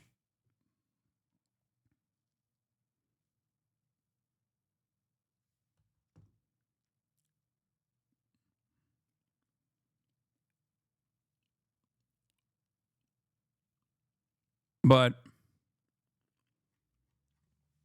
the reason why they're mad at Jimmy Kimmel is not because of this last iteration. The reason why they're mad at Jimmy Kimmel is because he like cried during COVID or some shit. I don't remember, but like Republicans that have nothing else going on in their lives carry that resentment over to media figures that they despise forever.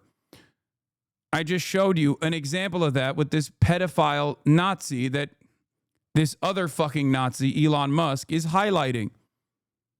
Like, that level of obsession is abnormal, okay? It's stalker shit. In the real world, before the internet, if someone was behaving like that, it would look like they're taking newspaper clippings of their favorite fucking celebrity. Their friends and family would be concerned. But on the internet, you can engage in this kind of cyber stalking behavior, and this obsession can just turn into this thing that drives you, this driving force in your life when you have nothing else going on. Okay? Republicans just hate Jimmy Kimmel. They've hated Jimmy Kimmel for a very long time because he's a fucking lib. Okay? Can you explain what you mean when you call someone a Nazi? Genuine question. No, I can't. Come on, man. I mean, they're a fascist, okay? I mean, they're a white supremacist. I mean that they want to do violence to the out group in an effort to create a false sense of security and a false sense of superiority for the in group. Is that good? Is that a helpful answer for you? Do you understand that?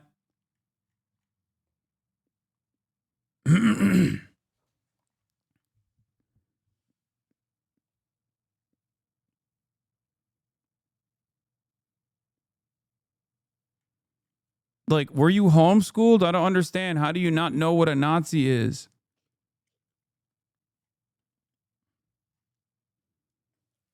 Jesus. No talent. Kimmel he was fired. He had no talent. He's a whack job, but he had no talent. And more importantly than talent, he had no, because a lot of people have no talent, they get ratings. But he had no ratings. His ratings were worse than Colbert, I think. They got rid of Colbert, which was a good thing to do. And look, that's something that should be talked about for licensing, too. When you have a network and you have evening shows and all they do is... Dude, you watch Trump all day, every day? I don't know if you know this, but he's the president. He's the president, man. He's quite impactful, I think.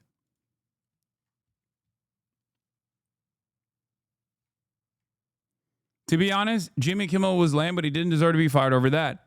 I don't care. He could be the lamest motherfucker on the planet. What I care about is this administration enforcing this suppression of speech for the pettiest fucking reasons, okay?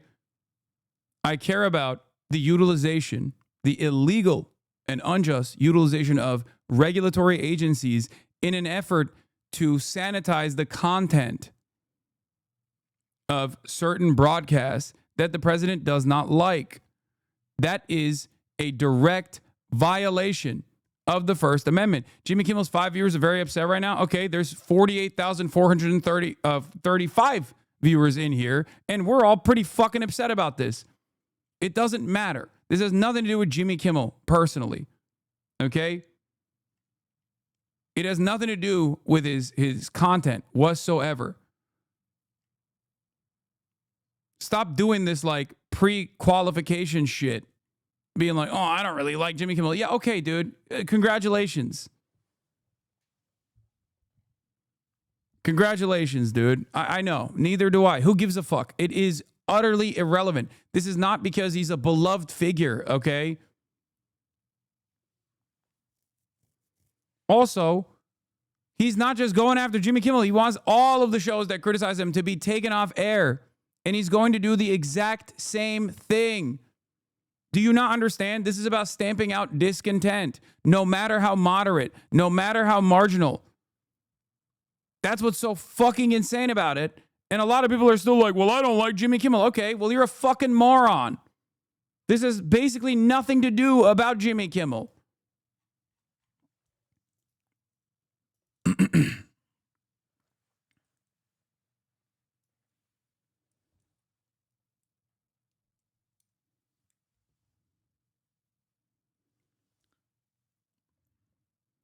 A major reason why the administration is doing this is so that it can throw red meat in the direction of his base. The worse things get, the worse the economy gets. Okay? The worse the economy gets, the more angry Trump's base gets, the more they start recognizing that Trump is not the savior that they thought he was going to be, the more he has to distract them with this dumb shit. But that distraction in and of itself is an incredibly significant erosion of the First Amendment. They are quite literally going after people that have the most timid tone against the admin.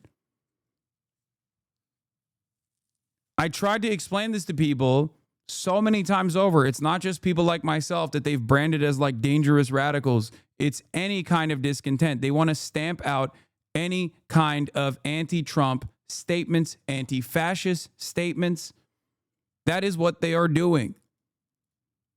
I don't know how much more, I don't know what else I can show you for you to recognize this. And if you don't recognize it, listen up. You might be dumber than the fucking Andrew Schultz podcast at that point. You might be dumber than half the fucking Barstool guys at that point, because even they fucking recognize it. You like to fancy yourself to be this like super educated leftist guy.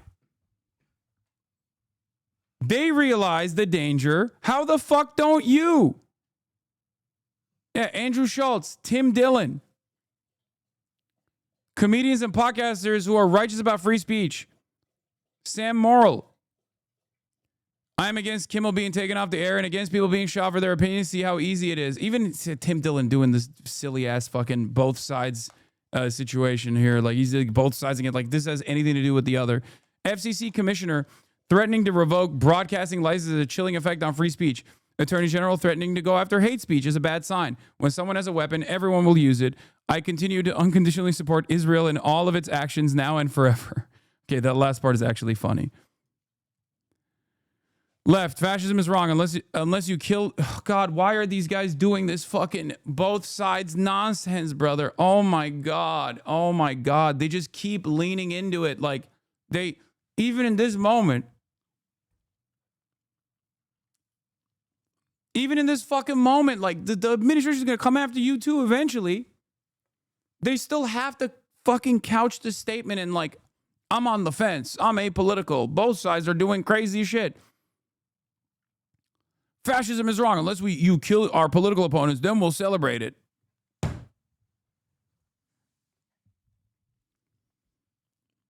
Cancel culture is wrong. Unless you cancel the shows of our political opponents, then we'll celebrate it. The vast majority of Americans that I speak to are repulsed by this behavior, yet there's almost no representation of the sentiment in media, independent or mainstream. How is that possible? These guys love presenting the silliest perspectives as though it's some semblance of like incredible bravery. Come on, Andrew. Jesus Christ, dude. What is this fucking fence sitting? Just say it is completely and utterly unacceptable that the administration is fucking actively trying to suppress speech.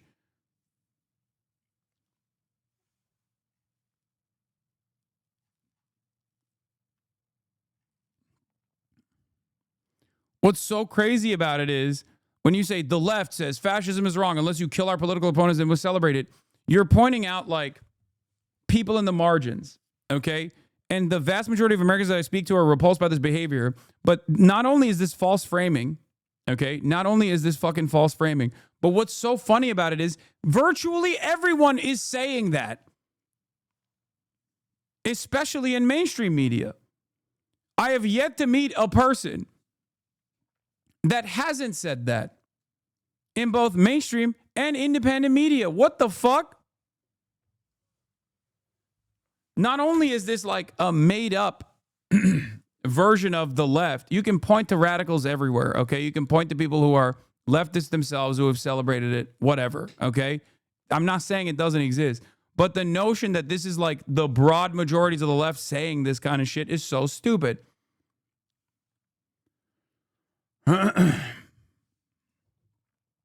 The Epstein list won't be released, but Jimmy Kimmel will be.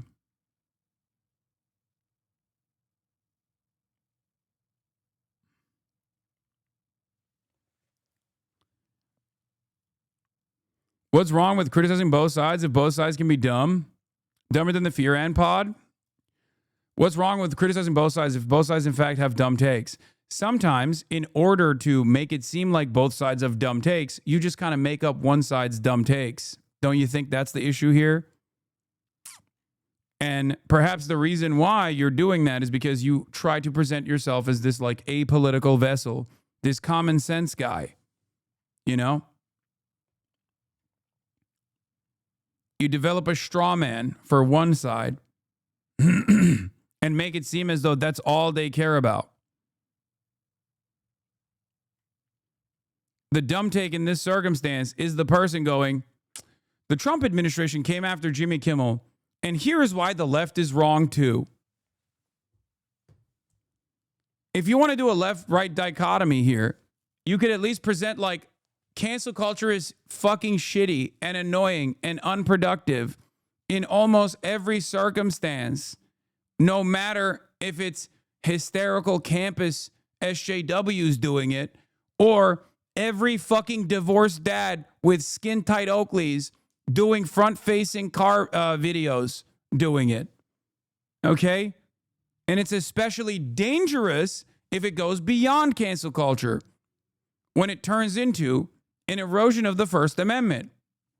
The government interfering in the content of certain broadcasts by utilizing the FCC to make threats is a direct intervention that is in violation of the First Amendment. So it's beyond cancel culture. Okay? Hasan, I beg you to please stop using Groyper terminology. What the fuck is Groyper? Oh my God, I can't wait. Come on, give it to me. Give me the fucking dumbest take I've ever heard in my entire life. Come on, let's go. Come on. Come on. I'm so excited. I'm so excited to hear the most annoying rad lib take that I've heard. Woke of the daytime. Come on, Chomsky's brain.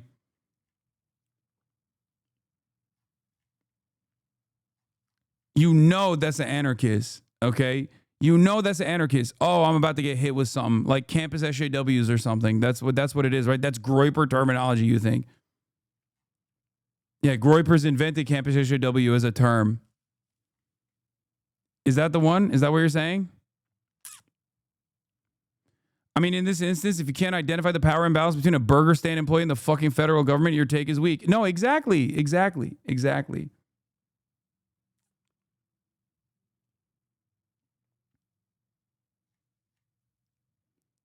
Why is this guy not giving us the take? God damn it.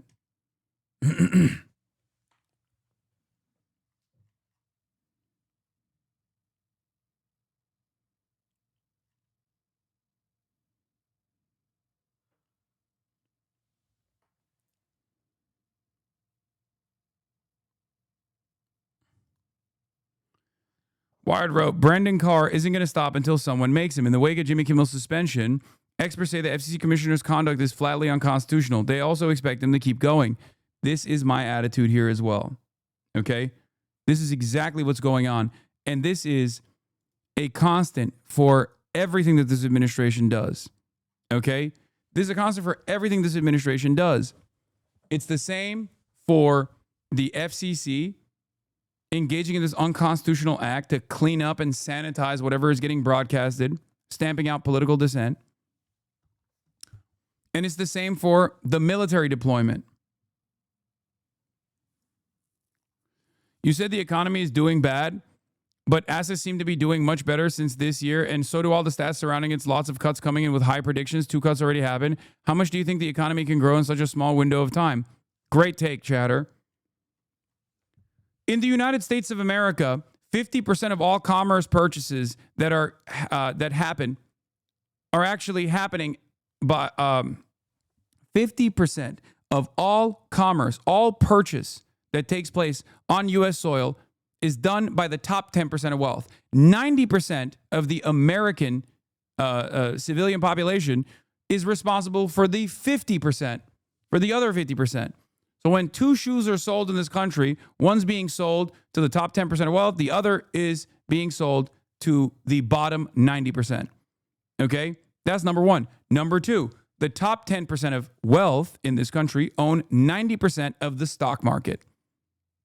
Okay? These are 2 facts you have to remember. So when the stock market is actually performing well, as it is, that is not indicative of a healthy economy. Please talk to a normal person that works a fucking job.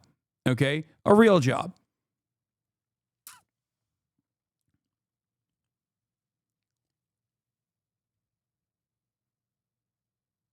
What is this economy update? That seems bad. Oh, that seems pretty bad. This one is actually for mortgages and, well, it seems bad. And this, well, this seems bad. You know, with this one specifically, I feel like you can kind of see that there was a dam, you know, holding back the worst case scenario for a while, and then, like, something happened, I don't know what, and it sure got a lot worse.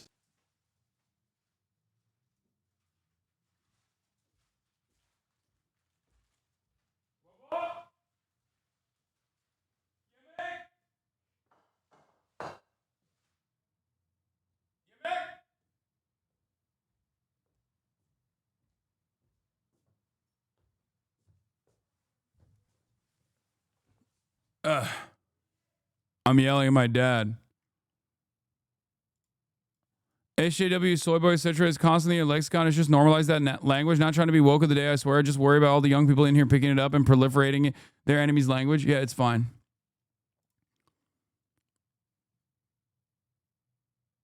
I think it's all right.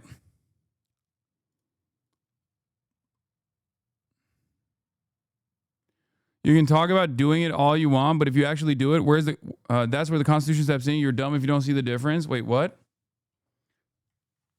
The point is, there is no machine that is going to stop this magically. You have to fight back. You have to fight back by using the pre-existing avenues.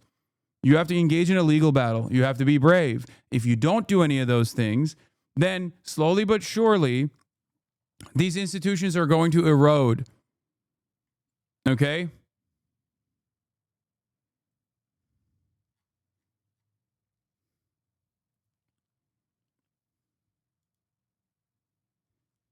Yeah.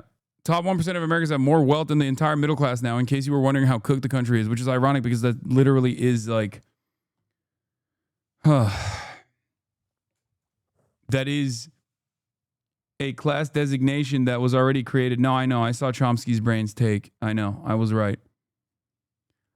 The middle class designation was created to mystify the pre-existing class construct between the working class and the capital owning class. And what's really funny about this is that under unlimited neoliberalism, the economy has gotten so bad that even their own newly created class designation is also erupting. They invented a new class designation to not focus on working class versus capital owning classes. And even on that metric, they're still failing.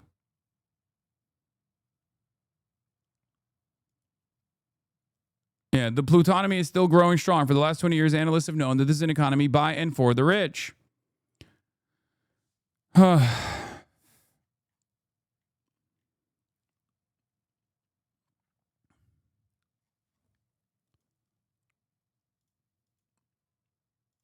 Anyway, getting back to it. Rogan, Schultz, and the rest of the podcast crowd, you think they're going to unload on Disney / Bob Iger? Yes.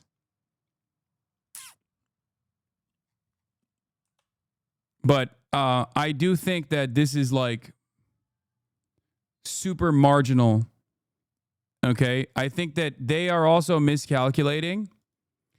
And these guys are, to a certain degree, audience captured. They also agree with some of the conservative rhetoric.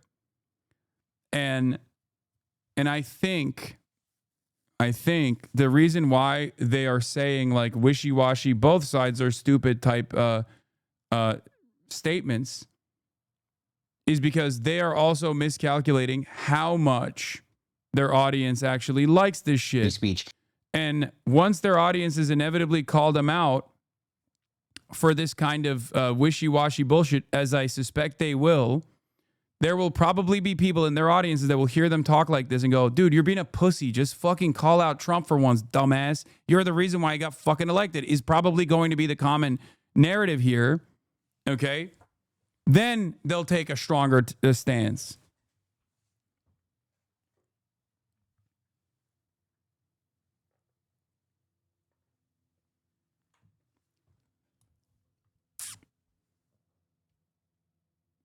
Did you talk about Asmongold's dad? Yes, I did. I talked about David, the singer, and I talked about Asmongold's dad as well. Rest in peace. Asmon dad was was in this broadcast as well. He was a watcher. He was a HasanAbi head. So this seems like a big attack on free speech. And yeah, I think we've been. Have you literally heard of any podcast, bro, who has said they regret voting for Trump? Yes, this podcast, as a matter of fact. Andrew Schultz literally came out and was like, we didn't think you were going to do this stuff. We didn't think he was going to do this stuff. Like, and they said that like a couple months ago, as a matter of fact. So this seems like a big attack on free speech. And I think he's been way more aggro. He's been way more aggro on Trump. Andrew Schultz is like the one that was more wishy-washy, but he's also anti-Trump now. He's on the anti-Trump train as well. I mean, he's besties with Charlemagne the God, who is like one of the most esteemed liberals out there. So yeah, I think we've been pretty staunchly in favor of free speech. And it is funny to watch right-wing people just become left-wing people. Because I said something about how you're a snowflake if you think you should be. If you agree with this, that's some snowflake shit. And somebody was like, you clearly don't even know what the First Amendment means. And that's exactly what left-wing people used to tell me. Yeah. Freedom of speech doesn't mean freedom. No, you know what's funny? No. If Republicans were up in arms about the Jimmy Kimmel thing, that's fine, okay? That is cancel culture, and Republicans weaponize it all the time. I know this because I am the recipient of a lot of the manufactured outrage that Republicans regularly engage in, okay? That's cancel culture. That's broadly understood as cancel culture. It is a universal principle. Everybody loves using it against their political opposition. What is happening in this instance is worse than that. What's happening in this instance is actually much more dangerous than that.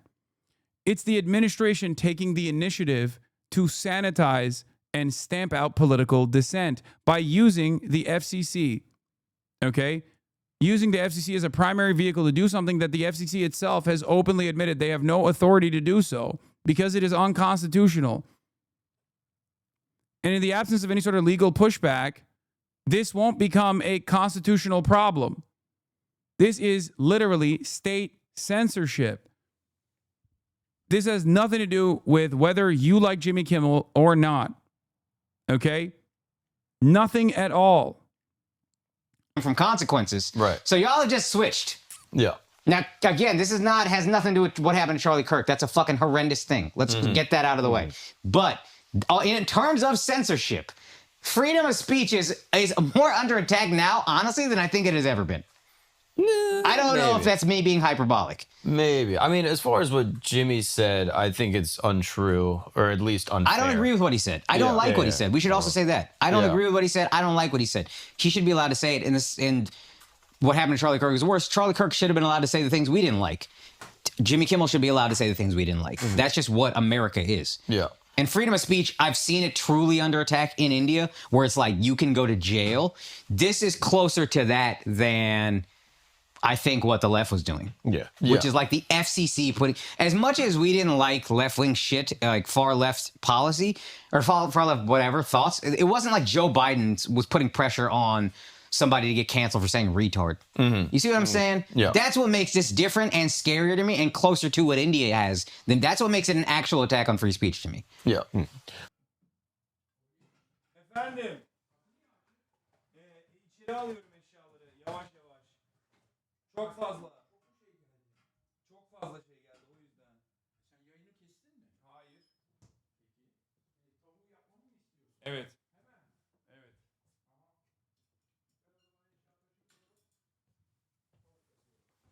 Sağ ol.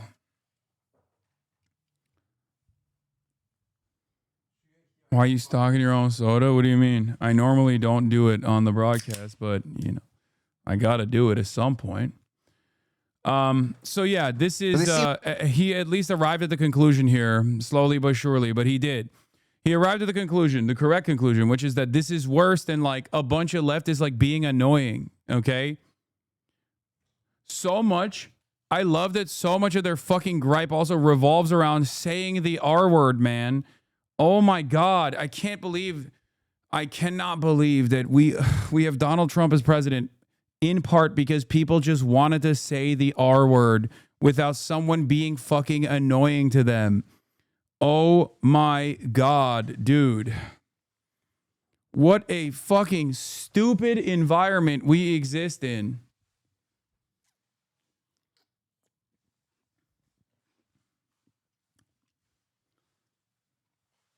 What an absolutely ridiculous environment we exist in. And then they're also like, oh, well, Jimmy Kimmel, what he said, we don't like. Like, what do you mean? He didn't even say anything. Like, he didn't say anything. He did not say anything even remotely offensive, okay? There is a reason why free speech exists, because language is up to interpretation. If you start prosecuting people over language, you can arrive at some very dangerous situations. Language is subjective.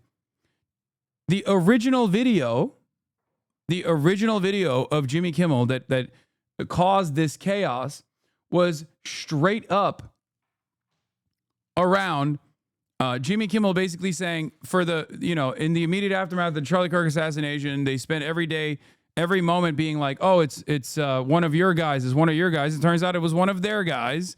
And that Donald Trump is not sufficiently grieving Charlie Kirk. He doesn't give a shit about Charlie Kirk. And then he showed a clip of Donald Trump doing just that. Okay? And people are trying to turn around and say, oh, Jimmy Kimmel lied.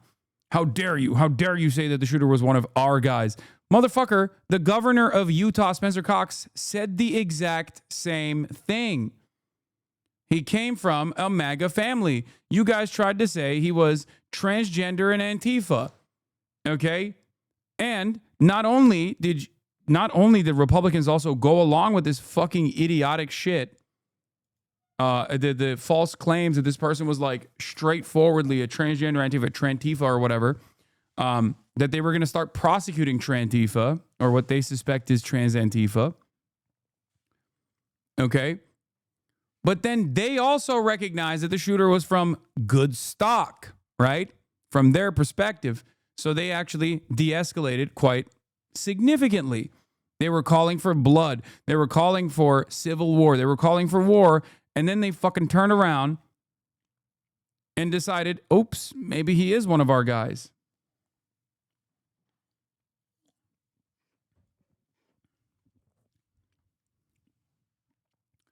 You're wrong. He didn't even say it was one of their guys. He just said they tried hard to show it wasn't one of their. None of it matters. Even if Jimmy Kimmel went on television and said, this guy voted for Trump illegally 1 million times. He loves Donald Trump. The guy that shot Charlie Kirk loves Donald Trump. There is no government interference. Okay? There is no fucking government interference. He isn't, though. You're being dishonest. Oh my God. This is not about the contents of Jimmy Kimmel's commentary.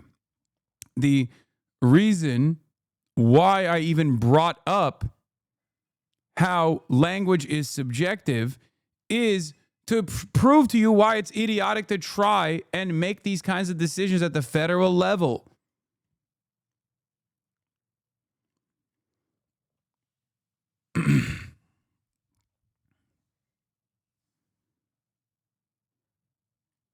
What are we talking about, man?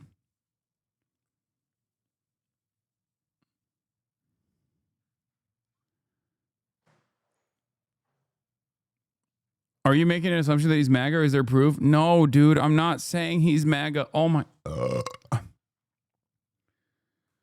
my God. Chatters. First of all, what are we doing here?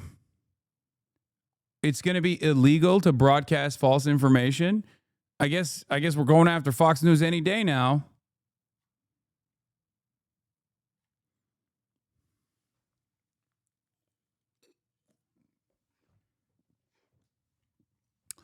Do y'all have a brain is a good question. Is one that I find myself asking all the time. I even ask myself the same question for participating in this fruitless endeavor.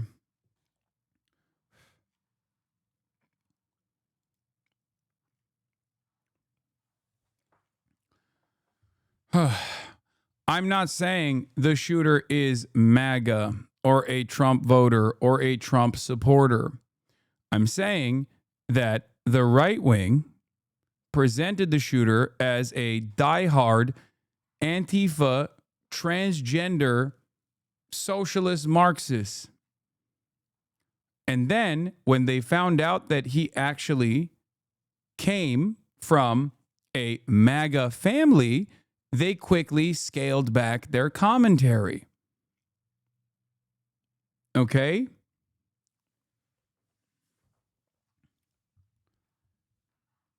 And the reason for why they did that, the reason for why Nancy Mace, for example, the day prior was talking about executing this alleged suspect or the shooter, and then after the shooter was revealed to be a white boy, quirked up white boy, okay, turned around and started talking about praying for his soul, is because they also came to the recognition that the shooter might be one of their guys.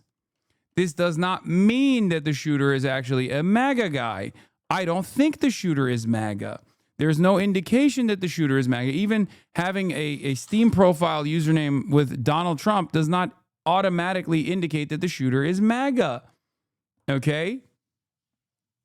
Having said that, however, because of the subjective nature of language and interpretation, it is ridiculous to try and criminalize this kind of speech or any kind of speech. I have never been and never will be an advocate to criminalize speech, no matter how offensive I find it, no matter how dehumanizing I find it. This doesn't mean that there isn't a limit to speech, what kind of speech that you can engage in.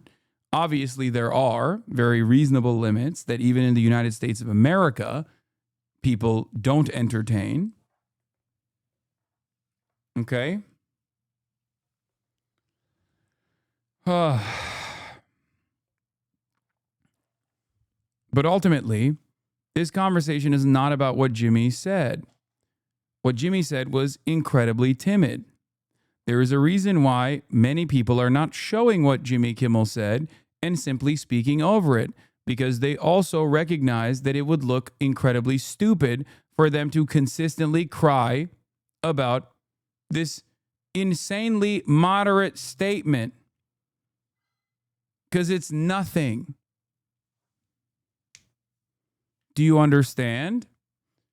It's nothing.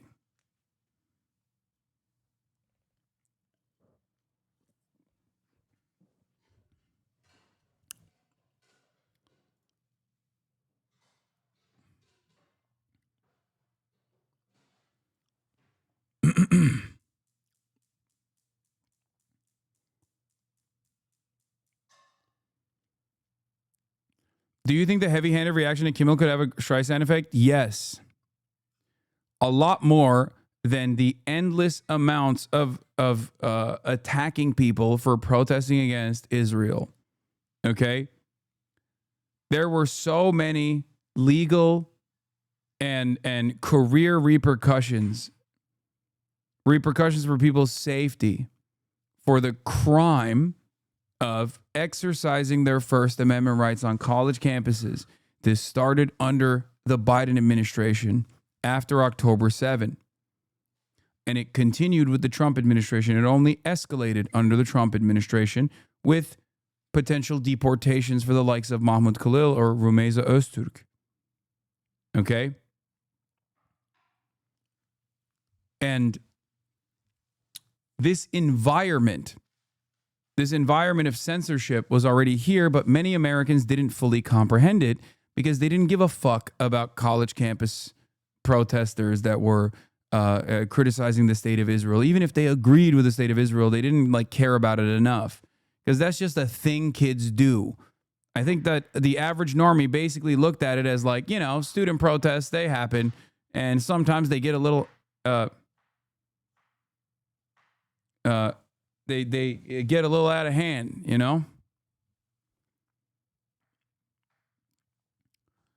But this is something that will be a nuisance.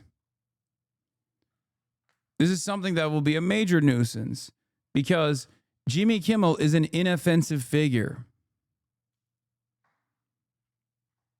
He is an utterly inoffensive figure.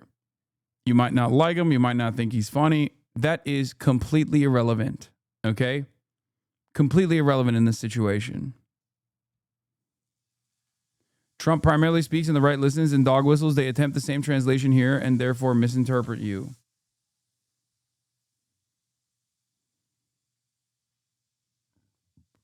The people who said actually it was a decision by ABC because Jimmy Kimmel said something incorrect look fucking stupid now, and they'll look even stupider when they defend this.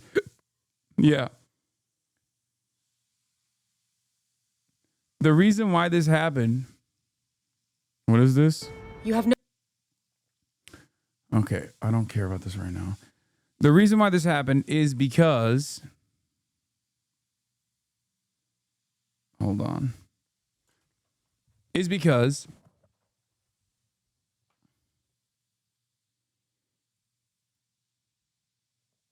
Donald Trump hates Jimmy Kimmel. A lot of right-wingers hate Jimmy Kimmel. Jimmy Kimmel says something totally and utterly inoffensive. They use the Charlie Kirk media landscape to go after people that they've declared enemies of the state, okay? For dissent, no matter how moderate it may be, okay? They tackle the issue from, Unc, your mic is buzzing. Wait, really? Or is that one guy saying it? I don't think it is. I think you're probably hearing background noise maybe. Anyone hear that audio change suddenly? The hiss is because my dad is cooking in the background. So you might be hearing that. Yeah, you're hearing the hiss in the background because my dad is cooking.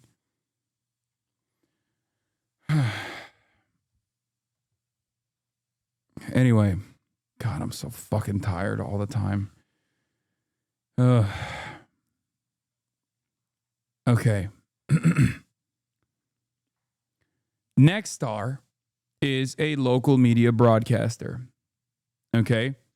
Nexstar wants to purchase Tegna, which is another local media broadcaster. They want to merge.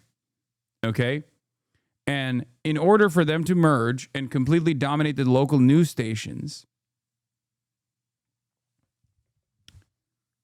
the FCC must approve of the decision.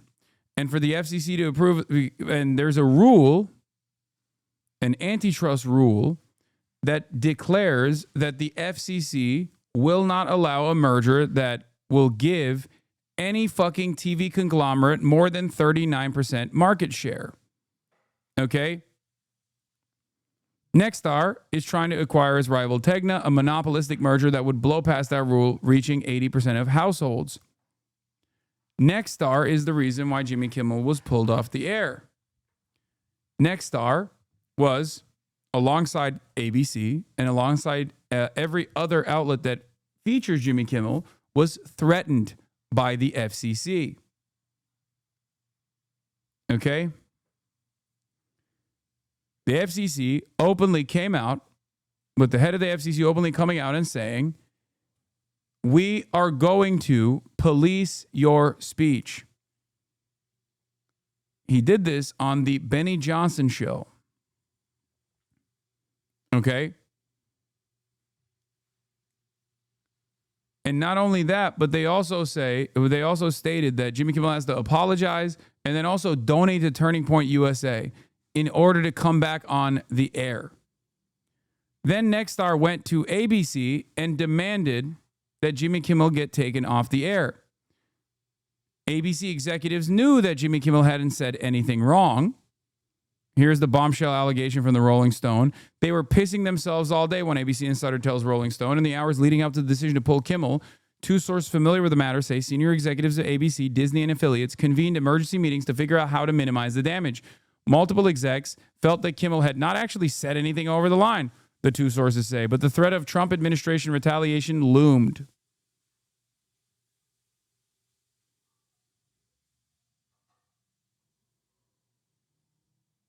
Do you understand?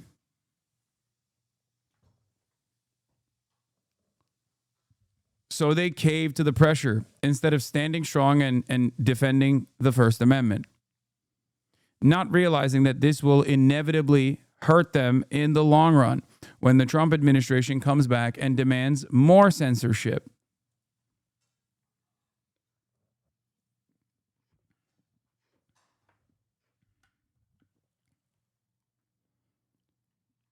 Do you understand?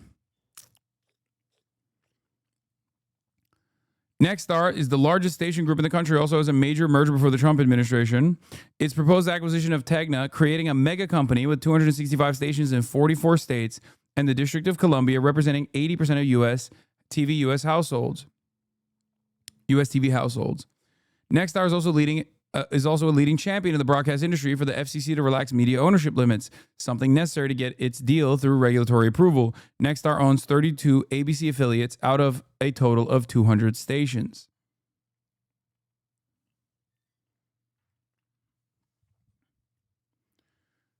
So the dumbasses that were like, we're voting for Trump so we can say the F word and the R word are perhaps not realizing that, like, this is the actual not only cancel culture, but like this is actually a violation of the First Amendment. Many people mistake cancel culture as a violation of the First Amendment. Okay? Applying organic pressure is cancel culture. When the federal government steps in, that's beyond cancel culture. That's actually a violation of the First Amendment. One is unconstitutional and illegal. The other is a nuisance and annoying. Republicans do both. Okay? That's it. I'll give you an example. When these pedophilic Nazis, like the ones that Elon Musk routinely highlights, are consistently claiming that, I'm doing these illegal things on stream and companies need to step in and try to galvanize an audience to take action and to send and spam call advertisers, for example, to apply pressure to a company. That's cancel culture, okay? Through and through. That's cancel culture. They're just being fucking annoying. They're being annoying nuisances, okay? And it's entirely dependent on the company to make that decision, to calculate whether or not this is appropriate, calculate whether or not I'm worthy of staying on the platform, or I just have too many people up my asshole. Okay? But it's still up to the company. But when the government interferes, that actually becomes a real problem that pertains to the First Amendment. When the government starts applying pressure, well, then, you got I mean, the government has awesome power. Then they're censoring certain types of speech. It's completely unacceptable and it's unconstitutional.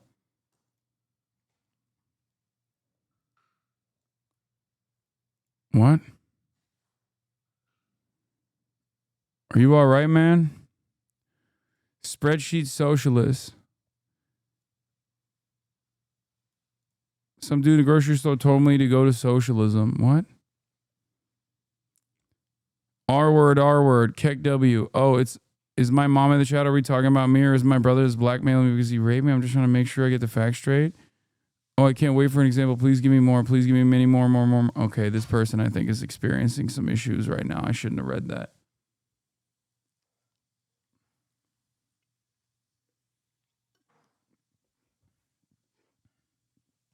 Not gonna lie, your sub count, the only thing having them not throw you under the bus before this, probably their metrics show you're not botted and viewers largely only watch you. Yes. There's a couple different reasons. One, because I play ball. Okay. I stick within the confines, no matter how much my haters try to fucking present it as the opposite, I stick within the confines of the terms of service. I'm a progressive figure, and also association with me for Twitch and therefore Amazon as well is a positive one in the eyes of mainstream news because they get a lot of prestige when the New York Times writes about, you know, a young activist fighting the good fight or whatever the fuck, right?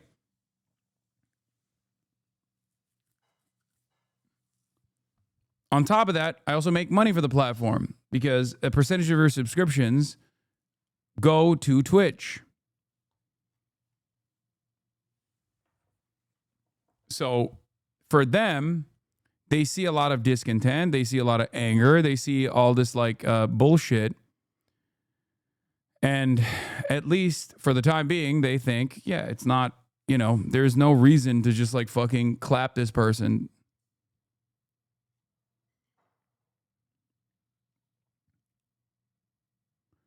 Hey.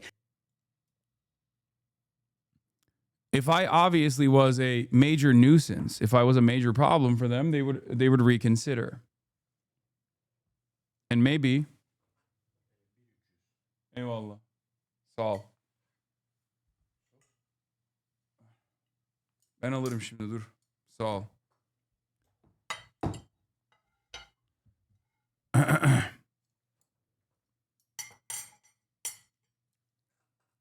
If I was like consistently saying slurs, for example, like that fucking bald alleged rapist Tectone,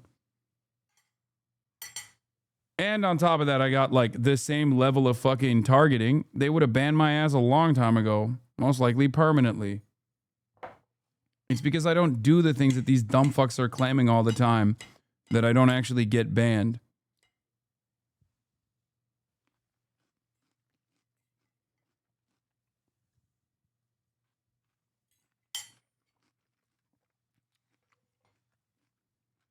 The only thing that I would say as it pertains to Jimmy Kimmel was, where was the joke? Because you're a late night host. And obviously that has a comedic attachment to it.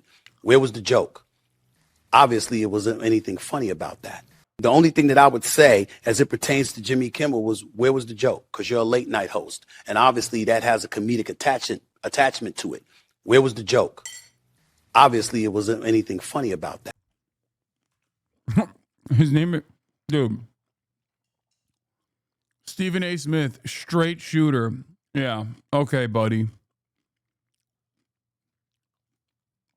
Also, remember when everybody was making fun of me yesterday about reading r/conservative and who their next targets are? And some of those dumbasses were like, The View, please go after Hasan and also The View. Well, it turns out the dumbest guy you know that hasn't left their hometown does actually reach the halls of power. Their demands are heard by the most Twitter adjacent administration that has ever existed.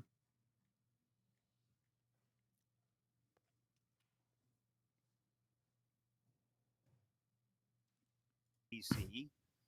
that maybe run afoul of this more often than Jimmy Kimmel. I'm thinking specifically of The View. And President Trump himself has mentioned Jimmy Fallon and Seth Meyers at NBC. Just wondering, do you have comments on those shows? And are they doing what Kimmel did Monday night? And is it even worse on those programs, in your opinion? Well, look, you can be unfunny. That's fine. And a lot of people are sort of saying that, well, people are punishing Kimmel because they don't like a joke that he told. But, we don't need to rehash it here. But obviously what he said was not a joke. It wasn't presented at all that way. But when you look at these other TV shows, what's interesting is the FCC does have a rule called the equal opportunity rule, which means, for instance, if you're in the run-up to an election, you have one, partisan elected official on, you have to give equal time, equal opportunity to the opposing partisan politician.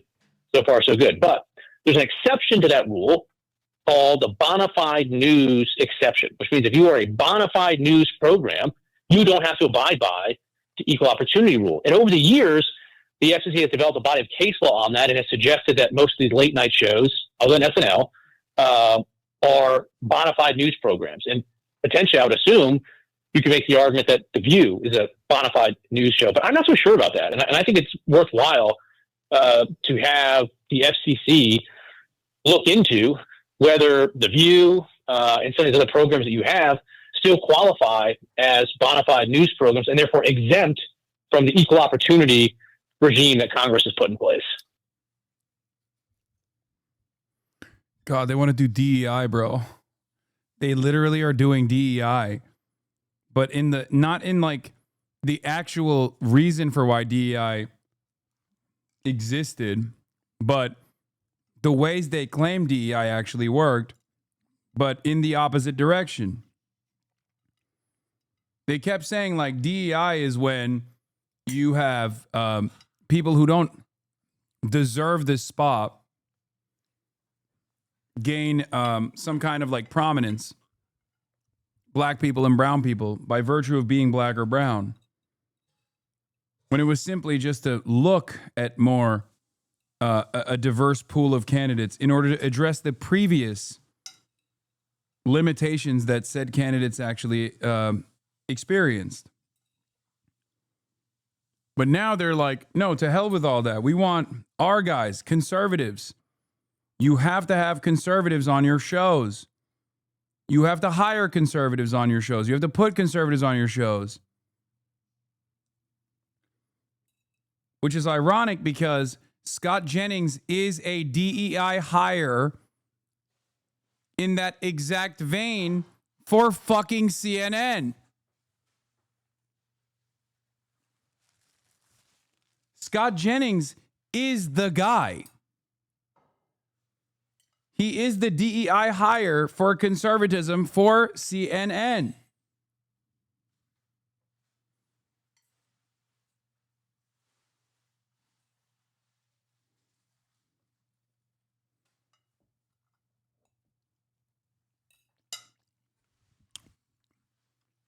Meghan McCain used to be the DEI hire for The View.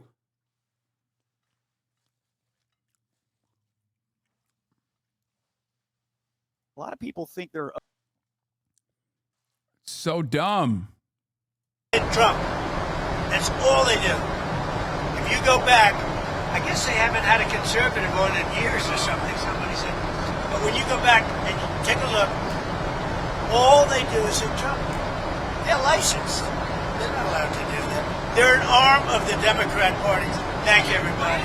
Thank you. Thank you. Fly safely. You know why I say that? Because I'm on the flight. I want to get home. Otherwise, I wouldn't care.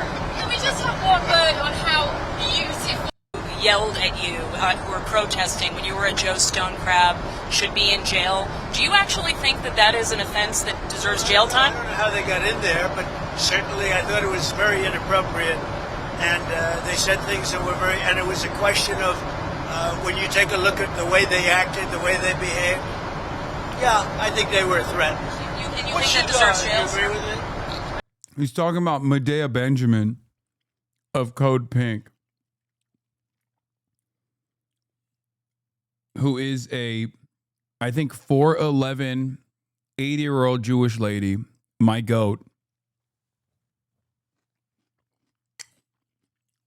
And he's saying that she was a threat because she was being menacing and saying Trump is a fascist, which is now a prosecutable offense, I guess. Fantastic. I think they're a nasty organization. But you think they deserve jail? Well, I don't know. I was just going to ask, last week in the Oval Office, I asked you about if Ilhan Omar should be censored. Congress censored her. I just want to get your reaction to that. They did censor it. When did this happen? Yesterday. Yeah, good. I think she's. These guys are so stupid. They didn't even. No, they didn't. They couldn't. The vote didn't pass. What are we doing? Like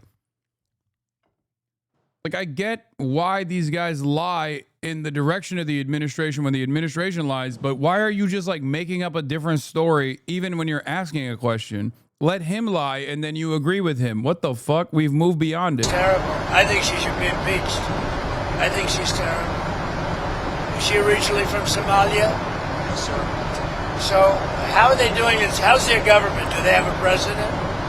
Do they have a council? Do they have anything? Do they have police?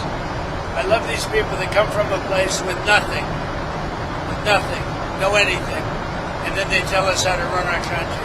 No, I think if she got censured, that's great. If she got impeached, that's even better.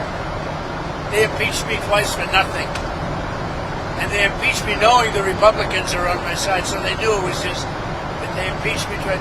She should be impeached, and it should happen fast. What she says is out of line. Yeah, go ahead. Dude, that is so insanely fucking racist, dude. What do you say to that? What do you even say to that?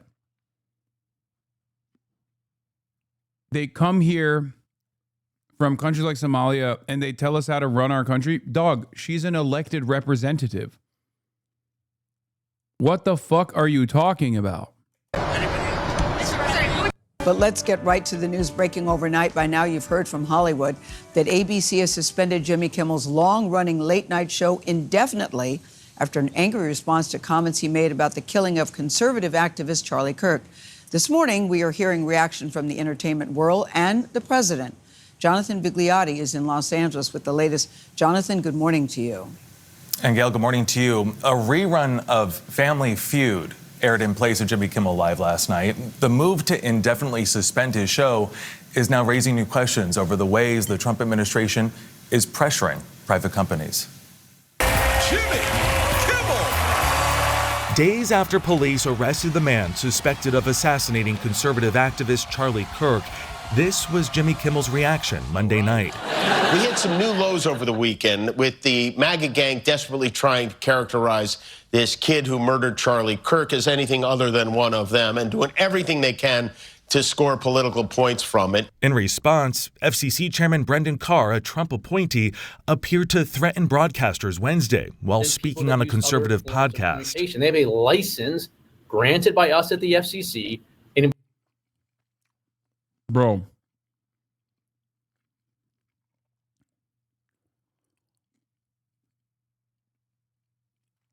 I can't believe they just like they cover it as though it's like valid. Just, it's not only unconstitutional, but it's invalid. And no, this isn't cancel culture. This is worse.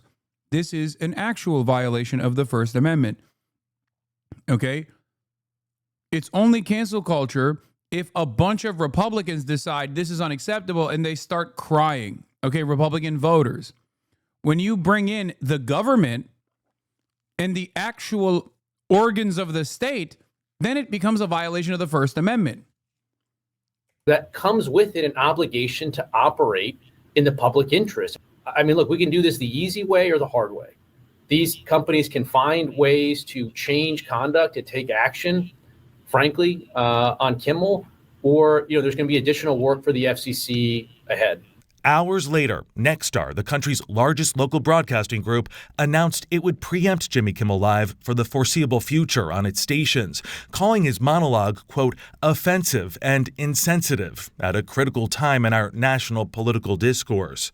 And shortly after, ABC said it would pull its late-night host off the air indefinitely. CBS News legal contributor Jessica Levinson. When a private employer takes action against a private employee for speech, that's not a First Amendment issue. That, generally speaking, is an employment-based issue. Celebrities like Ben Stiller and Gene Smart were quick to defend Kimmel. Comedian Wanda Sykes, who is scheduled to appear as Kimmel's guest Wednesday, accused the Trump administration. Dude, this is not that. This is the government threatening a company directly. Anyone who says, oh, this corporation came to this conclusion on their own is a fucking liar.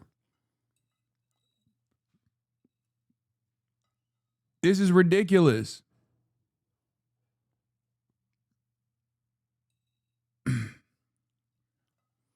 The government cannot compel speech. That is, like, you don't have to be a constitutional scholar, okay? The government cannot compel most speech, let's say. Because obviously, like, you know, issuing death threats to the president or whatever, you can't do that, right? Like, you can face criminal repercussions for things such as that. But in most circumstances, the government cannot compel speech, okay? This is the government compelling speech.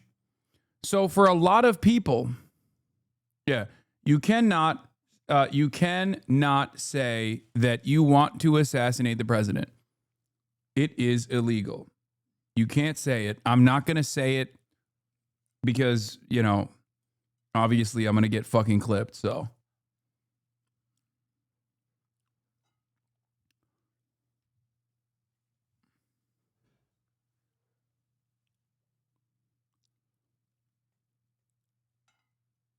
The whitest kids you know skit, yeah.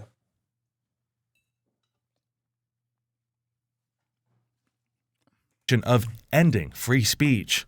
Hey, for those of you who pray, now's the time to do it. Love you, Jimmy.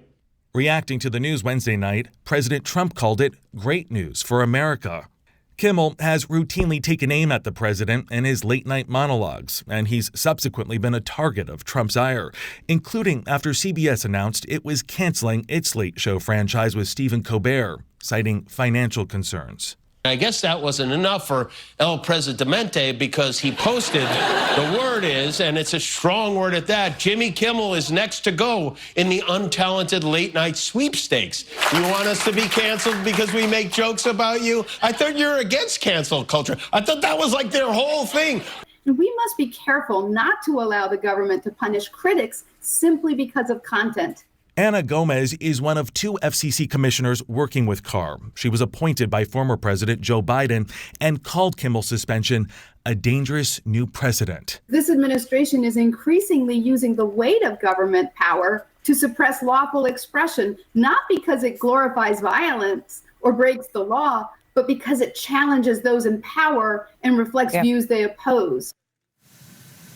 And we asked Jimmy Kimmel and his reps for comment, but haven't heard back. We should note that Nexstar decided to preempt Kimmel's show as it seeks FCC approval for a $6.2 billion merger with another media company, Tegna. Nate? Jonathan, thank you. All right, it is 20 minutes after the top of the hour. ABC News pulling Jimmy Kimmel Live off the air indefinitely over the late-night host comments on the assassination of Charlie Kirk. That's right. Ty Power joins us with the latest on that. Good morning, Ty. Good morning to all three of you. The shakeup comes as Jimmy Kimmel continued to reference Charlie Kirk and the alleged gunman this week during his late-night monologue.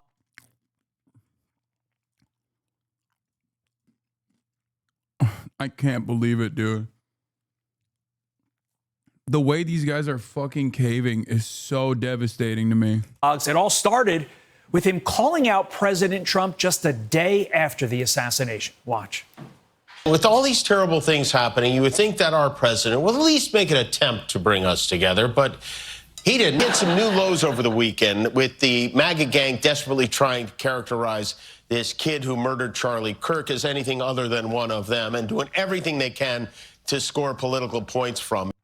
After the comedian's contentious remarks about the president on September 11th and then the MAGA base on September 15th, as you heard, Kimmel continued again on Tuesday, stating, quote, many in MAGA land are working very hard to capitalize on the murder of Charlie Kirk. Wow, I can't believe he said all of those correct things. I can't believe Jimmy Kimmel was so right. It's making me reconsider why I didn't even think he was funny. None of these things are even jokes at this point. It's just correct statements that he is saying. Again, we are prosecuting correct statements. Objective statements. FCC warning Disney there would be action taken against his comments, and then ABC pulled him off the air indefinitely shortly thereafter. Just before ABC's announcement, the president of one of the country's largest TV stations said it would stop airing Kimmel's show, calling the host's comments offensive and insensitive, and that they don't represent the values of the communities in which we are located. They're going to replace programming in its ABC-affiliated markets. SAG-AFTRA, though, responding to the suspension, stating that the decision is the type of suppression and retaliation that endangers everyone's freedoms. Now, all of this news comes as yet another ABC reporter issues an apology for insensitive commentary on Charlie Kirk's assassination, gushing over the alleged shooter's text to his roommate. It's very touching in a way that I think many of us didn't expect. A very intimate portrait into this relationship between the suspect's roommate and the suspect himself, with him repeating.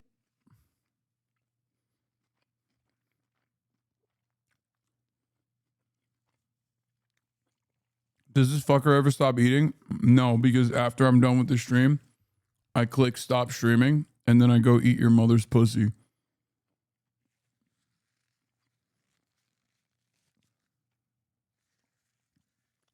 Isn't that dope? She loves it. I'm your dad now. I'm your stepfather. Actually, I'm not your stepfather. I'm the father that stepped up.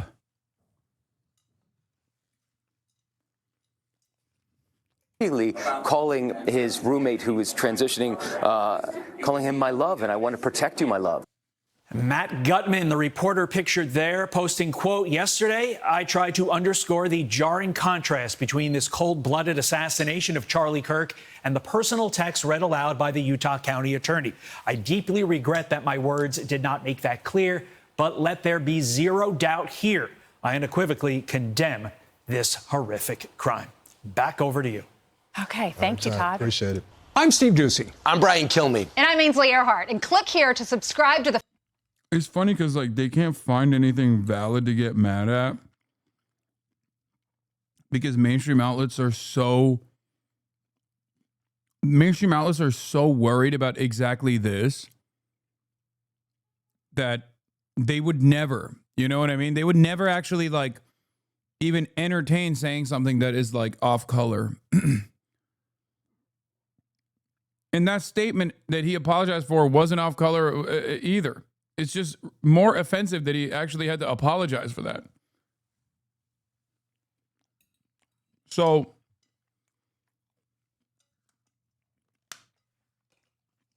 for me, what I see here is,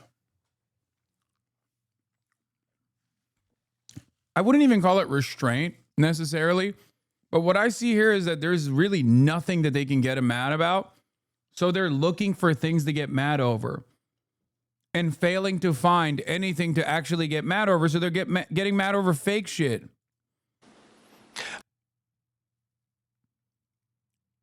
Like, isn't that crazy? It's kind of like, dude, not to bring everything back to myself, but it is my broadcast after all. And I'm also in the crosshairs too, to a certain degree. But I sometimes think about that where it's like, dude, I do political commentary with a live audience 8 to 10 hours every day for 7 days out of the week. And in all of that commentary, and there's a lot of back and forth in this medium, there's a lot of like, pushback. There's a lot of people who are trying to piss me off, all this stuff, right? And in all of the years of doing this, in all the years of doing that, they can't even find anything recent or directly in context with maybe like 1 or 2 10-second fucking clips, with the exception of like 1 or 2 10-second clips to hyper focus on, to laser in on, to be like, you're a bad person, you're fucking violent, all this shit. Like, it's crazy. It's crazy.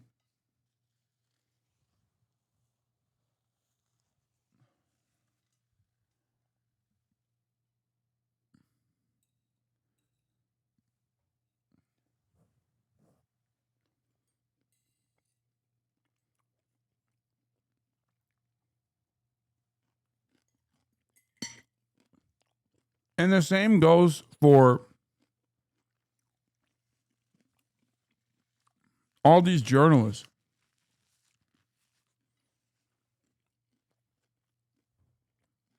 They can't find anything in mainstream media that actually reaches a standard of inappropriate misconduct.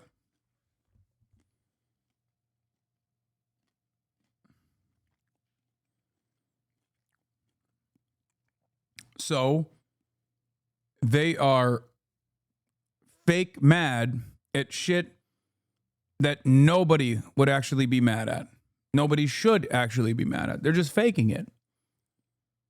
And on a separate issue, free speech, your Vice President Vance said that free speech is under attack in the UK. Do you agree with him? And Prime Minister, we saw the dismissal of a very well-known chat show host in America last night, Mr. Kimmel. Is free speech more under attack in Britain or America? Well, Jimmy Kimmel was fired because he had bad ratings more than anything else, and he said a horrible thing about a great gentleman known as Charlie Kirk. And Jimmy Kimmel is not a talented person. He had very bad ratings, and they should have fired him a long time ago. So, you can call that free speech or not. He was fired for lack of talent. Yeah, please, go ahead. Yeah, I mean, firstly, on the question of Charlie Kirk, can I just express how...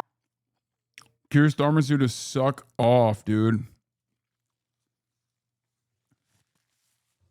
The kid starver.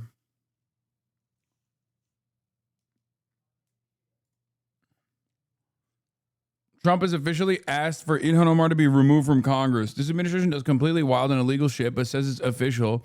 Like, okay, I officially asked you to shut the fuck up, resign, and blow a goat. True.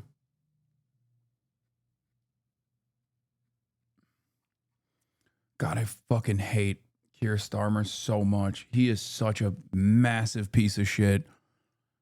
Talk about a guy who was not ready for the job, who cannot rise to the occasion, okay? God damn, dude. This man is doing more to ensure that fascists win in the next election cycle in the UK than the conservatives ever could have done. Okay? Straight up.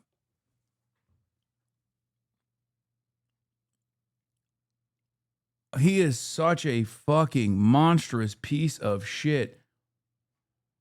Oh, my Lord. How shocking that is, I think, to everybody who believes in free speech and in democracy. It sent shockwaves through the world. And I know that he was a friend of the president, and I reached out straight away to the president because I understood how impactful it'd be on him and his family. And we all need to be absolutely clear about that. Whatever our political views, it is shocking and is to be condemned. On free speech, not much to add to the answer I gave earlier. This country's had free speech for a very, very long time. It is part of who we are as a country.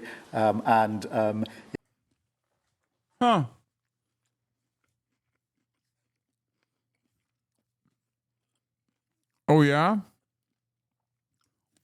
Obviously, when he says this country has free speech is bullshit, but when J.D. Vance says the UK doesn't have free speech, he's being a fucking moron.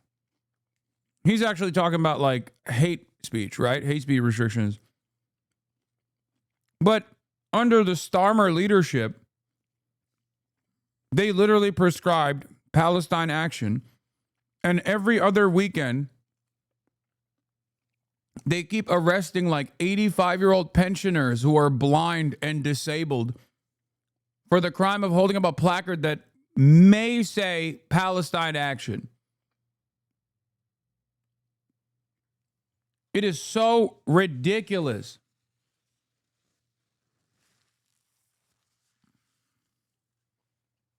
Oh, this country has free speech. Get the fuck out of here.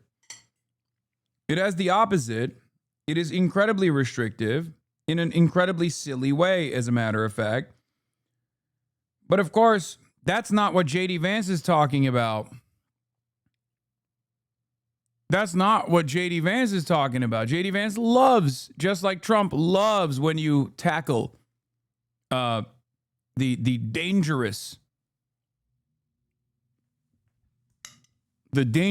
pro-Palestinian protesters. It is the values that we fought for. We fought for it during the Second World War alongside each other. So we need no reminding of the importance of free speech in this country. Thank you, Robert. Hey, it's Will Kane. Click here. By the way, people are unironically getting aggressively prosecuted for exercising First Amendment rights that pertain to saying heinous shit about Charlie Kirk. Nothing I've said, but I'm saying, like, there are people who have gone above and beyond. Some people who have obviously addressed, like, the things that Charlie Kirk has said, but other people who have, like, basically celebrated his death, right? That's still not prosecutable. That is not a prosecutable offense. What are we doing?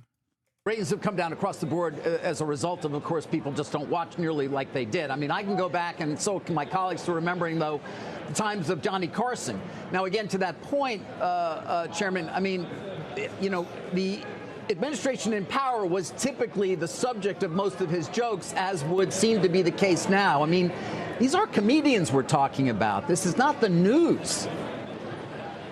Well, look, I can tell you, Jimmy Kimmel is no Johnny Carson, and the issue that arose here, where lots and lots of people were upset, was not a joke. It was not, you know, making fun or pillaring me or the administration or the president. It was appearing to directly mislead the American public about a significant fact of probably one of the most significant political events we've had in a long time. It's really the most significant political assassination we've seen in a long time. And so I think that's I don't think anybody's going to try and defend what Kimmel said. And I certainly defer to the decision maker.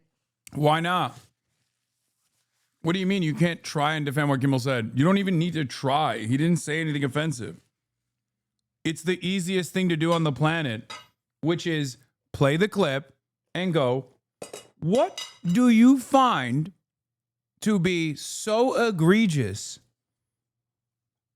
even offensive, as a matter of fact, in this clip that caused you to engage in the unconstitutional act that you yourself have recognized is outside of the purview of the FCC, to demand Jimmy Kimmel get taken off air? Be specific. What is a crime here? And even if there is no crime, what is even offensive about this sentiment? Do it. He's right there. Then talk about how he in the past openly recognized that they did not have the power. The FCC did not have the fucking power to do exactly this. Making of the company itself in terms of saying this was beyond the bounds. But I do wonder, and I think many people do, whether you really are just targeting comedians who who typically through the years have made fun of political figures in a way that, like, these guys are such pussies, bro. They are such fucking pussies. Like the liberals here as well. Do you understand? They are having a hard time being honest, because they too are obviously worried about repercussion. Do you understand? That's the chilling effect. Do you understand? When you can't do even like the bare minimum of decent journalism because the guy that you're sitting across from can now come after you, and he has shown that he is willing to do so, That's what the fuck we're talking about as far as the government compelling speech or creating a chilling effect on speech. That's what this is.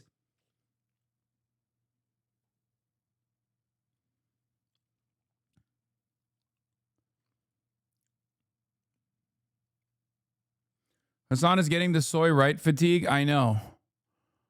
I can't deal with it. Because the president simply is offended by it. No. Look, again, broadcast TV is different. We're on a cable show right now. You don't have an FCC license. You don't have an obligation to serve the public interest. Podcasts don't either. Stand-up comedians, whether they're on lots of forms of communications, don't. And Kimmel is free to do that. But if you have a broadcast TV license, that means that you have something that very few people have. And you're excluding other people from having access to that valuable public resource. And it comes with an obligation to serve the public interest. And again, over the years, there's been a rule in place at the FCC that local TV stations get to preempt programming that they don't think meets the needs of their communities. But recently, these national programmers, ABC, Disney, Comcast, NBC, they've been exercising outsized control and power over those local TV stations, and there's been no pushback. And this is a very significant moment because local broadcasters are now pushing back on national programmers for the first time that I can think of in modern history. And that's one of the things we want at the FCC. We want to empower local broadcasters that have the public interest obligation to push back on national programmers so that people have more choice. It's interesting. Some people have pulled some of your old posts, Chair Carr, including this one from 2019. Should the government censor speech it doesn't like? Of course not. The FCC does not have a roving mandate to police speech in the name of the, quote, public interest. How do you square what you're saying with those old posts? And is there pressure now, for example, for Comcast to drop Jimmy Fallon and Seth Meyers the way the president suggested? Well, two things. I've been very, very consistent when it comes to the internet. We want, wide open, robust, debate. And there's no public interest standard there. There's no licensing obligation there. But again, broadcast TV is simply different. Particularly during COVID, we saw this massive surge in censorship on the internet by Facebook, by previous owners of Twitter. And I pushed back very strongly there. But again, broadcast is different. They've got a license and they're free to go on the internet and do whatever they want. But if they want to keep access to those valuable airwaves, I've been clear. We're reinvigorating the FCC's enforcement of public interest. And it's a good thing. I mean, look, trust in the media is at an all-time low. It used to be more trusted than Congress, at least they could say, but now they've fallen beneath Congress. I think, gas station sushi probably polls better in terms of trust than the legacy broadcast media right now. Chair Carr, Jim Cramer, according to the New York Times, late Wednesday, I'm just quoting here, Sinclair, another owner of many local TV stations, said that it would also suspend Mr. Kimmel's program and called on Mr. Kimmel to apologize and make a meaningful personal donation to Mr. Kirk's family and the activist political group Turning Point USA. Do you think that's an appropriate remedy of the situation? I think Sinclair has every right to call for that. Again, Sinclair. Oh my God. It's extortion, dude. What are we doing?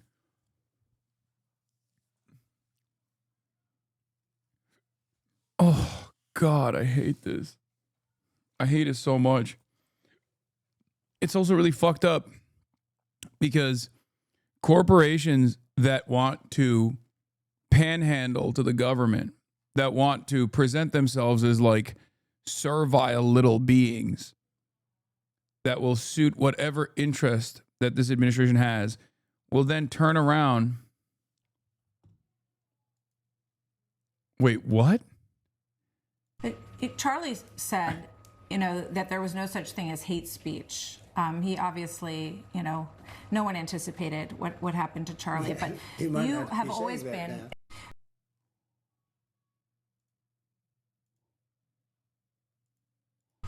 Charlie said, that there.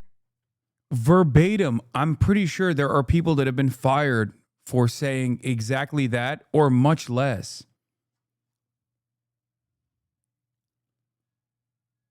Bro, remember I told you he is incapable of showing grief because he's so fucking narcissistic. He is utterly incapable of even weaponizing the situation by demonstrating sufficient grief and like really whipping up the public. Because like if he was capable of just being like, Charlie's my friend, I'm really saddened by this, I will never forgive the left for doing this, shit like that. Like, you know, stuff that JD Vance is saying and doing. If he was capable of doing that, I think there would be a lot more anger. There would be a lot more resentment. The reason why I suspect that like this is going to eventually go away, and the only thing that people will remember is the frustration that they have for this administration cynically fucking using the story to go after their critics, is because Donald Trump can't even develop fucking develop like the sufficient grief necessary to show how impactful this has been for him, and to gear up, tune up the base to also feel angry. There was no such thing as hate speech. He obviously, you know, no one anticipated what happened to Charlie, but you have always been.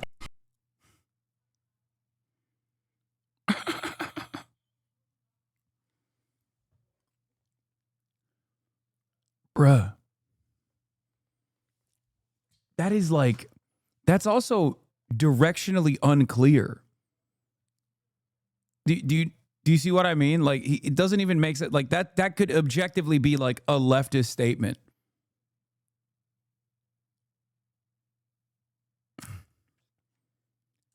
Do you guys not hear what he's saying? McCallum says, Charlie said there's no such thing as hate speech. Trump said he might not be saying that now, and starts cackling.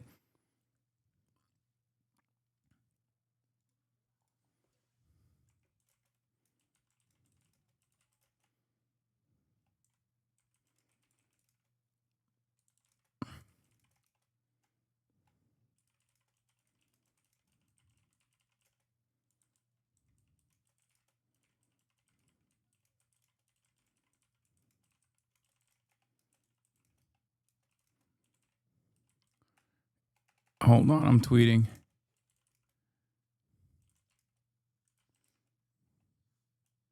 He can't even fake care.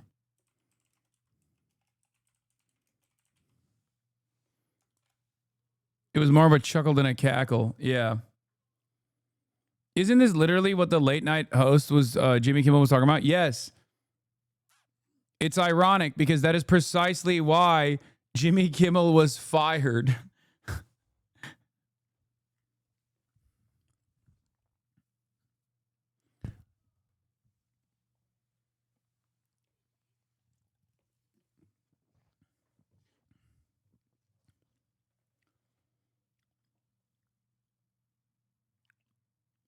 It's crazy.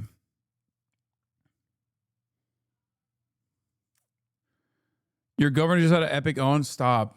Okay, we're past that point. We're past that point. I suspect liberals will start getting annoyed with this shit too. Okay, I obviously have way less tolerance than the average liberal has for this kind of stuff. But these epic jokes. Charlie said, you know, that there was no such thing as hate speech.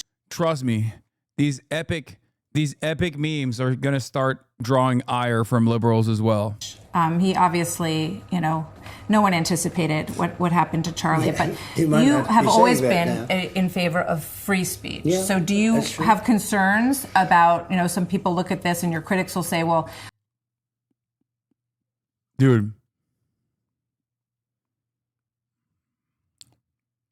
Dude, what's crazy about this shit?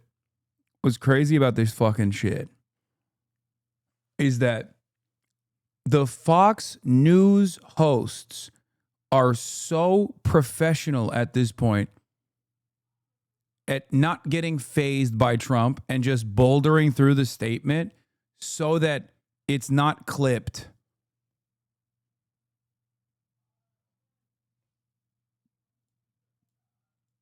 You have always been in. Like, notice how she's doing crosstalk.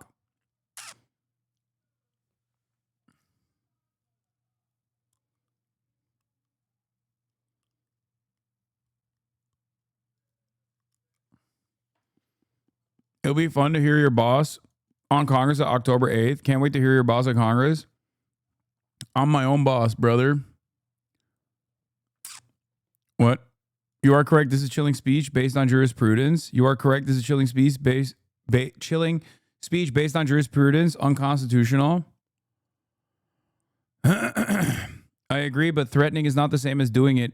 Can you see the difference? You can talk about it, doing it all you want, but if you actually do it, that's where the Constitution steps in. You're dumb as fuck if you don't see the difference. What are you talking about? No, you absolutely can't fucking threaten to do it either.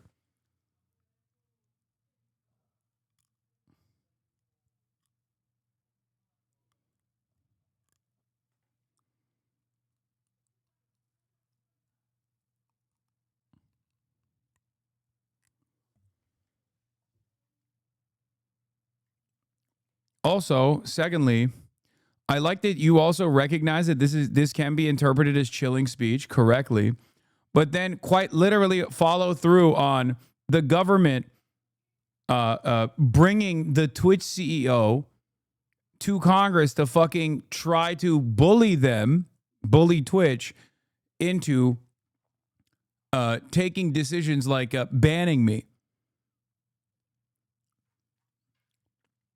Like, do you not comprehend? Like, you agree with me on this side, but then you turn around and you're like, no, but you're different because I hate you a lot more than I hate Jimmy Kimmel, I guess.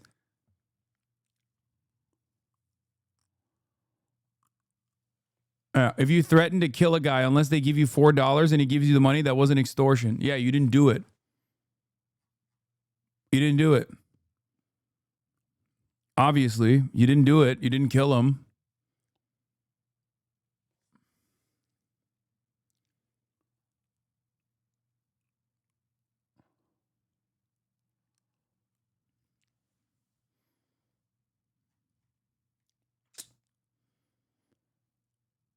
How can you hate Hasan more than Jimmy Blackface Kimmel?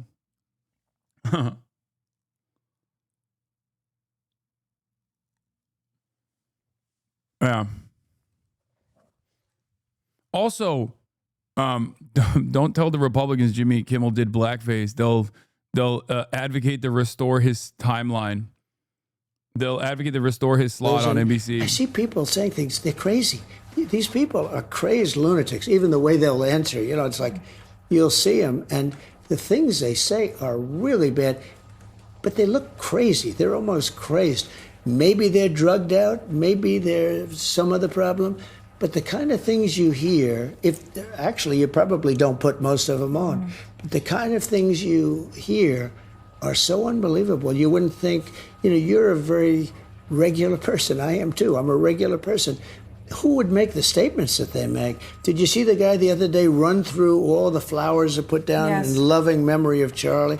This maniac runs through the flowers, kicking them all down and stepping and stomping on them. And fortunately, somebody grabbed him and gave him a rap. But the guy looks like a normal guy. And who would do that? I mean, who would do it?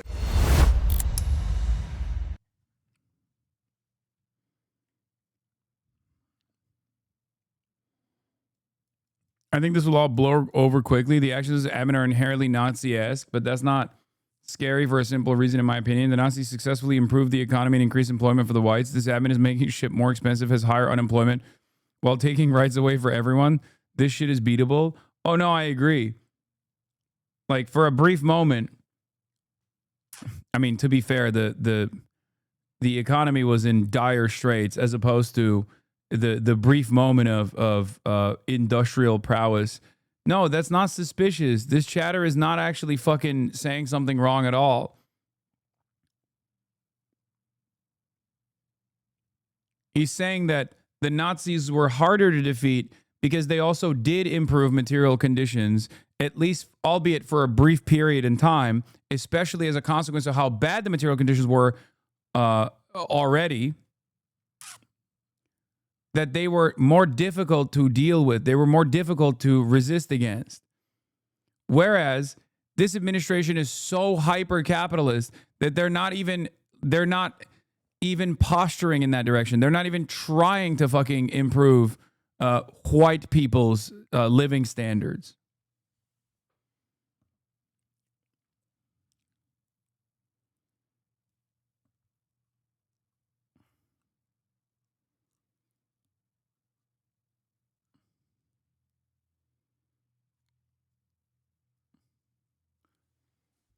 And therefore, that resentment will continue brewing.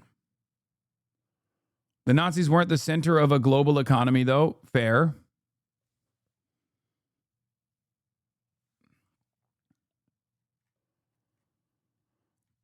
I've said this over and over again, man. The incompetence of this administration will hopefully make it easier to resist this administration's actions.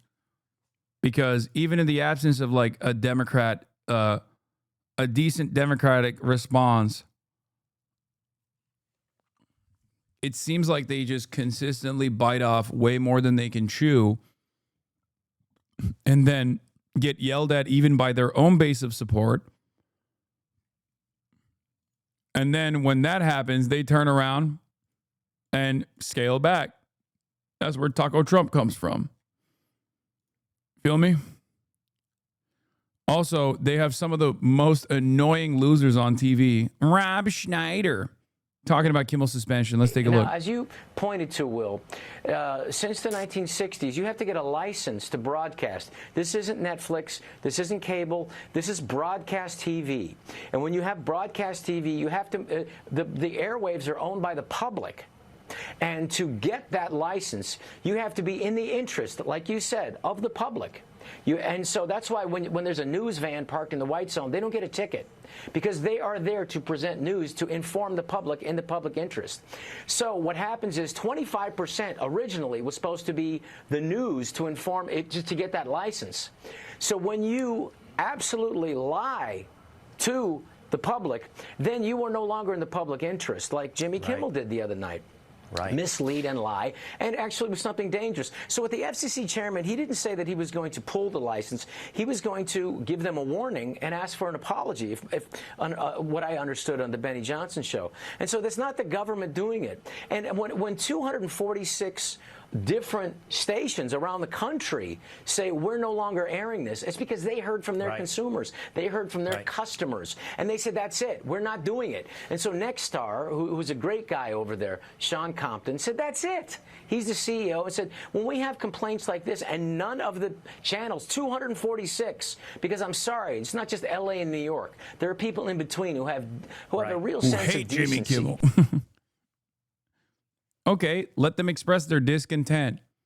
Let the ratings suffer, and then force the hand of the company to fucking fire Jimmy Kimmel that way. Nope. It's just like, we're doing you a favor by doing this. Okay, thanks, man. Anyway, but the Wired magazine article on this is correct. Brendan Carr isn't going to stop until someone makes him. Okay? That's it. It's that simple. And the same can go for all fascist power grabs. Also, this is kind of funny, but we're going to use this power to break apart your media deal. Skydance and democracy are incompatible, austerity, as Steph says. And then someone responds, nice dream, but if the Democrats get back in power, they will not wield the power in this way. They are more likely to call you an anti-Semite for targeting a Jewish woman-owned business. Talking about Barry Weiss. Is low-key true. They'd be like, no, Barry Weiss is an important fixture of free discourse in this country. And as a brave Jewish woman, she has been able to overcome tremendous struggles and tremendous hardship by having virtually every parasitic billionaire fund her franchise, as she's failed consistently upwards and has arrived at this position of prominence that she certainly does not work hard for. Who could have known?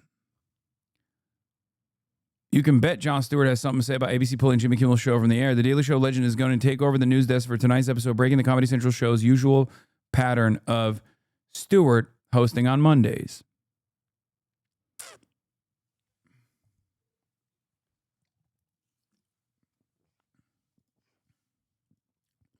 Check the name of her outlet instead of being sarcastic. What? The Free Press? I know. She is 100% pro free speech. Yeah. Barry Weiss loves free speech. Unless you've ever expressed any sort of sympathy or empathy for a Palestinian person, no matter what your job title might look like. You could just literally be a street sweeper And if Barry Weiss catches you saying maybe Palestinian babies aren't terrorists that deserve to be slaughtered, she will make sure you get fucking fired, okay?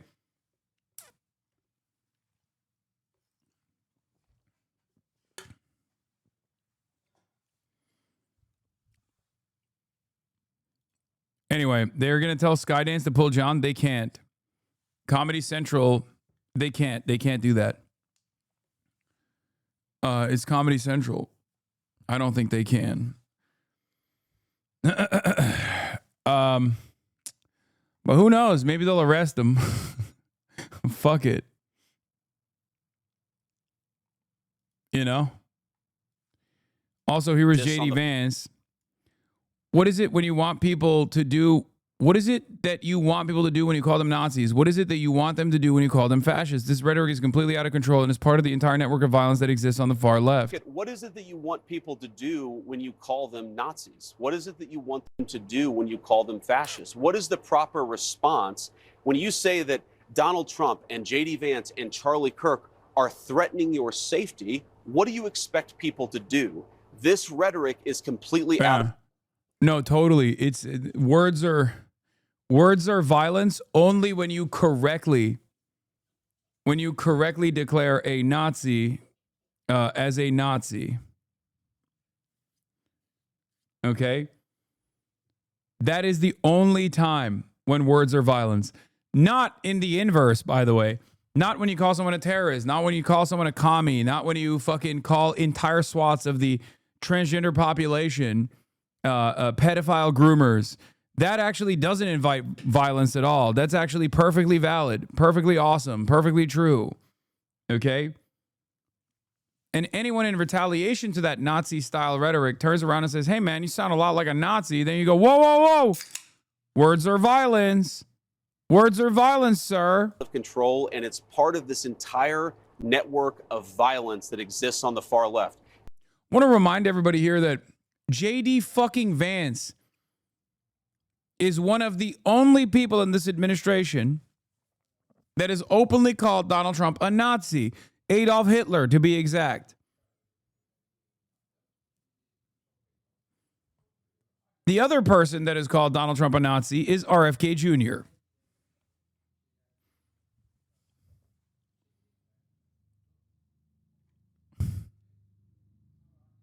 You dehumanize your political opponents. You fund paid activists to go and harass them and terrorize them. We've had a White House senior staffer just in the past week who has had actual representatives of the Democratic Party going around passing leaflets trying to get his neighbors to harass him and showing people where he lives, where his wife lives, where his young family lives. If that's not political violence, if that's not political harassment, I don't know what the term means.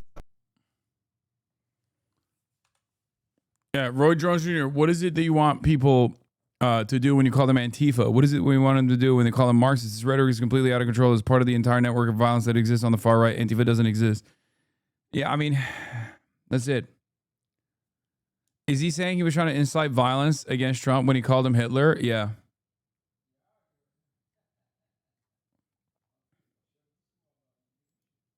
I saw this tweet and I thought it was your tweet at first. John Oliver, get behind me. No.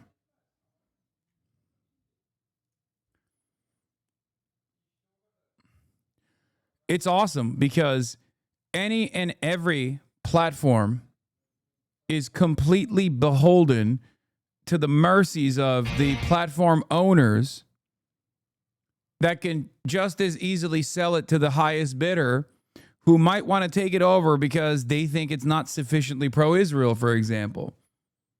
And the reason why I'm specifically talking about the pro-Israel side of this is because, as many of you know, for the past month, I have been talking about Larry Ellison's son, the CIA's very own Oracle founder, Larry Ellison's son, who's also a billionaire, purchasing CBS and giving editorial control to over CBS to Barry fucking Weiss.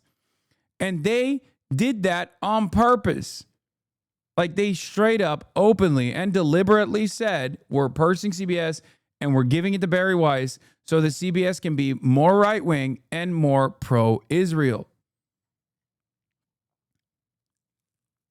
And the reason why CBS was even sold was because the previous owner, who refused to sell it, was also mad about how fucking not sufficiently pro-Israel CBS was. Think about that.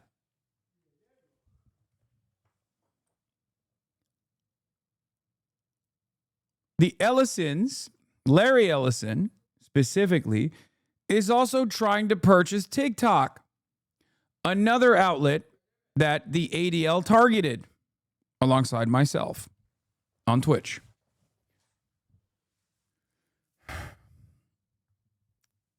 Apparently, there's a live high-speed chase in LA of David. No fucking shot. It's actually David. Get the hell out of here. There's no way it's actually David. Wait, really? Send me the link right now. It's not David. It's probably high-speed chase, but it's not. I was just watching it. It is. How do you know it's actually David? No way. What? Pretty close to him right now, and now it's just a matter of just seeing where he's going to go. He's definitely flying past all the other cars on the freeway, which we believe are going 60, 65, maybe 70. He's blowing by them. So maybe that doesn't look like him, bro. What are you talking about? That's like a fat old man, I think. Thankfully, traffic is not very congested in the direction that he's moving. Although maybe I spoke too soon. Here in the direction that he's moving. Although maybe I spoke too soon. Here he is on the shoulder, avoiding a slowdown there, and this is just y'all are such assholes, bro. Very dangerous. Yeah, Giovanna, he's really speeding up now, using that left lane actually on the shoulder now to really accelerate past all of this traffic. Really tenuous with all of these innocent motorists in play here. Really limits the options for LAPD. And now it does indeed look, as he crosses underneath the 405 freeway, he is committing to the southbound 110, but they are now asking for California Highway Ultimate Patrol One Guide? to I mean, prepare yeah, to take I it couldn't over. resist. California Highway Patrol isn't quite ready just yet, but they're going to get couldn't ready. resist. LAPD is prepared to hand this off. They're going to keep following it. They're going to stay behind them as long as they can, and then once CHP can get their pursuit package together, a pursuit package being a primary unit and a secondary unit and a backup unit at the very least, to be able to execute that felony stop once this vehicle comes to a complete stop, and hopefully this comes to a peaceful resolution. CHP will be prepared to bring the suspect in custody, but until they're ready to take it over, LAPD is going to stay right behind them. So they're in the middle of that transition process of handing it off to the California Highway Patrol, especially as he remains committed to the 110 freeway. Now, if he gets off the freeway, why does it say murder suspect? Other agencies I don't to know. get involved, or if Why the fuck do you think the only murder suspect in Los Angeles is David right now? With two hands, I saw the left hand move as if he was, fiddling with the phone. You think that's the only all murder of that took place? Driving very fast on that shoulder puts everyone else at risk.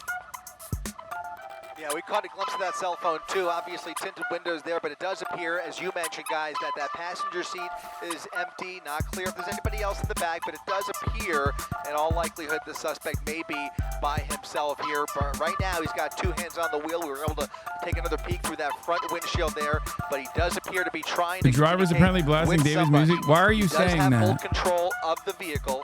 He's navigating the traffic pretty well, albeit at extreme speeds at times, as he tries to get past some of this traffic. But a bulk of the volume is now behind us. And as we look further down towards the port of Los Angeles, as the 110 freeway takes us past Sepulveda here, he has a wide open 110 freeway to play with much milder traffic.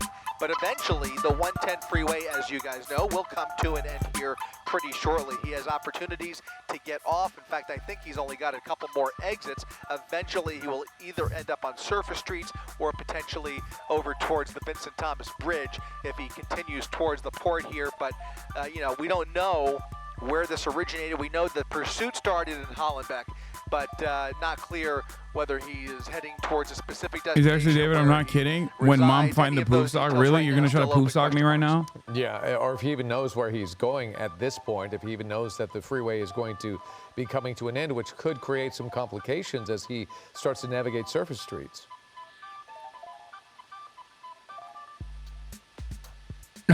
Someone said, heard the driver made fun of Charlie Kirk. Yeah, that's why they're hunting him down, dude. Welcome to Trump's America.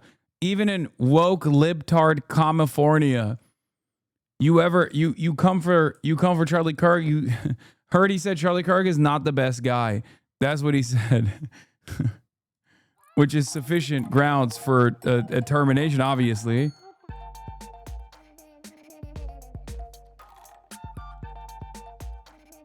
What is this music? It's called Animal Cum music. To a different division. We have been in the city of LA this entire time, but the fact that he was on the freeway did prompt them to hand it off or attempt to hand it off. What I'd like to do when you have a chance, Josh, just want to peek over at that primary unit, that SUV behind him. I think that is still LAPD. Oof. I just want to double check that. Dude, the craziest thing about LA drivers is like they're so unfazed. Like that's wild to me that this guy's still gunning it down the highway. Meanwhile, there's an active police pursuit happening right next to him. They have to have the units available. Here he is getting off. Whoa. He's going to cut somebody off. He's going to go over the gore point here, and he's going to get off. Damn, he is doing the damn let's see. thing. We'll get this exit here. It's at the Terminal Island exit, but he's now going to be on surface streets here momentarily as this ramp takes him underneath the 110 freeway and eventually towards the Vincent Thomas Bridge. He is actually about to get on the Vincent Thomas Bridge if he doesn't take this final exit here, which will be Harbor Boulevard. If he bypasses Harbor, he will end up on the bridge and he will take us all the way into the port. It looks like he's hugging that left lane, and if I'm not mistaken, he is now committed. He is now committed to, over the gore point. This is his last chance. A little last-minute maneuvering there really points to what you were talking about, guys. He really may not know where he wants to take this. He possibly he's slowing down. just making this up, going the wrong way. Oh, shit! Taking the entrance ramp, going off. Oh, my God. He's going to lose these cops going head-on with these semi-tractor trailers that are trying to get towards the port, now going the wrong way on Palos Verdes Street as he comes head-to-head with other motorists, threading the needle, coming head-to-head with innocent drivers. He got a piece clipped. The bridge here. He is now going the wrong way on the entrance ramp. Oh my God, bro! He cooked the cops. He's booking it. Ramping things up. This is going to change the entire profile. I mean, on the straight they'll pick back up, but that is crazy, dude. He is. Going over the dividing cone. Oh my God, bro! That motherfucker is locked in, bro. That is crazy. But you could see now we have clear desperation. There's a guy directing traffic right here. He's like, what's going on with this guy? Well, he has no idea. This is a major pursuit coming right through the port here. Yeah, that motherfucker better get out of the way before the cops run him over. To get away, we are seeing a much different behavior now behind the wheel than we've seen at any point during this pursuit. Bro, Toyotas are so durable, man. That is nutty. Where he's going to maybe end up next here. But, like, how are you going to be whipping a Corolla like that? That is crazy. Going the wrong way, head on with all those vehicles without any regard for anybody's safety here. We're seeing clear violations of multiple traffic rules, and obviously as a Mazda, can't go the wrong way the way he is willing to go. So now is it to reconfigure their strategy, figure out how to get units ahead of them. I don't far back. I think it's a Corolla hatchback, no? But it looks like there's a black and white at the bottom of the screen. So there is somebody prepared there. Look at him. He's going against traffic again and now getting back on the 110. He went through that intersection, past cross traffic, almost got into another head-on collision, and is now going northbound. Yeah, it's a Yaris, right? Like a hatchback. Just look at the damage there. That was not there before, I do not believe. Well, I can't read it. What is... damage as he ran up against one of those I think it's a Yaris, right? There, and that may start to affect the God damn, bro. The Japanese know how to make fucking cars, dude. Now going the opposite direction. We'll see, guys. This is getting a lot more dangerous by the second. Guys, I used to have a Camry Sport Edition. This is like a lower version of that. I don't know if it was one of the big trucks or that pickup truck, but I think his tail bumper smashed into somebody as he was trying to squeeze. Corolla hatchback, that's my car. Well, your car is cooked, chatter. From an earlier collision. It looks that way to me, but this is about to go. And when this does go, it creates a terrible situation for drivers behind him. That's going to fly onto some car. The bumper there will likely fly into traffic lanes. Guy thought David was driving a Corolla. If that bumper flies off, it's only being held on by a couple of bolts now. If that bumper flies off, that could create a real hazard for any number of the drivers that are in the vicinity here. Banana peel, yeah. No, literally. That shit flies off. The cop that's in active pursuit is going to have a hard time. That could rip their tires potentially. Real hazard if that flies through somebody's windshield. So you've got that factoring in here. LAPD still in pursuit here, able to get on the freeway with them. I can't tell you exactly how far.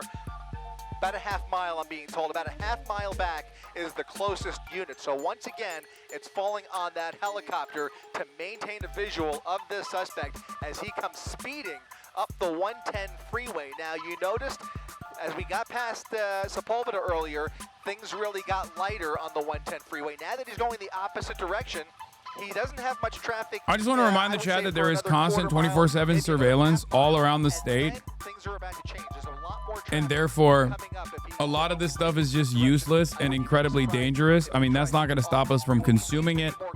But there's a reason why a lot of places actually don't have car chases, and it's actually illegal for police to give chase. On the video on your right, Because in most circumstances, when these car chases happen, it's obviously very, very dangerous for the random onlookers, civilians, other drivers. Sometimes maybe you're about to fly to a different country, and there's a car chase that takes place that ends right near where the airport is, and then it fucking cooks you. And he is bent on getting away any way that he can. It can happen. Yeah, you're And then you have to get the next flight out instead. We don't even know if this vehicle, And it's goddamn annoying. That sounds personal. No. working with in terms of information. We don't know if this is a stolen vehicle, what other crimes are involved surrounding this. Open it on the other screen also. You don't want to ban for this? No, he's in the car, dude. I'm not. Unless they stop and the cops actually come out. There is very little likelihood that I'm going to see something. I mean, I don't want to speak out of turn here, but if he gets into a high-speed collision, I'll fucking click away. But you won't actually end up. You won't actually see the violence anyway. Oh my God, it's holding by a thread. Looks like it may have been successful. Oh, that he got spiked. If that front left tire was struck, it's most likely that the front right tire was They spiked him. That looks like that tire is already deflating from hitting that spike strip. That is going to really slow this vehicle down here as he tries to get It's over. GG's. GG no re. Excellent job by the California he's slowing down. Able to set up for that spike strip. That's why I don't think we've seen that before. Each other to try and coordinate. I don't think we've seen that before on the freeway. It's been especially with all that traffic. The freeway I can't believe they spiked them but on the fucking freeway. Desert or maybe up the Grapevine where they've got a long stretch of freeway. Someone said this car represents America. I think you're right. Yeah, it's holding on by a thread. It's the bumper, dude. The bumper represents America's power as the global hegemon.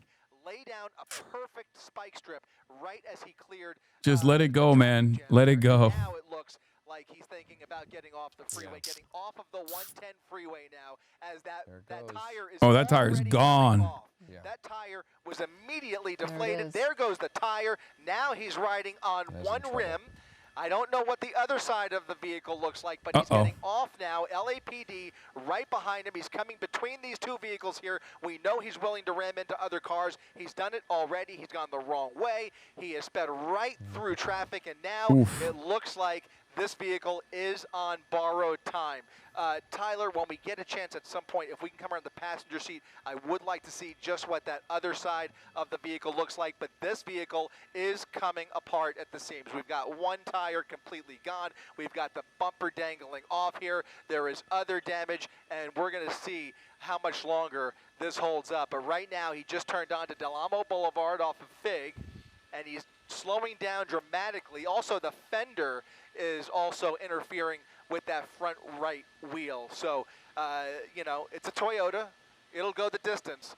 but it is on borrowed time, guys. Absolutely. And if you are just joining us, we have been on this pursuit. What's very important about this pursuit is we believe that this is a murder suspect. So beware of that. If this does come to an end and he jumps out of the vehicle, we need to be prepared for any possible scenario. We believe this is a very dangerous person that is in this car. And there's the damage front right tire as well. The passenger side tire, looks like they got that as well. They lured him with that shoulder, Chris, and he fell for it. He went right at it and went right at them and that spike strip. It was a work of art for law enforcement here. I mean, they're going to be congratulating that officer that laid down just a perfect spike, and great teamwork by that squad to, again, create the traffic break, create the opportunity, and basically bait him, like you said, and eventually knock out both of those front tires. That right tire is now on borrowed time. He is slowing down dramatically. This is a slower speed pursuit now, coming northbound on Main Street. Bro, of course it's glazed, dude. Are you kidding me? It's mainstream. Street. And this guy is a legend too. He's a local legend, the helicopter guy. I just don't think it's going to give him much more power with all of the damage here. But you never know. I mean, he's going to try and take this. They love glazing the cops. This is their favorite pastime. Was severely impacted. We know the left tire came off. I just got here. Is this David? No, dude, it's not. Maybe even the rear tire too. Maybe even that right rear as well. Might have been affected. So you know. It's unusual that you get both. It's unusual that you get both because what happens is you have those spikes. Those spikes are like little straws that are pointy, and they go right into Give it a few minutes until he switches cars. I don't think he has a partner in crime, man. Rubber, and basically allows the tires to slowly deflate. And occasionally, if he turned the wheel at all, especially if he tried to avoid the spike at the last second, doing really well, he was though, able to get some more spikes in the back. This alleged murder suspect was doing really fucking well with the Toyota Corolla Sports Edition. Set of potential dangers. He's slowing down. We know that he's wanted for murder. We don't know if he's armed. So this could, we could see another level of risk to law enforcement and the people around him. Clearly, yes, clearly a violent person behind the wheel, at least suspected of murder. And you can see now 1, 2, 3, 4, 5, 6, 7 units behind him. That's been about the case since the beginning of this pursuit. By the way, it does look like he's coming even closer. Chris, we're gonna run the video. We're running the video of that spike strip to show how it worked, and we were watching him go down the shoulder of the road. This is at the 90 way, right at the center, 91 freeway, right at the center divider, where they threw that spike strip out there and they got him, and the results were almost immediate. But Chris, back to the live picture, is this a place where they would do the pit maneuver, or are they just going to wait this out? It's doable. I mean, they have that median there. They may even have control of traffic ahead of him. They don't have control of traffic ahead of them, but they do have enough pavement to play with. The key here is if they have any information regarding whether he is armed or not. If he is a known gunman, they will be less likely to execute a pit maneuver. However, if it's a stabbing suspect, they may play it a little bit differently. I should have never taught you old fucks what 6'7" is. There is an incident commander making the call at each and every step of this pursuit. But right now, that spike strip had exactly the desired effect. It was an impeccable spike attempt, a successful spike, and that may be enough to just exhaust what is left of the rubber on this car. And so with enough open road here up Main Street, they may just take it a little bit further here before they think about a pit maneuver. If it gets to that, they can use that, but that's something they'll probably save in their back pocket. Yeah. Well, he's driving slow enough that it's possible LAPD officers are ahead of him and waiting in some position to try to get him to stop completely. Coming up on a busy intersection here. This is going to be Main Street at Victoria. It's the first major intersection since we've gotten off here after that spike, and now it looks like he's so stopping cooked, for dude. traffic. There's no now way. Going through the intersection, continuing northbound on Main at a very slow speed, maybe about 25 miles per hour, Josh, something like that, not more than 30 miles per hour at the very most. So Just right got around here. My 28 daughter miles always per says hour 6'7". I as he missed it. just, Please tell me.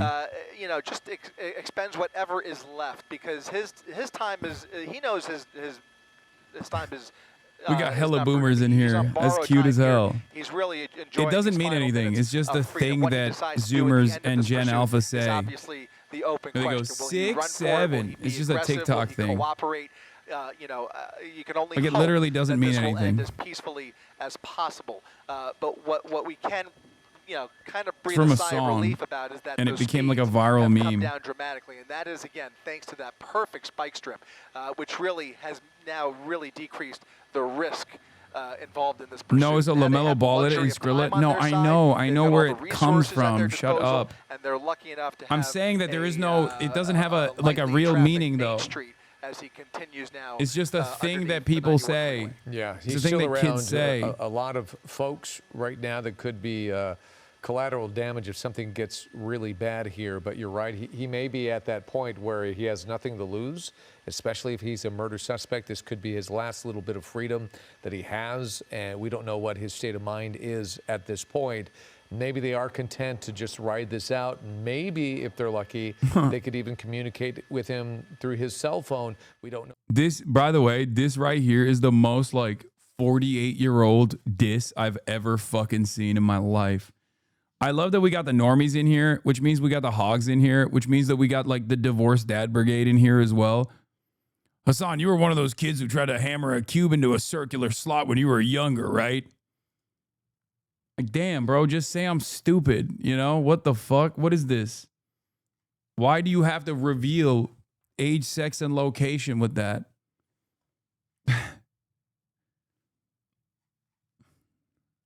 But it is one of the tactics that we've seen a little bit more frequently recently, where California Highway Patrol, for example, would be willing to kind of get in front of him. So again, these decisions vary from agency to agency. I think right now you're going to see a cautious approach as we start to see a little bit of smoke emanating from that front right tire. ASL is boomer too. I know, that's why I mentioned it. And he's now on two rims. The front two tires have now completely come off. He's driving on nothing but rim on the front, and those rear tires are just barely holding up. At some point, he will be on just, you know, he'll just start grinding that metal into the pavement. And yet again, just look at how this Toyota is behaving. I mean, it's still moving despite the fact that the tires have now come off. Yeah. And we've seen this before. Other pursuit suspects in cars driving on wheels, so much so that sparks start to fly. And the car catches on fire. We've seen it about 3 times this week already. Wow. God That is damn. something. He's going to This have guy's a real like, I hard see time cars on maneuvering. He fire can go all the straight time. right now. But trying to turn this thing on metal rims, on asphalt, will be exceptionally difficult. I'm sure he knows that as well. It's a matter of him just deciding when to stop.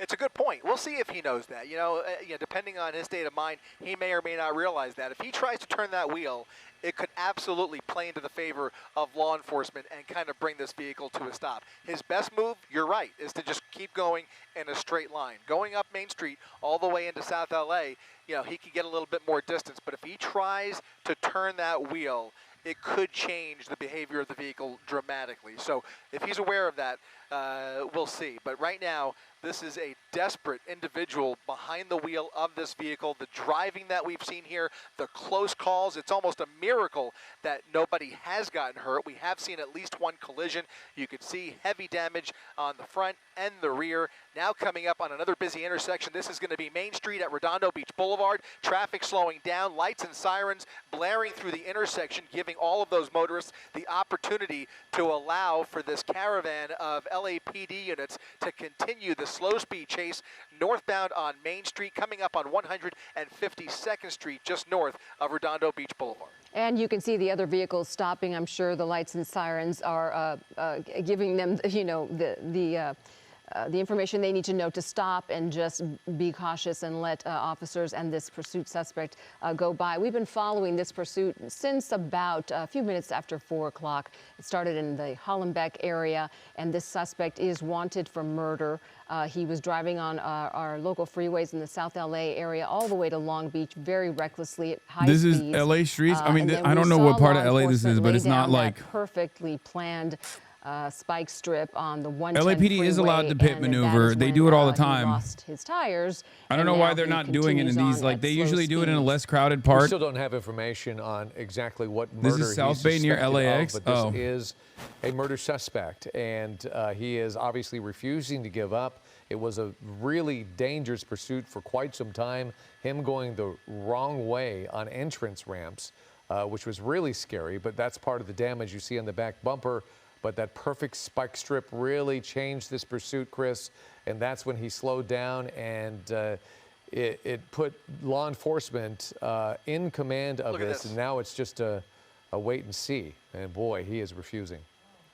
That's dangerous. Close calls here. Yeah, he's taking every opportunity to squeeze through here, despite the red light, going right through the red light, right through cross traffic here at Rosecrans Avenue, northbound on Main Street. You're right, David. That's when everything changed with that spike strip. It'll go down in the LAPD highlight reel for sure. Oh my God, LAPD highlight reel. It was CHP. We'll have to double check that. I Glaze. believe that was CHP that set up for that spike strip. Either way, great teamwork on the part of both LAPD and the CHP. It's one of those things that is, they're very difficult to pull off, and to do it in the middle of rush hour traffic on a busy freeway at this time of the day, I mean, kudos to those guys, because it really has minimized the danger here, as he is not able to accelerate the way he was earlier on in this pursuit, doing triple-digit speeds down the freeway. Now we're fortunate that he's on surface streets. He can't go much faster than he is right now. So LAPD, again, with time on their side, they don't have to really stress too much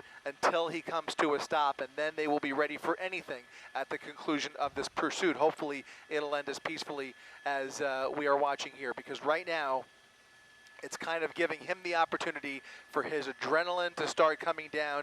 He's able to kind of, push the pedal to the metal and not really get very far. LAPD in the same position now, with a lot more opportunity to triangulate, have units ahead of him here, and even potentially at some point possibly hand this off to another group of units, another group of LAPD units. They will do that frequently. After a certain amount of time, they want to replace those LAPD units to keep everybody fresh and make sure everybody has got the endurance that they need to bring this to an end. I mean, again, at these speeds, if it's a full tank of gas, this could go on for a while without really putting anybody else in danger. A slow speed pursuit up Main Street, even though he's riding on rims, I mean, again, unless he does something dramatically more aggressive, they could just kind of ride this out. Now doing about 26 miles per hour on Main Street here, coming up on 130th. And I would say for about the last 5 to 10 minutes, he's really been going in a straight line. Yeah, he can't. Bro, stop he can't saying go. it's So David. let's show It's you not. that wrong way video first. Look at this, the audacity as he turns into They love running. They love rerunning the top moments. But stop saying it's David. The reason why is because cops are too busy doing this dumb shit instead of just like waiting it out, staking out whatever location he arrives at, and then arresting him after the fact.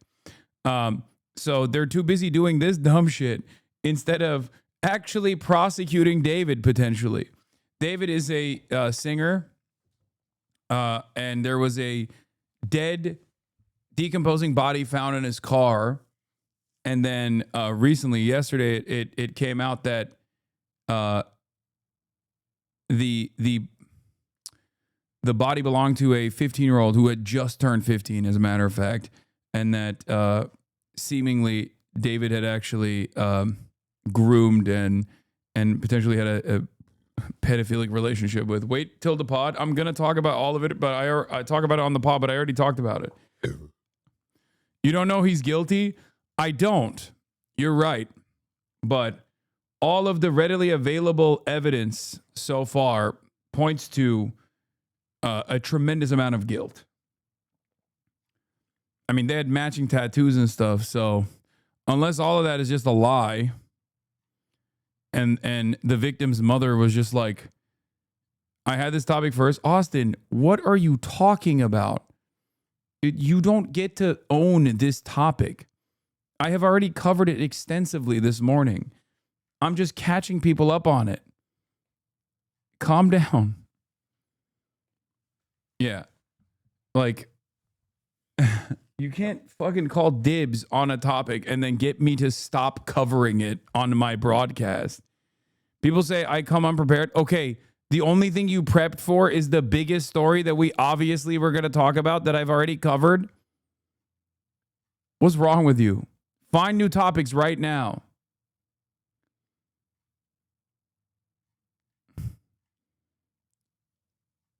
Austin moved to LA, so he lost all. You're right. It's because he moved to LA. He doesn't got no plane stories no more. I also prep for Jimmy Kimmel. You stole that one too. Okay, what's next, bro? You're going to talk about the fucking Trump administration's First Amendment violations? Like, those are my topics.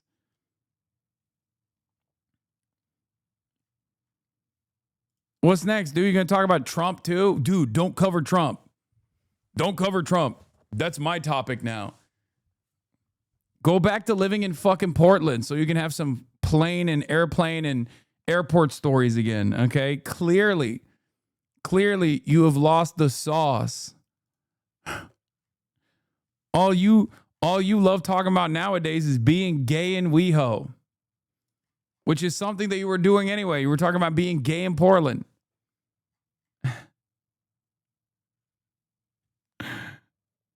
105 freeway. And the slow speed chase continues. Austin be like, dude.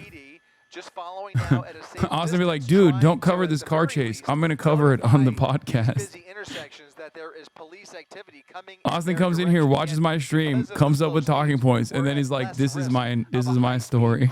You know, he could very easily T-bone as he moves through these busy intersections through cross traffic. There's an update on Celeste. Their former teacher said some stuff. Wait, what? Traffic an opportunity, waiting for his space, but if he was going much faster, which I imagine if he had 4 tires to work with and really accelerate this vehicle, he would be speeding through some of these intersections, and that would put so many more lives in danger. I would be so much more afraid right now if we were speeding through these busy intersections. But that spike strip has accomplished so many goals all in one fell swoop, and now he's just kind of riding. Go look at this, going the wrong way, still swerving around over the double yellow lines to get around traffic at 108th Street, continuing northbound on Main Street, but not really willing to sit in any kind of traffic. He just wants to get this vehicle as far as he can. He's not going to get very far. We kind of know, we have an idea of how this is going to end. We just don't know how long it's going to take or if he's going to be cooperative at the end of it. But you can now see that it's just a matter of time until this vehicle gives up on him. And so he's just basically using every last bit of metal. Yeah, and let's be clear, we still don't know if for sure he has a weapon, but we have to handle this very carefully. We have some video of that spike strip we've been talking about. Look at him going down the 91, and watch closely right here. They send out, there's a spike strip. He hits it perfectly. He was flying down the shoulder, Chris. They had traffic stopped on the 91. He took the bait. He went down the shoulder where they had the spike strip set up, and he went right over it. It's like they knew what he was going to do, and they gauged it perfectly. One more time, showing you the traffic stop, the spike strip right there. The one space that he can squeeze through, and that's where the spike strip was, and he took it. And to his demise, that's what led to the downfall of 3 of his 4 tires, and now it's a waiting game. And that really took a lot of planning, if you think about it, because there was a lot of traffic on the freeway, and that means that CHP officers or LAPD had to get ahead of the traffic and slow down the traffic, the speed to a stop. So that was a lot of thought and planning. Yeah, I would love to see the background on that. I don't know if it exists, but that is a good story to tell when this thing does come to an end. Are you dealing with some flight restrictions, Chris? We are. I was just going to tell you, he is now driving away from us. We've now passed Century, and he is continuing northbound on Main Street. So you're going to see him kind of ride off into the distance, and we'll see at what point we may decide to just kind of come around LAX's airspace and meet up with him. Dude should get rid of the 4th tire and get on a railroad. True. We may have to lose sight of him momentarily. We'll see how far he takes it. We're going to try and keep the camera on him. But the one I thing think that he's we're starting to officially reached notice airspace that helicopters can't go to. apps and Citizen, we see a lot more people trying to catch Right? a glimpse of That's the what it is, slow-speed right? That's pursuit. why It's they're slow enough following that they from can afar. come outside and So yeah, pull their cell one of the phones out. We're metas, seeing a lot more people one of the metas in police chases is because cops have police helicopters as well. Airport is a meta, and it's always abused. It's a fucking abusive ass meta, which is why it's annoying because like they oftentimes do apprehend these guys near the airport, but basically they do that so they can evade the police helicopters and also the news helicopters as well. Airport is pretty OP. Obviously, my favorite is parking lot with like above ground coverage. Parking lot swap outs, bike swap outs, or overhead swap outs. Like those are overpass swap outs. Sorry, those are really good ones. And it's funny because like we use this kind of stuff in No Pixel, right? But it unironically is shit that these guys have done in real life and have successfully done too. Look at Austin trying to be relevant here. Look. This is because LAX is designated as a Class Bravo airspace, which is designation for the busiest airspace in the country. Thank you, Austin. Very possible, and most likely, right back to the original neighborhood where this pursuit started over an hour ago. So we're going to lose sight of him momentarily. You didn't know that shit? This is why this is my topic? No, I know that there's a busy... You think I didn't know why helicopters can't reach the airspace above or near LAX? Yeah, I know. I didn't know the designation was called Class Bravo, but... If you're familiar with that neighborhood, and there's a lot of folks out and about right now as this slow speed pursuit goes right on by, and we're staying on top of this. Did that guy hook a Yui? Just joining us, this is a murder. Is this guy trying to slow down the fucking police and law enforcement potential suspect? What is he doing? To let this guy go, and now that they had that perfect spike strip, they don't have to let him go because he cannot maneuver or move fast enough to be that much of a danger to society. Do they not know this is like a murder suspect, man? Like he could, you know. What is the reaction going to be? Is he going to give up, or is he going to run, or is he going to fight? And we have to be aware that these possibilities exist in a big way. Wait, what the fuck? He's filming? Murder suspect Giovanna. This guy, attention, a gag order has been issued to HasanAbi on topics related to police chase and air travel. He could be desperate. As you were talking, David, the man on the right of your screen was waving his hands and sort of shaking his arms, apparently egging him on or celebrating him. I mean, we don't know, we can only guess, but we can only hope that law enforcement is in touch with him in his car. We know he has a cell phone, or maybe he's talking to family. Hopefully they're trying to talk him down, convince him, persuade him to turn himself in and end this peacefully. Yeah, the tread on both front tires is gone. The back tire, we believe one of the back tires is also punctured. Is the driver really live streaming? No, I don't think so. Functioning tire, so be it. But is maybe he? Both are punctured. We're not quite clear yet. Nevertheless, you could see the damage on this vehicle. One is from a collision with a pickup truck when he was going the wrong way on an entrance ramp. But the rest of the damage looks to be from that spike No, strip sometimes they and the do that disintegrating for rubber. sure. He does try to turn. Look at that. Right towards you, Chris. Westbound Florence, a wild left turn. This shadow said, please watch Macklemore. Randomly made a left turn on Please watch this instead. And it's Hins Hall. lose sight of him now because unfortunately we were in the process of transitioning. God, I love this community. Yeah, there's some real donkeys in here, bro. I swear to God, some real fucking strange people. And we were able to catch up, but now, unfortunately, we're going to start pulling away from him here as he ventures back into the Bravo airspace towards the airport, and that's gonna inhibit our ability here in just a second. Unfortunately, he made that turn. This is going to give us a real problem here. He's going to disappear behind these buildings. LAPD, fortunately, able to make that turn with him. We're listening to the radio to see if they have any luck, but a random turn there at the very last second, making a turn off of Main Street onto Florence, and getting closer now to the 110 freeway. It looks like he's underneath the 110 freeway, underneath the Harbor Freeway, coming out the other side. And that is going to put him. Oh, look at this! Getting back on the freeway. What? He might be getting back. He might be getting. That's back on the crazy. freeway. That's not an entrance ramp, but it's going. How the fuck's he gonna? What is he gonna do on the freeway? He can't go above 35. To the 110 freeway here, but Hi, chat. I'm at the Jack in the Box. They passed. Lol. Nice. That will put him onto the freeway if he decides to take it. So look at him. He's coming up southbound on Florence, and now potentially. You have to wonder why he's making these turns. Is he deciding that maybe he's approaching the on-ramp here? So maybe this is just a game of cat and mouse for him at this point. I was going to say maybe he's got an idea of where he wants to go, but it almost looks, you see the on-ramp right there in the middle of your screen, and it looks like he is going to take it.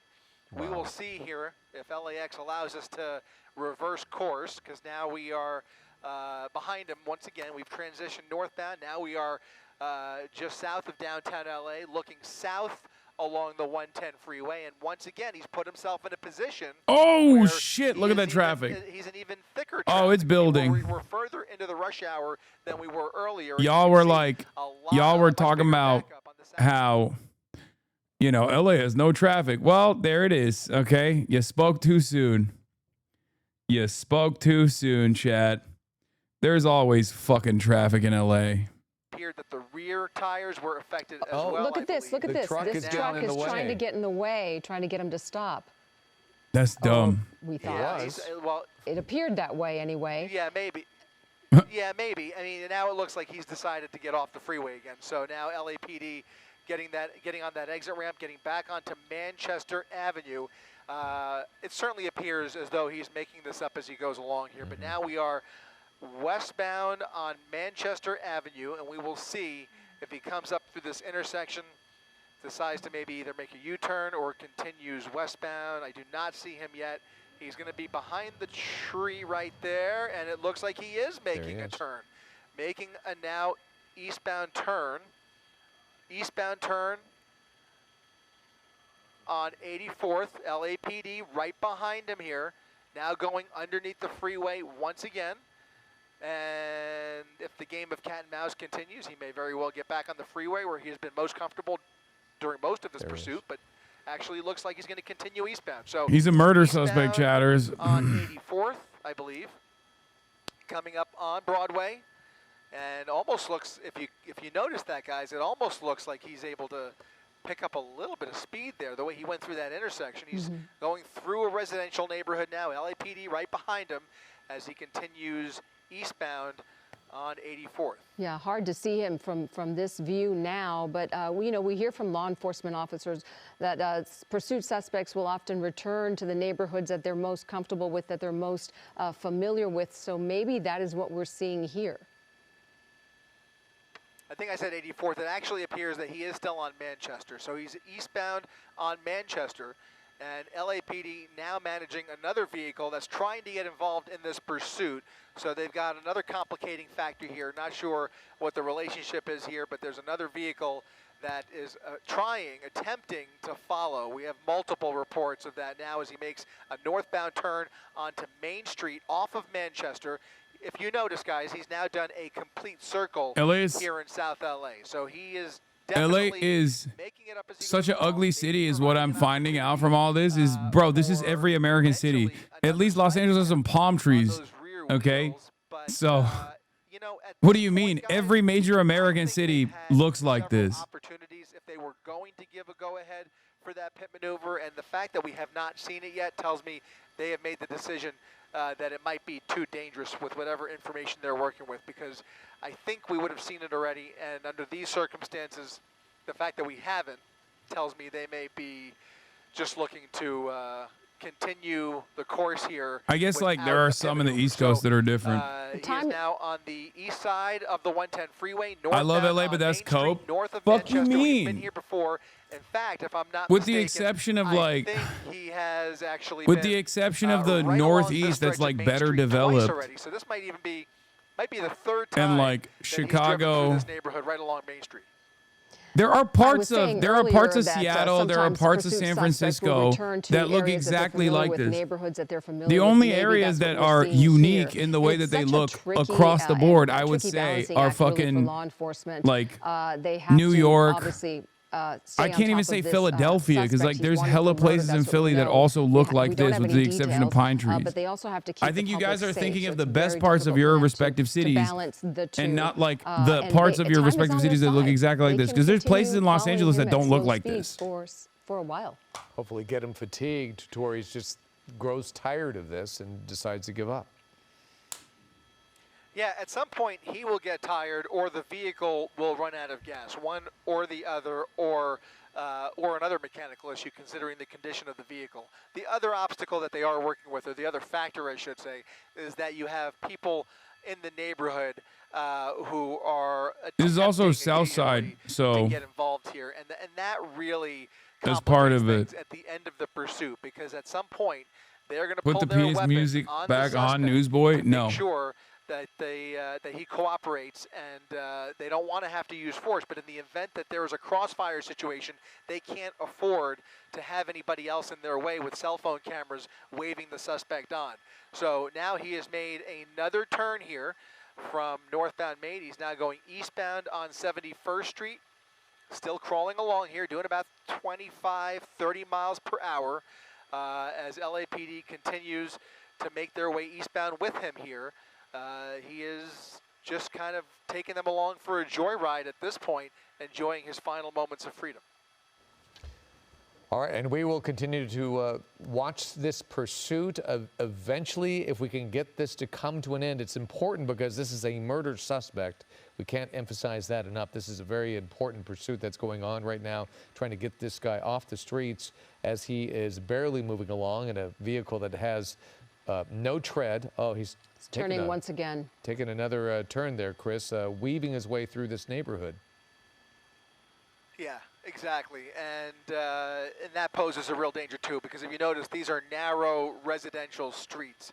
So, again, these are all factors that obviously LAPD has dealt with many hundreds of times. They're well-trained, but it does complicate factors nonetheless. When you have these narrow streets in a residential neighborhood, you know, that's why we always say we would much rather see a dangerous pursuit on the freeway as opposed to a narrow residential area, because we just don't know what the suspect is capable of. And we've already seen him making several desperate attempts, including putting the public at danger. Other motorists have been at risk during the course of this pursuit. Even in head-on situations, he's already been in a collision. They have all that information. They know. No, it's not David that they're chasing, chatters. Jesus Christ. There's not only one murder or murder suspect in the entirety of Los Angeles, okay? And again, continuing to zigzag. And also, David is not even considered a suspect or a person of interest by the police yet. Per hour with an unknown amount of gas in the tank. That's a good point. That could go on for quite some time. I was leading to the fact that there is a lot of news going on today, including some weather news this afternoon, some severe weather, especially towards the desert and the Inland Empire, that we would love to get to eventually. We have another helicopter out in that area that is covering the weather. But of course, we want to see this come to a conclusion because this is a dangerous pursuit and this suspect will not give up. Nevertheless, law enforcement is taking it seriously, and they are content on, at least so far, Chris, to see this guy just meander through the streets until he decides to give up. Yeah, and that has been the case, I would say, now for upwards of 30 to 40 minutes, where he has not had the luxury of really being able to accelerate. It's just kind of dragging that bumper along, riding the rims, grinding into the pavement, just trying to weave through some of the intersections. Occasionally, he'll go right through the red light. He'll swerve around into oncoming lanes like he is right here, getting right back on the right side here, and just taking these officers along for the ride. But the fact of the matter is, it is not a normal suspect behind the wheel. It is a murder suspect who is presumed, or suspected, I should say, of taking the life of somebody. And so just the behavior that we've seen during this pursuit, the crime that has been committed here, the original one, the other crimes that are associated with him, it is a dangerous situation, to say the least, and it's not over until it's over. They don't know what they're going to be dealing with when he eventually comes to a stop. If he's desperate enough, you know, they will be prepared for any situation. But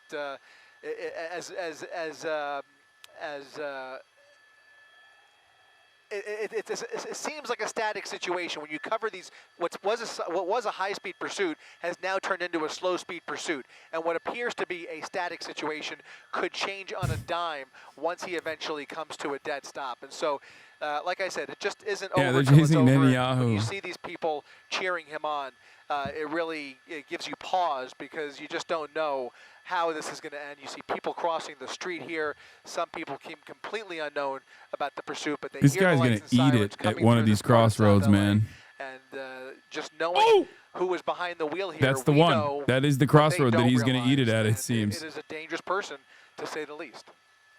At least he's stopping there at that intersection on a very busy street and letting some of the traffic go by, and law enforcement patiently watching him. Obviously, you know, the ultimate scenario is for this to end peacefully. Oh no my matter God, this what, guy's so a they are real willing to be fucking patient about it Macklemore fan, and dude. let that come to a conclusion. In the wild. I mean, Macklemore's we are great, approaching but Eyewitness News at 5 o'clock, and when we get I don't know to the why 5 you're just o'clock spamming hour, him so we will much. show you some of the more dramatic moments within this pursuit, and you can see how dangerous it was.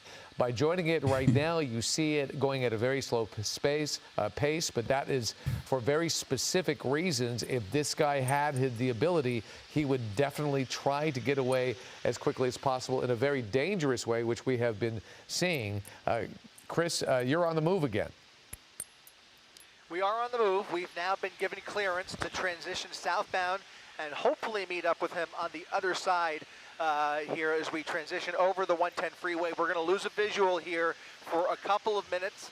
The hope is that he either comes to a stop or continues in this direction, because obviously navigating LAX airspace is complicated and is a little bit tricky. So we're going to lose him for a little bit here, but what I can tell you is that as he continues the pattern that he's established, which involves a number of loops through this part of town, whether he continues the circle or if he it's continues over. southbound on Main Street, they have asked for another spike strip. So if they have the opportunity, What more can they spike? Didn't they clap all the they will wheels? make another attempt at spiking those rear tires if they have not deflated already. Based on the ability to maintain control of the vehicle, I'm guessing that those rear tires are still doing a bulk of the work there, and so for that reason, they want to make sure they knock out all 4 tires. We know that the front 2 are gone. He's already riding on 2 rims. Now they want to attack that rear axle and make sure that they've done everything they could. And now I understand that the spike strip has been laid down. We'll see if he hits it. We may not be able to show it right away, but as we come around on the other side, we'll be able to kind of line up with him on Main Street. So he's going down Main Street. We're traveling down the 110 freeway. When we get to the 105 freeway, we'll be able to cross over and hopefully see him coming southbound towards us as he continues. Now, if he continues southbound, that's one thing I'm hearing on the radio. He may have just made a westbound turn, possibly on Century, so we may have a glimpse of him coming towards us here as we transition through LAX's Bravo airspace. Just kind of keep an eye out for him, Josh, as we come up on Century. We may see him coming towards us. How long has it been since we had a chase on stream? It's been a minute. All right, and as we begin Eyewitness News at 5 o'clock now, the voice of Michelle Fisher, I'm joining David Ono as we continue to keep an eye on this wild pursuit that's been going on for about an hour now. I was in my office getting ready for the show, watching the coverage that's been ongoing, and just remarkable to see how at one point this vehicle was making these wild maneuvers and has now kind of been forced to slow down because of the condition of the vehicle. As you mentioned, we know at least 2 of those tires completely gone now. He's riding on rims for some time, and as you mentioned, maybe a second attempt at a spike strip to get the back tires disabled to hopefully eventually get this driver who is suspected of murder to stop at some point. You have to ask yourself, what is the goal here, after a certain point? I think the goal is for this to end peacefully, and whatever. Listen, as long as the wheels keep turning, as long as he's got those 2 hands on the steering wheel, he is a free man, okay? Until the very last moment. So I think for him, that's the goal. You feel me?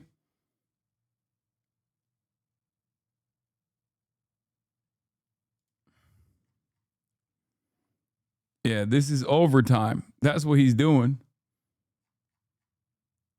He's in overtime right now.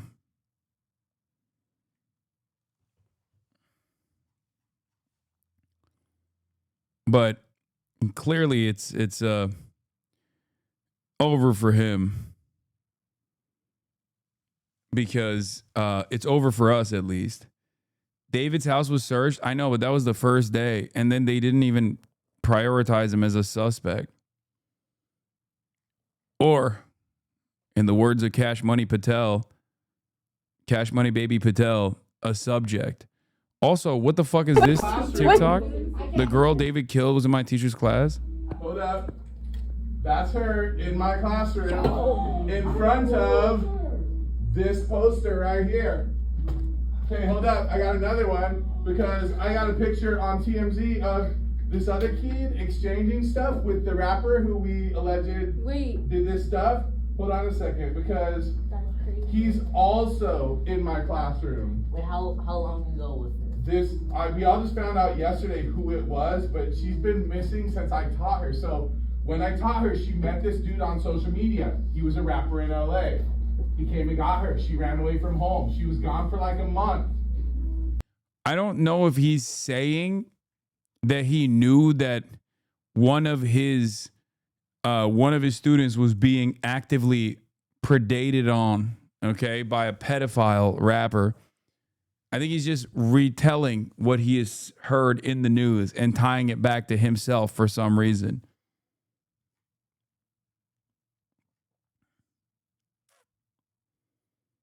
Still very fucking strange.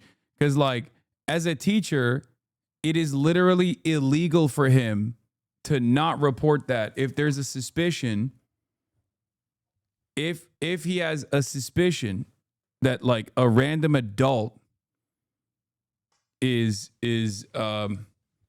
like hanging out and shit in a super inappropriate way with one of his students, like, he's a mandated reporter. He has to report it to the authorities. A mandatory reporter. The cops found her in Hollywood, brought her back to our school. She came back to our school, kind of told people this story. She disappeared again in May of that year, May of 2024. That's when her friends told me what happened, that it was this rapper, that they were like blackmailing him, all of this stuff. And then I found out yesterday that she's now dead in that rapper's car, cut into pieces. You want to know how they met? I feel like I just said it. Social media. Oh, that's what he's tying it back to. He's trying to... Fucking boomers, man. Bro, he's literally trying to say, like, no, it's not that he didn't report it. He's saying he's retelling the story from what he has figured out. And he's trying to tie it back to fucking stranger danger and social media, but he's also doing it in a way where he's like kind of clout chasing. It's odd. Let me tell you another story. Hold on. Yeah. I assume he's got more stories about the dangers. Wait, what the fuck? Oh, no. Wait, is this new? Inflated. Unbelievable to see that front left rim still almost intact, despite the amount of distance he's covered just driving on those rims. That rim is intact. Is this I would almost expect by now that we would have seen it start to fall apart, see metal flying off, and see those sparks kind of flying off the vehicle, but that's not happening. That rim, look at him gesturing towards the ice cream truck. How is he clout chasing his students secretly filming him? No, like, he's trying to tell his personal involvement with a high profile incident. That's what I meant by clout chasing. I didn't mean like he's putting himself on the fucking internet. I meant that he's trying to look somewhat cool by explaining his association with a high profile victim from the same school, which is a crazy thing to do.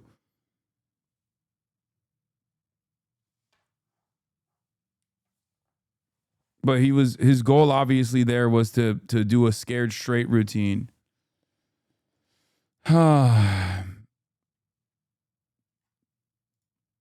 shit.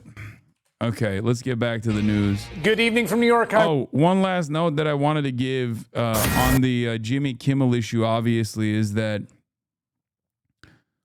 what is this? Kimmel and its consequences. Like, all these people fucking talking about Jimmy Kimmel, whether people are angry about Jimmy Kimmel being fired, which is a clear-cut violation of the First Amendment, or whether people are defending it. I think one of the craziest things that people are failing to consider here is that the standard for free speech erosion was set prior to this. Okay? Wait, hold on. Hello? Wait, what time? Well, it's 5 p.m. But no one sent me a link. Can you send me a link on Discord? Oh, shit. Okay. Yeah. Oh, I see it now. Okay. Oops, sorry. I'm going in right now. All right. I have an interview with NBC that I forgot about. So I'm joining right now to do that interview with NBC. Crap. Oops. Speak out, Gotti. It is very notable the one person we have not heard from, and that is Jimmy Kimmel. He has been silent. He has not spoken out publicly about this since the suspension yesterday. There was some video that showed him ducking into a car yesterday and leaving this theater. But we did hear from a friend of his, a Nevada senator, who said that she actually spoke to Kimmel today, and that he said that his number one thing he's worried about right now is his staff, and then also Hello, Hasan. be able to continue his political. Thank you so much for being with us. Yeah, thank you for having me. It's only a matter of time before we. I'm going to have my audio engineer check in, and we'll be with you shortly, sir. All right, perfect. Thank you. Downtown Hollywood there.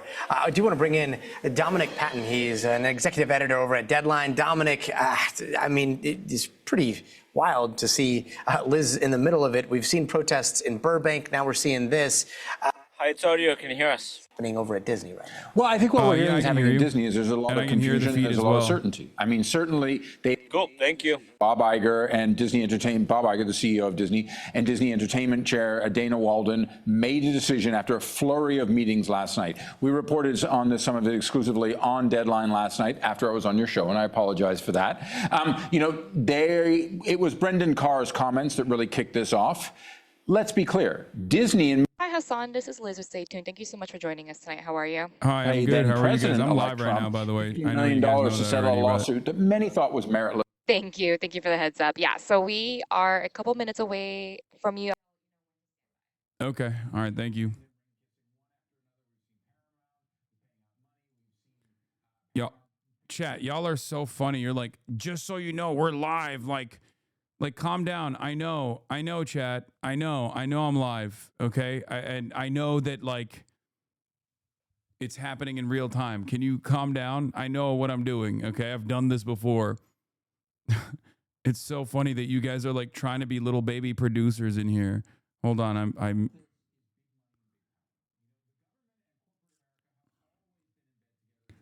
Anyway, I muted myself on their end. And I So also why not? muted their live To that broadcast degree, for we you see guys that on with here. Nexstar, one of the, as you guys said, one of the biggest owners of affiliates around the country, 32 ABC affiliates of the 200 stations they own. They have said they will not show this. Sinclair have said they will not show this. I'll Another unmute big myself in a owner of second. affiliates, and they want an apology to the family of Charlie Kirk, and they want money to Turning Point. Interesting, and you showed the clip various times. I don't see how Jimmy Kimmel insulted Charlie Kirk's family, because I think that he, on September 10th, when the terrible shooting of Charlie happened, said no finger pointing, his prayers went out to the family. I'm paraphrasing somewhat, of course. He talked about Donald Trump's reaction to this. That is what seems to be it. Brendan Carr is saying that he was delivering bad information. That feels like a little bit of fudging now. He was saying that Jimmy's saying that this guy was a MAGA guy and he wasn't, this and that. We barely know any of this, to be honest, right? The key word there was MAGA, and that is what kind of. Yeah, and then you insult the boss. Because let's be clear, all of these guys play to an audience of one. The audience of one is Trump. And Brendan Carr was on a flurry of comments today. And then I think he got what he wanted, which is the boss said on Air Force One with the press that Brendan Carr will make the decision, and he's a tough guy. And that's what they love to hear in Trump world. Tough guy. I hear what you're saying about an audience of one, and yet we find ourselves all being an audience here. And so part of it makes me wonder whether or not you were characterizing big business and the government working together for a long time. I wonder if this has happened in the past. It just wasn't happening in front of everybody. Oh no, it's happened in the podcast. it's happened in the past right in front of everybody. We've seen it before. I will give you an example that actually is pertinent to this, which is the reason Jimmy Kimmel started having a show in 2003 was because in 2002, Bill Maher's Politically Correct on ABC was canceled because Bill Maher said that he thought the terrorists who took down the towers on 9/11 were horrible, were criminals, but he did not think it was fair to call them cowards, as some in the then Bush administration had done. And he found advertisers fleeing very quickly. This is, the business is very different than it was in 2002. But I think the reality here is this. Disney, under Bob Iger, who's set to retire at the end of next year, in theory, have one of the things that they're working on is the acquisition of Fubo, which will enlarge their sports empire, which has been enlarged recently with the debut of ESPN Unlimited. A very big part of the process for them, new NFL deals, et cetera, et cetera. That's where the money is. And again, I've said it too many times, but I'll always say it. There's a reason they call this show business and not show friends. And that, unfortunately, is where Jimmy Kimmel has hit a very hard reality. Is Jimmy Kimmel being censored? Well, of course he is. Is Jimmy Kimmel saying anything that he hasn't said before? In fact, no, not at all. In fact, he's made a regular process over the past almost 9 years of mocking Donald Trump quite frequently. Donald Trump has been on Jimmy Kimmel's show. I will tell you, it says a lot about President Trump that he is isolating ratings which for the most part we know don't exist in the way that he thinks about them. They exist in pockets here and there for a multi-platform universe. But that is what he's talking about. Where this is going next, though, Jimmy Fallon and Seth Meyers. Yeah, and we'll keep checking Deadline for all of your scoops. Dominic, thanks so much for joining us.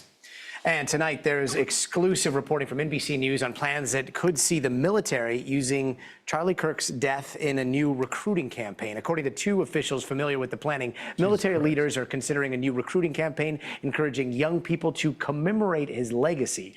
Meanwhile, we are getting late details on exactly how the suspected killer surrendered. NBC's Dana Griffin has the details. The Washington County Sheriff Nate Brooksby detailing how they were able to broker a deal to get the suspect Tyler Robinson in. I'm supposed to be talking to them about Antifa as a terrorist designation. The Robinson family contacted him. He says they were able to negotiate with the family. The detective, drove Tyler and his parents to the sheriff's office, and they were able to take him into custody. Their officers were in plain clothes, and they said they used a gentler approach. Listen to why he says he decided to agree with Tyler on taking him into custody in such a softer manner. Tyler knew it was just inevitable with all the law enforcement pressure that his picture in the news, the gun on the news. He knew it was inevitable that he would be caught. He was fearful of a SWAT team hit on his house, or he was fearful of being shot by law enforcement. So part of the negotiation and getting him to bring himself in was that we would treat it as delicate and as soft as possible. 2.5 hours later, the sheriff says federal officials then took Tyler into custody. Here on the campus of Utah Valley University, students are still coming and going as classes have resumed this week. We have seen an increase in law enforcement presence. One officer telling me that several new officers are being brought in. They were actually meeting today. That may have something to do with an alleged online threat from someone in Salt Lake City who was arrested and charged on Tuesday for making a threat to this campus. So they're obviously trying to prepare and make sure they have the resources in case someone tries to create more drama or more harm on this campus. There is a unity rally that is scheduled for Friday evening. That is going to be held indoors, not outside, like we saw the venue for the Charlie Kirk tour. So we'll be here and reporting on that. And we've seen the governor show up on campus, as well as passerbys who want to lay flowers we got ChatGPT and cards in the chat, dude. Look to at this. remember Charlie Kirk. ChatGPT. Gotti? Dana, thank you. And it's been over a week since that assassination, just over a week. And it played out almost live on so many timelines. There's a strong chance that you saw. All right, Hasan, we're like 4 minutes away from you. Okay. Over and over and over again. In just 2 hours, that video was viewed more than 11 million times on X alone. And any death, like, it is hard to process if you see it with your eyes, but this felt amplified in a way that is really difficult to understand. So we want to take a moment to try to work through what kinds of impacts this can have on the human mind. Let's bring in David Rand. He is a psychology professor over at Cornell. Thanks so much for being with us, Professor. So seeing such a horrific murder over and over again, are you nervous? psychologically speaking, like, how do you Why would I be? I've process done this this? show before. Also, I have more people watching me It's right hard. now. I mean, I think many people I have didn't more want to people see watching that, me in but here graphic than videos like on that, TV. They What are you spread talking because about? shocking emotionally content grabs your attention and it's There are rewarded by the algorithms a lot on more social people media. currently So a lot of watching people me. wind up with this sort of traumatic He was watching you on Twitch on his seeing laptop. What videos, this guy that they was? didn't want to see, and this is one of the most sort of powerful examples of that. I mean, the clip itself was real, and a real tragedy happened. Oh, and the host so was. There's Oh, he sort of probably trauma that was, arises from 'cause that. But also, the reason there's, why I the think host the was bigger probably watching harm me is the is narrative because layer. I'm A lot of stupid and I false was or supposed to be misleading live claims at and 5 with them, conspiracies that but they piggybacked didn't on send that me clip, information, and then or I didn't influenced see the what information people they sent me believed at the time. happened or the way people So, interpreted those events. For that reason, he was probably And checking then in there's to see what like, the fuck I was up I to. mean, this feels wrong to say, but then there's like a dopamine element to this too. Like, this is happening on a gamified social media applications, right? And there is a weird dopamine hit that comes from the seeing of the video, the way that it plays. Does that make things even Will more you go on complicated air and I with guess this embarrassing shirt? uncharted Wait, here? What? My shirt is not embarrassing. It's perfectly nice. Yeah, I mean, I think that, again, if things are shocking, they grab your you, attention. Chatter. Also, things that are really emotionally arousing and that are the combination of emotionally arousing and linked to politics and identity and things like that really grab people's attention. So even if you don't want to see it, sometimes it's hard to look away. And then the ranking algorithms on social media really reward that content that grabs eyeballs. And on X in particular, they didn't really have any moderation policies related to it, and it was pretty much a free-for-all. Whereas some of the other platforms, like YouTube or TikTok or Meta, did more to either remove copies of the video or put age warnings on them. Still wasn't super effective, but they did some attempts. You Where have on a fit X, made it was for really radio? How just dare you. throw the floodgates wide. And so that kind of content, by its basic nature, grabs eyeballs. But again, a lot of people didn't want to see that. And there's evidence from research that we've done that if you just kind of like prompt people to think before they share, that can reduce the sharing of content that's undesirable or misleading or things like that. And so again, I feel like there's the emotional right component there. of the video, but there's also the consequences of being exposed to it and being exposed to He got all me the on the- narrative on the second and so on monitor. that came along with it. And so I think that a really key aspect here is You trying got to you, separate Chad. the facts of what happened from Chat, the behave. conspiracy theories Chat, and false behave. claims that went along with it. Y'all do not know we'll how to continue to try to behave. do Okay, Hasan, stand by. Rand, Professor, thanks so much for joining us.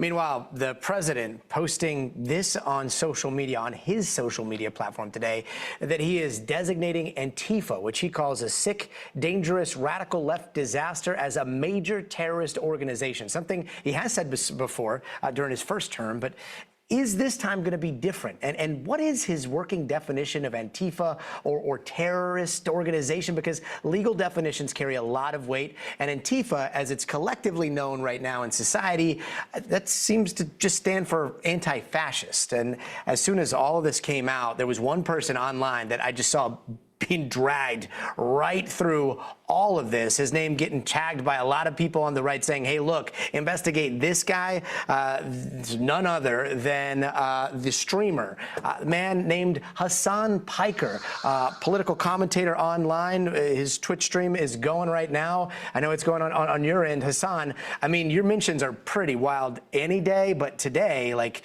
hearing and seeing what the president said, what was your immediate reaction?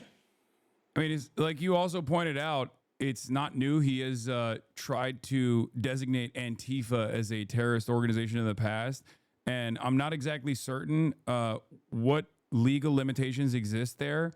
But one thing I can say, as the Antifa headquarters CEO, I guess, is that anti-fascism is a movement. It's an act. It's an ideology. It's not an organized structure. It's not an organization. So therefore, there is no real way to potentially prosecute this group as a domestic terror group. Now, of course, there's also the other unconstitutional element here, which is that you're not supposed to go after and target domestic political organizations in general. This country has rarely ever prosecuted the Ku Klux Klan. This country has rarely ever prosecuted numerous far-right groups that have actually successfully pulled off targeted acts of domestic terror. And therefore, not only is anti-fascism not a cohesive, organized group that you could tackle, it also is, even if it was, it would still be unconstitutional to go after it in this way. Yeah, Hasan, yeah, I mean, I just all of a sudden flash forward and I'm like, oh no, seeing this clip where you're saying I'm the CEO of Antifa, like being played in, I don't know, some court somewhere or some congressional hearing. Let's hope, who knows what's going to happen in the future, but, just to clarify the record here, how do you define Antifa and do you see yourself as part of an organization called Antifa? No, that was a joke, of course. Like I said, there's no organized unit. Anti-fascism, like I said, is an action. I do engage in anti-fascist action, and I'm sure many of us have done so. If you call out someone who is behaving like a white supremacist, that's still technically someone engaging in an anti-fascist action in that moment. And as far as organized anti-fascist action goes, a lot of our grandparents, as a matter of fact, engaged in organized anti-fascist action in World War II. So I guess, we've come a long way from what this nation used to represent when we fought the Nazis, because obviously the opposite of anti-fascism would be fascism. So it does seem like this administration is moving in that direction. Hasan, Piker, appreciate your perspective. We'll let you get back to streaming. We've got a legal guest to talk a little bit about all of this on the way out here. But Hasan, thanks. Let's go over to NBC News, a legal analyst. Thank you so much, Hasan. You're clear. Appreciate your time. Thank you for Where we just left off, there's so many legal questions. Like, can you designate an ideology as a terror group? I want to see what they say. Yes and no. The president, and more specifically the secretary, direct the Secretary of State to designate foreign terrorist organizations. There are an array of statutes that allow the executive branch to do that. They don't really allow for designation of.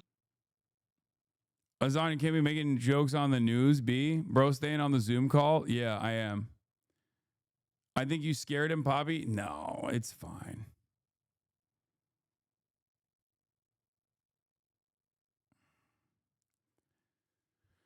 Why would you make that joke? Because it's stupid. And also, I will continue not only making that joke, but also saying it sincerely as well. Of course, I'm an anti-fascist. I'm never going to stop saying that I'm an anti-fascist. I don't give a fuck how fascist this government gets.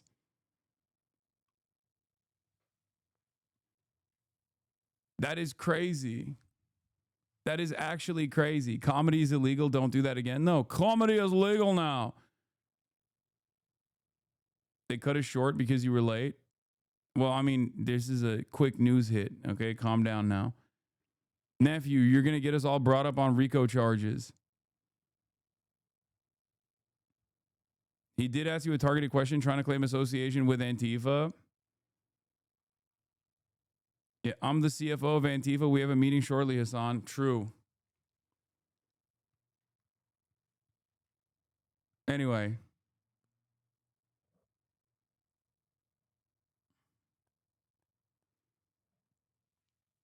People are really funny because they think like I should reconsider my firm commitment to fighting against fascism because what? Government persecution? I mean, that's fucking ridiculous. If I stay quiet and I urge others to do the same out of fear, then we have no one, you know? But if I do the opposite,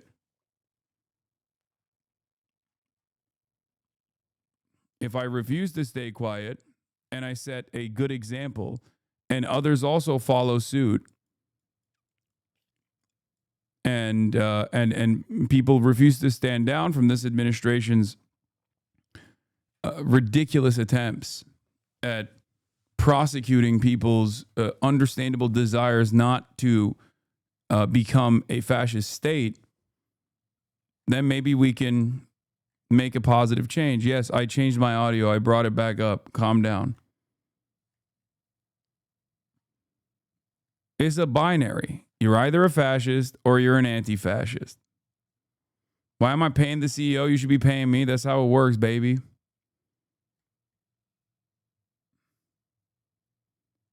What? Keith Edwards blaming you for this? Who's Keith Edwards?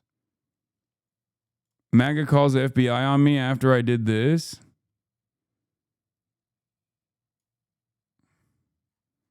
Who the fuck is Keith Edwards? Also, why is he blaming me for it?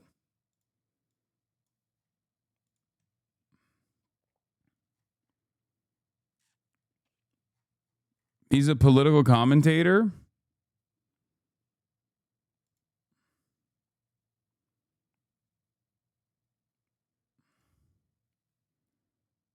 He's a lib that is for Gaza genocide. He's a David Pacman type. I don't think any like out and about outspoken liberal is going to fucking yell at me over anything at this moment. As far as he can. As far as he can. Hey, well, you know what? Fuck you. I'm not doing that. And by the way, I'm not going to pay for your stuff anyways.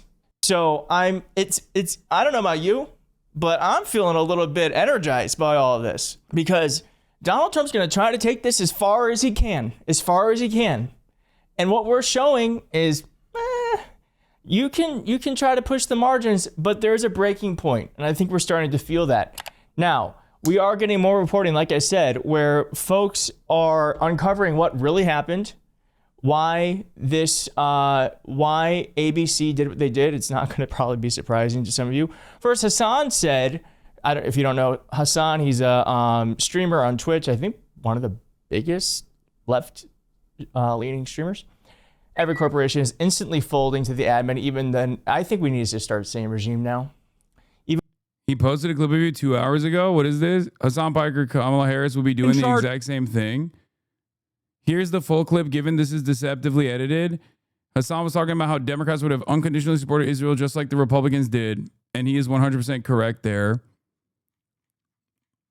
Well, I mean, given the fucking context, also the video is referencing to, so happens to be conveniently cut off in this clip. He's right. For anyone curious, he's specifically talking about Israel, which many Dems, including Kamala, have yet to call it a genocide. I don't understand what like these guys' obsession with like, bro, much like the bumper on the Toyota Corolla Sports Edition we saw earlier. Let it go, man. Let the bumper go. Okay? Like, please. Like, this is what positive thing do you get out of this? I don't understand. Like, I'm fucking out of all of the progressive commentary circuit right now in this very moment, and they will come after everyone, right? They'll come after David Pacman. They'll come after Keith Edwards too, eventually. But out of all of the people that are on the left flank of political commentary and independent media, it is obvious that the administration has put the fucking crosshairs on me.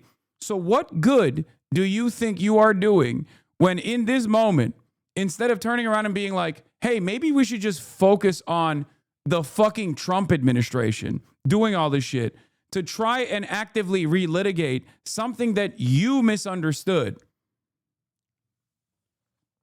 Like, what good does that do? Okay, all of your fucking centrist liberal fan base hates me in this process. Okay, I get cooked. Liberals don't come to my defense. They go, ooh, this is what you got. You deserve this. But don't you realize that you're like aligning with the fucking fascists in that situation? Like, do you think you're magically going to take the top slot or something? Like, I don't get it. He didn't misunderstand. You gave him free cloud. I just don't understand it. Like, I don't understand why they do this shit where they go, ooh, Kamala Harris will be doing the exact same thing.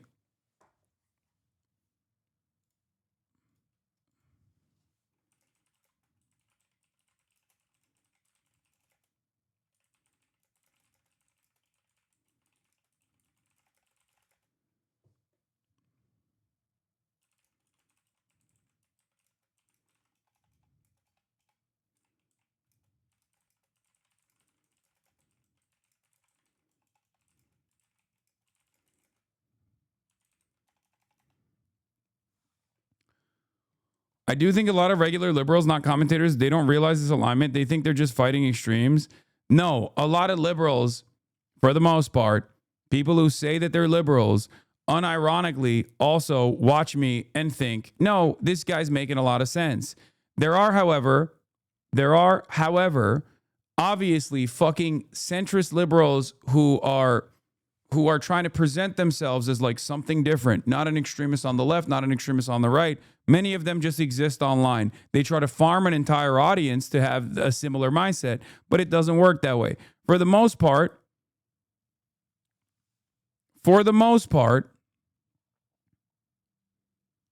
most like the average liberals, the normies, your parents and whatnot, if they are like Democrat voters, they're not going to fucking be like, Hasan is the reason why Kamala Harris lost, because they're not fucking that stupid.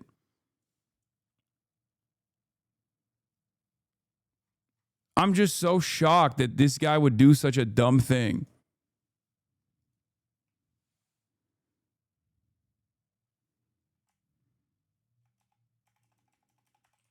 Democrats, Israel policy,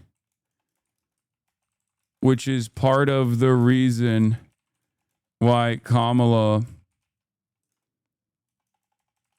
and Biden handed the presidency over to an incompetent fascist.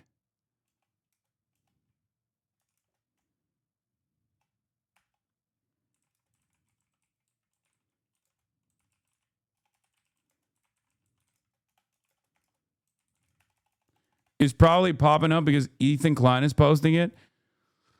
They're so stupid.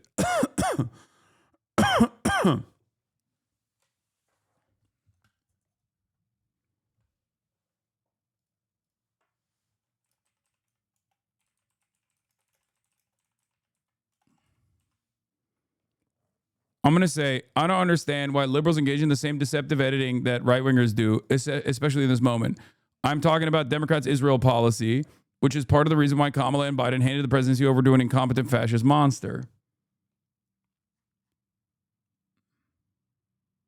Do not retweet this guy with 26 likes, bro. I mean, clearly on YouTube, he's fucking popping off, considering MAGA calls FBI on me after I did this with 115,000 views. Even when it's over an utterly inoffensive joke the admin doesn't like, liberals need to wake up. We all have to fight back. These wealthy assholes aren't going to stand up for anything beyond their bottom line. Okay, I'm glad he's saying that on one hand. On the other hand, I don't want to push blame because we are where we are.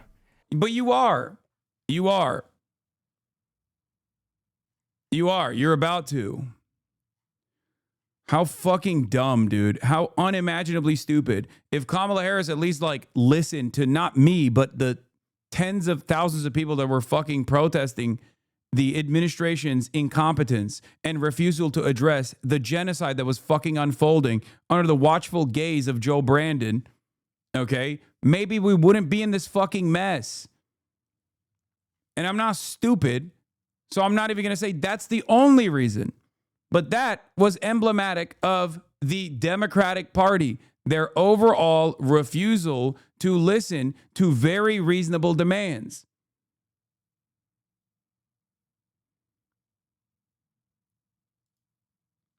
I read this earlier. People are still talking about it. You aren't the only one they blame. I mean this in agreement with you, but you got to let this go, man. I think the liberal echo chamber really overdid what small minority of Twitter leftists actually believe Kamala and Trump are the same, and that margin is not what lost the election. My 2 cents. Yeah. Ain't nobody said Kamala Harris and Donald Trump were going to be the fucking same on every issue. But their closeness on pivotal issues allowed Donald Trump to win the fucking election. What are we doing? Jesus Christ. Liberals can never fucking closely examine how we arrive at this situation twice now. Twice. Not once, but fucking twice. And when they need to meet the moment and actually fucking fight back against Trump, they're still flinging shit to the only motherfuckers that are in the streets. That's the other thing. Because the leftists that they're shitting on haven't stopped protesting. They haven't stopped protesting about Gaza. They haven't stopped protesting about ICE. They are the ones who are out in the fucking streets.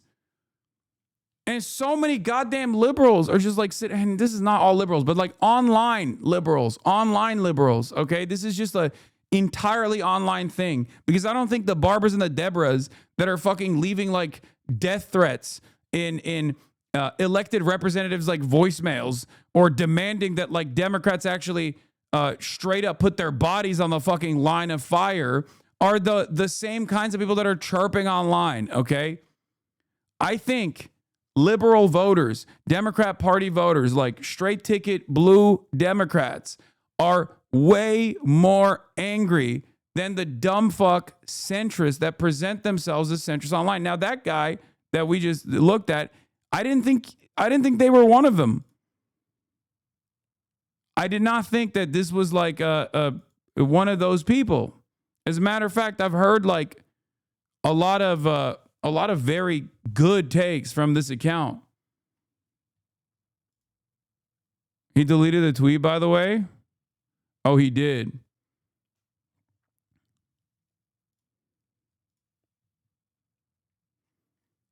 Well, he didn't delete his video. But it's kind of folks like Hasan who wouldn't push for the hit, push with. And I know he's not gonna fucking delete the video because it got 100,000 views in 2 hours. How is this productive, man? They're gonna arrest you next. What are you doing? What are you doing? I don't even know who you are. I've never actually fucking yelled at you. I don't know who the fuck you are. I don't know what the fuck you think.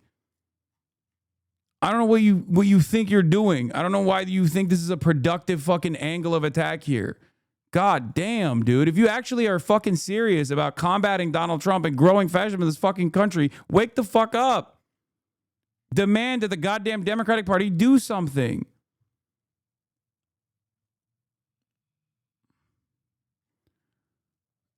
Yeah. Kamala Harris's new book hits the reader on the head with a central argument about why she lost the presidential race to Donald Trump. I didn't have enough time. Opposite of the truth-based public polling, her peak was in August and September, and her image deteriorated over time despite a massive fundraising advantage. People were wary about her connections to Biden and where she stood on the issues, and she never properly addressed their concern. Ergo, she lost at the same time that down-ballot Democrats did not. From the admin, pulled off a near complete sweep in swing states. That's the story. Democrats won down-ballot statewide races in enough swing states to have won the Electoral College despite getting swept in Pennsylvania. The winning coalition was there. Harris just didn't do what was needed to assemble it because she insisted on campaigning on vibes. And it wasn't just fucking vibes either. It was bad vibes.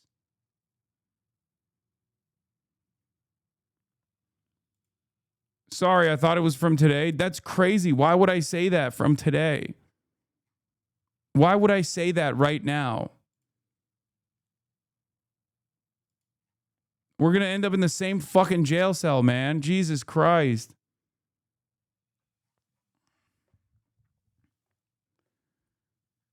Kamala Harris lost because her policies were ass. She did not meet the moment. She didn't even recognize why she initially had tremendous popularity. The voters were looking for an alternative. They were excited. They were excited about who she might be. Okay? But then she showed everybody that she was just Joe Brandon, but younger. She said it herself. Yeah. The polls narrowed after Harris switched her message from change to Biden 2.0 continuity.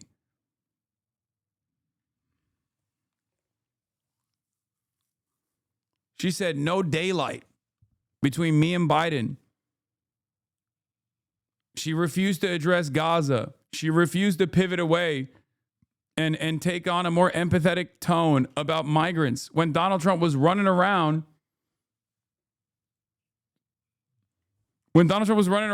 and his campaign was fucking running around and straight up saying Haitians are eating cats and dogs. They were greatly escalating.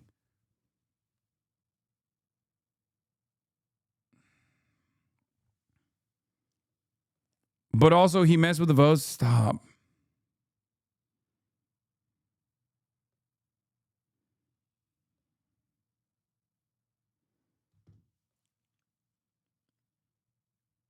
Her appearance on The View was a flashpoint. It wasn't just a leftist baking her. There weren't enough leftists to make up for. There weren't enough third-party voters to make up for the election, man. If you combined all of the third-party votes and handed them to Kamala Harris, which, again, is not even a fucking appropriate metric because you are supposed to earn those votes. You're not supposed to get those votes, okay? You are not entitled to those votes. It's a democracy. What are we talking about? But even in that false construct, she still would have fucking lost. God forbid we examine why. All of this stuff shows me that the Democrats, or at least the voters, or at least the consultant class, chooses not to learn any messages, any lessons from the past mistakes. We did this in 2016. We accidentally lucked in 2020, and then we did it all over again in 2024.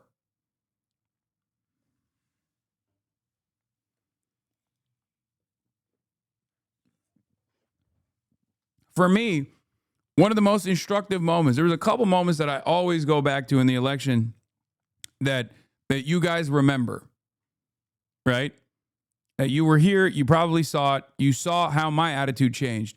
DNC final night, refusal to have a single Palestinian speak at the DNC, basically saying they're cut out. They're cut out from the equation. And then the cherry on top was the lethal military. I'm going to have the most lethal military. I was like, you're a fucking Democrat. What are you saying? Not even me getting kicked out. That doesn't matter. That's irrelevant, okay? The fact that I was there was already shocking enough.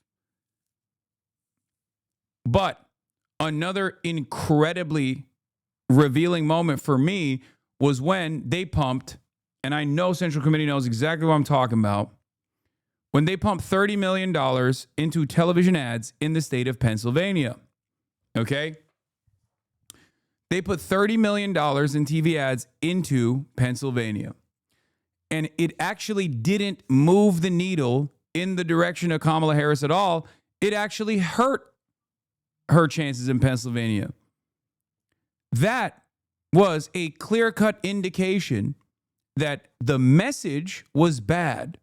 Because when you put a bad message in front of as many eyeballs as possible, and they say, this is not for me, you're going to get smoked. You're going to get fucking smoked.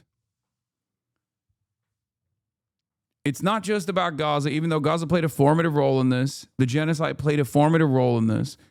But it's the inability to read the room, or the refusal, rather, to read the room that is emblematic of all the issues that are at the heart of the Democratic Party's incompetence. There were so many incredible failures.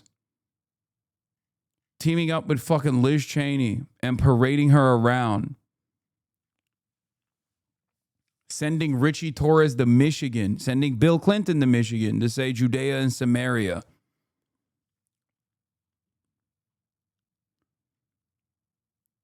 It is mind-boggling. Specifically, the moment the poll shot up when she picked up Waltz because we felt like he was a departure, and her lead shrank every day after the DNC was the final nail in the coffin. Yeah. I saw it with my own two eyes, man. When I was there, I saw it. There was an environment.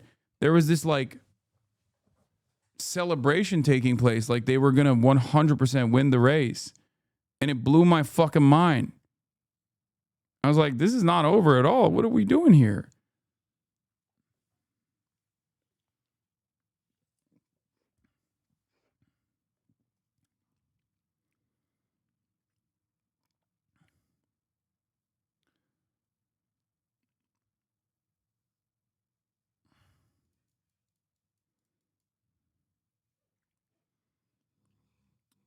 God damn it, dude. And I can't believe that liberals still fucking try to relitigate this stuff to be like, you did this.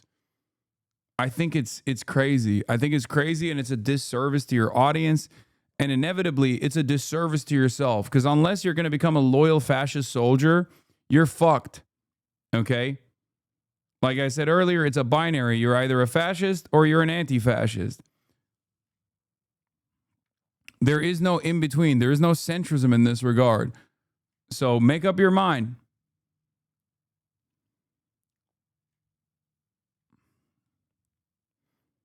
I mean, they're liberals. I know, but my goal is to try to fucking shake them out of this stupor, okay? So they no longer are assuming a centrist stance.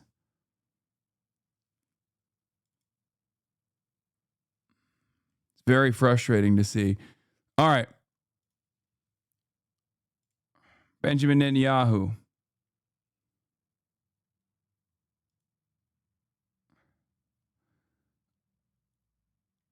What is this? Sorry, I thought it was from today. Jesus fucking Christ. What is media literacy? I know saying sorry is the worst thing you can do on the internet, but I'm sorry, mistakes happen. I mean, he cooked me. Like, he was trying to cook me. That's why he put it in the fucking video, too. I don't know if he used that video in his video, but, like, he obviously clearly thinks I am one of the reasons why Kamala Harris lost, which I think is crazy. Anyway, speaking of people who have incredibly low approval ratings beyond Kamala Harris, let's talk about Benjamin fucking Netanyahu. God, lol. It's like you never even read any history. Don't you remember how the centrist liberals were able to prevent the rise of Hitler in 1933? Yes, my goal is to hopefully eradicate centrist liberalism so they become radical anti-fascists. Okay? The goal is not to push them aside and be right, okay? Because at the end of the fucking day, if we're talking about right now, and if we're talking about what's going to happen in the future, who gives a fuck if you're right in the long run and the Nazis win? Are you stupid? You're dead, okay? In that situation, you're dead. I'm dead. We're all fucking dead. How does that help anybody? Oh, at least like when you're in the fucking concentration camps, you can be like, I was right. See how wrong you centrist liberals were? It came for you too. You know?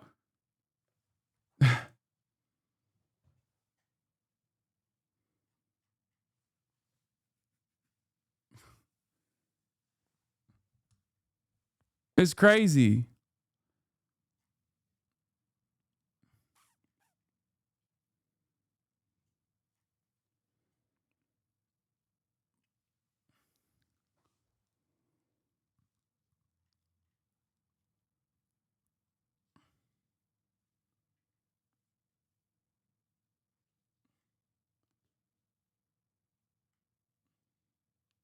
Anyway.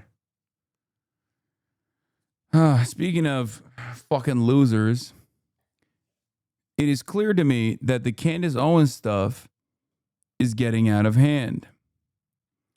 So much so that it caused war criminal, genocidal monster Benjamin fucking Netanyahu to directly respond to Candace Owens.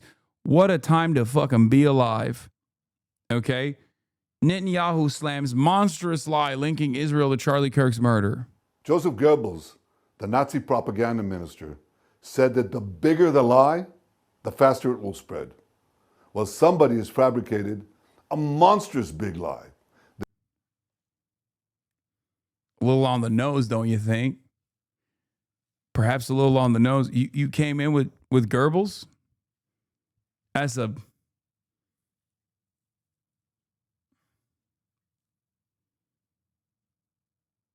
Like, that's crazy. That's wild. What? I don't... Like, my man didn't even mention it in a negative fashion. He was like, and I agree with him.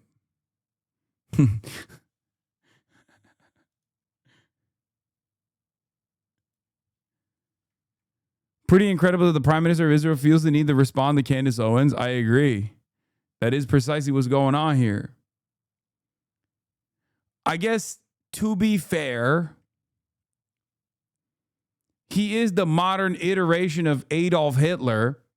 So it seems to me like he has studied the Nazis closely, not to understand the lessons, not to not to talk about like the atrocities and to make sure that this kind of violence never takes place again, but instead to get better at the exact same type of violence that the Nazis committed.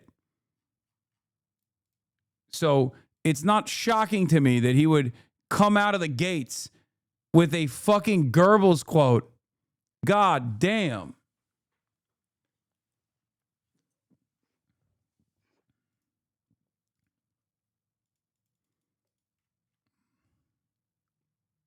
That Israel had something to do with Charlie Kirk's horrific murder. This is insane. Dumb fuck Nazis that come in here and say Mustache Man was right, Jews are bad, don't realize that the reason why I hate this dipshit is because of the same reason why I hate Hitler and also you, okay?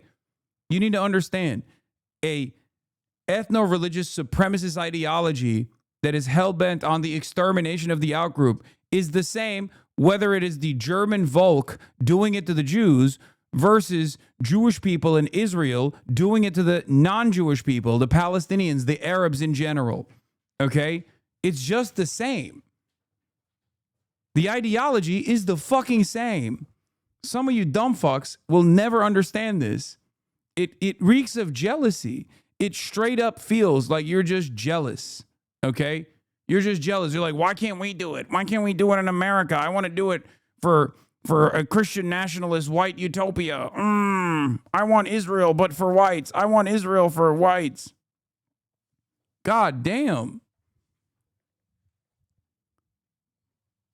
If your war is with an entire swath of the population, you're a fucking delusional loser.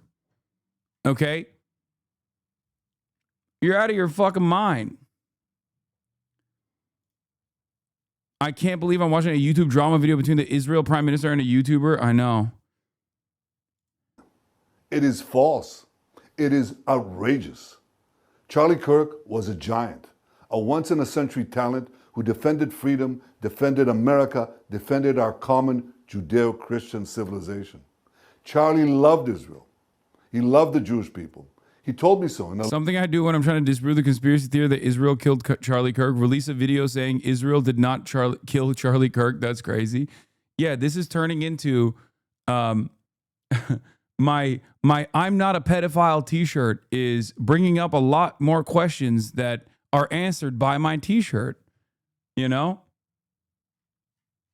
It's just like, dude, what are you doing? You're a fucking war criminal. You're a goddamn war criminal. You're a genocidaire. Like,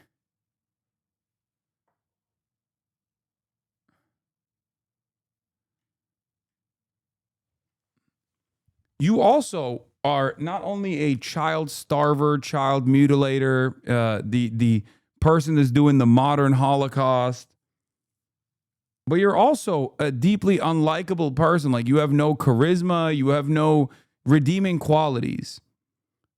And part of that is because of the first thing that I mentioned, obviously. But you also have no way of salvaging your reputation.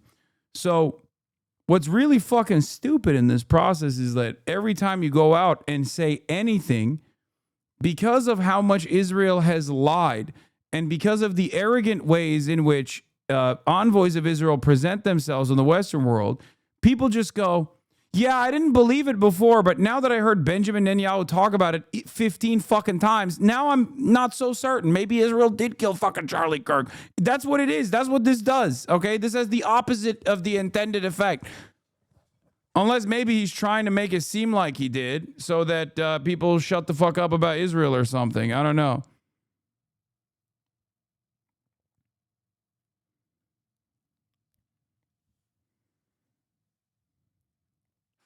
Letter that he sent me just a few months ago. One of my greatest joys as a Christian, he said, is advocating for Israel and forming alliances with Jews to protect Judeo-Christian civilization. He encouraged me to make the case directly to the American people about... Isn't he supposed to be a better propagandist? He's been at it for 30 years. No, because when you're fucking doing propaganda for Israel, it's on easy mode. It's on baby mode, dude. When you're doing war, it's baby mode as well. You're using 2,000-pound bombs on literal babies in their fucking cribs. And when you are doing propaganda for Israel, it's just basically going, give me the money now. If you don't give me the money, you're a fucking anti-Semitic piece of shit. How dare you? That's it. So no, he has never actually been good at propaganda because he doesn't have to be good at propaganda. This is what I kept repeating since October 8th, 2023, that these guys are so fucking used to the media just doing everything for them and all of the complex advocacy networks that they've designed in the Western world to constantly fucking pick up the slack, and all of the unlimited funds that they've given to American Congress to basically quiet everyone the fuck down, that they just never thought they would have to do propaganda, good propaganda. So that's the reason why all of a sudden, when the fucking the shift happens and people realize, the media point you're making was my point, not the actual quality of his propaganda. Yeah. When the shift happens, you have no way. Because here's another reason why. You want to know why this is so damaging? I will say one thing. Losing Republicans is so much worse for Israel than losing Democrats. That's the reason why they spent most of their fucking effort pumping progressive groups. That's the reason why the ADL was billed as a progressive civil rights organization and not one that was doing neo-Nazi shit and propping up Republicans. That's the reason why AIPAC pumps Democrats full of money, because Democrats are squishy. They don't like seeing dead children. They don't like ethno-supremacist ideals, because in their hearts, a lot of Democrats, are not as like aggressively war hawk adjacent as you would suspect. And that's precisely how this is unfolded. But because they went so crazy with the Holocaust that they are engaging in right now, that they lost the Democrats forever. Okay? But in the process, what they did not realize is they were losing the Republicans too, because of their fucking arrogance. That's why he's so desperately trying to go after Candace Owens and be like, this is not happening. Tucker Carlson, you are a bitch. Oh, here's Matthew Petty on it. After years of running circles around leftists, Likud propagandists have no idea how to deal with people as mendacious and bad faith as them. Millions of dollars learning to master woke argumentation, only to be one-shotted by Candace using their own lie early and often tactic. That's it. That's straight up. That's the point.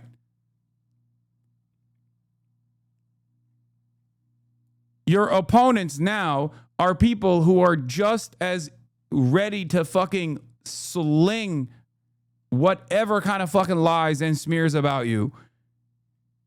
That's it. And you're getting fucking rolled. You're getting rolled by American fascists.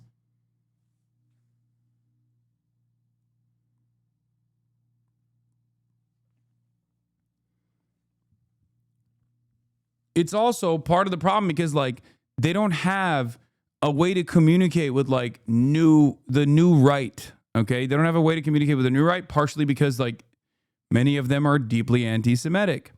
And deeply anti-Semitic in the anti-Israel way, okay?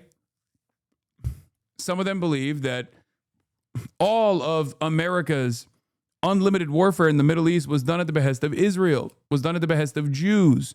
And that's the reason why there are so many Muslims in America and in the Western world. There are a lot of people who feel this way. There are a lot of people who think like, oh, we did Israel's dirty work for them, and look what we got in return. There are a lot of people who also fucking despise how arrogant the pro-Israel side is.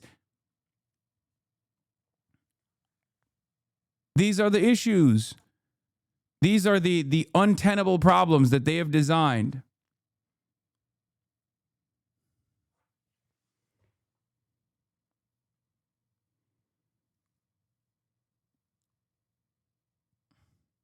You are 100% right. Republicans feel like we are Israel's ally, but they are not our ally. Yeah, they don't show any fucking grace.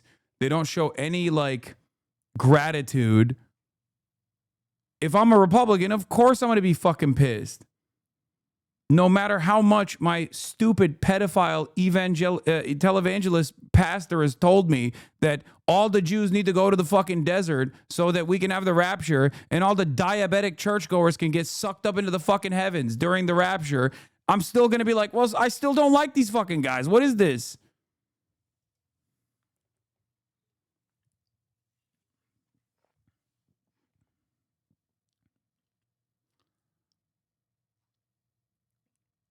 How vital Israel is to U.S. national security. He told me, the Holy Land is so important to my life, it pains me to see support for Israel slip away.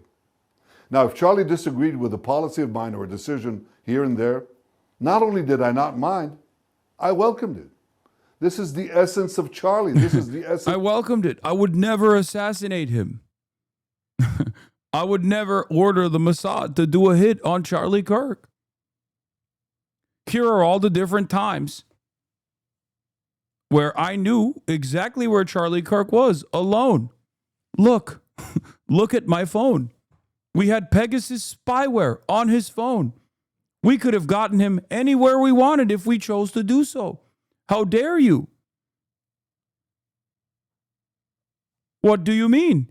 Do you really think Israel would assassinate Charlie Kirk at a school and not kill everyone in the school? Does that sound like Israel to you? That's not the Israel I know.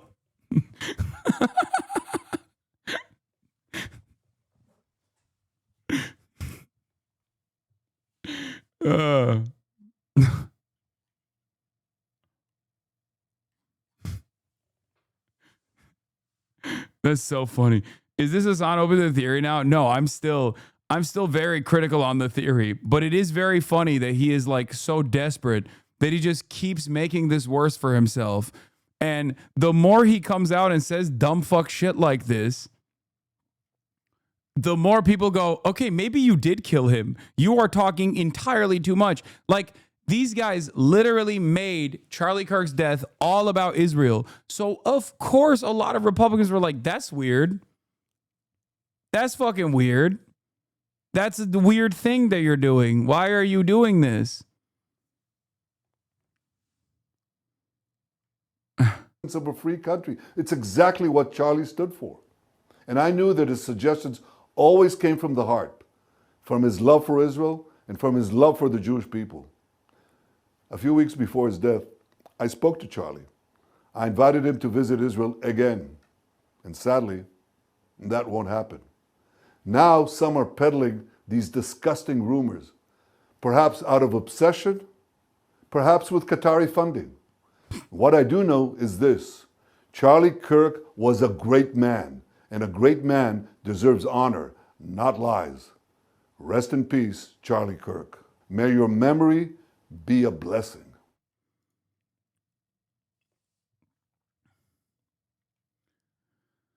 Oh my God.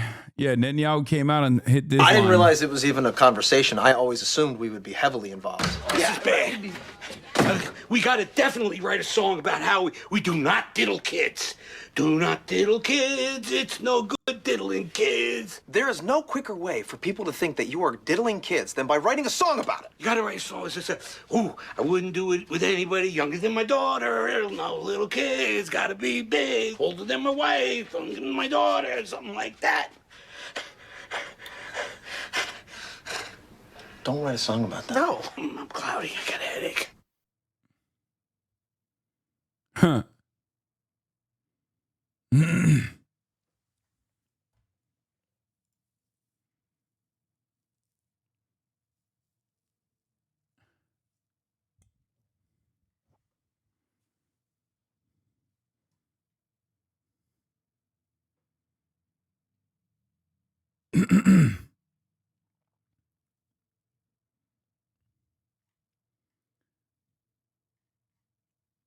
Amazing. The U.S. is mired in Israel's quagmire, each day edging towards deeper and deeper strategic consequences. Even many in traditionally hawkish pro-Israel circles now recognize how disastrous the Netanyahu-Trump axis has become for their own cause. It is a perfect storm of hubris and impunity, one that is trending towards self-destruction for any rationally defined Israeli and American interests alike.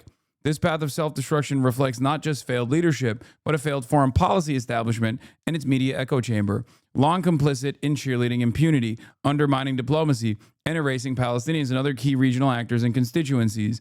Ultimately, it's the same playbook that produced Iraq. But this is not the early 2000s. The U.S. no longer holds unchallenged global dominance, and the cost of repeating those mistakes will be far more severe.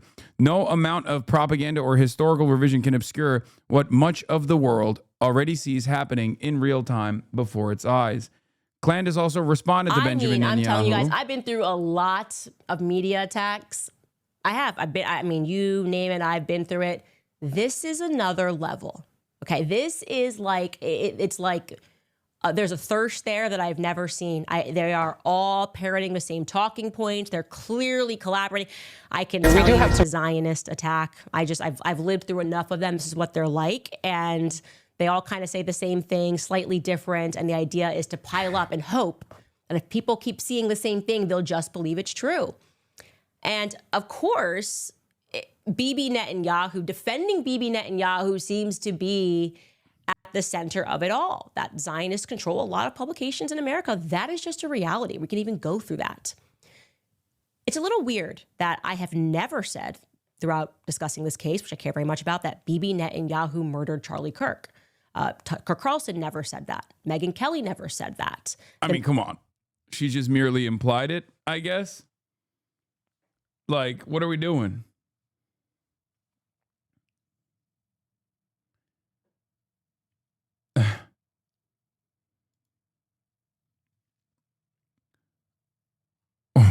Checking in on the right-wing Civil War post-Charlie Kirk. Candace Owens is now a secret Muslim. Pastor Greg Locke, make no mistake. Real Candace Owens is a fake Catholic and a true Muslim. Prove me wrong.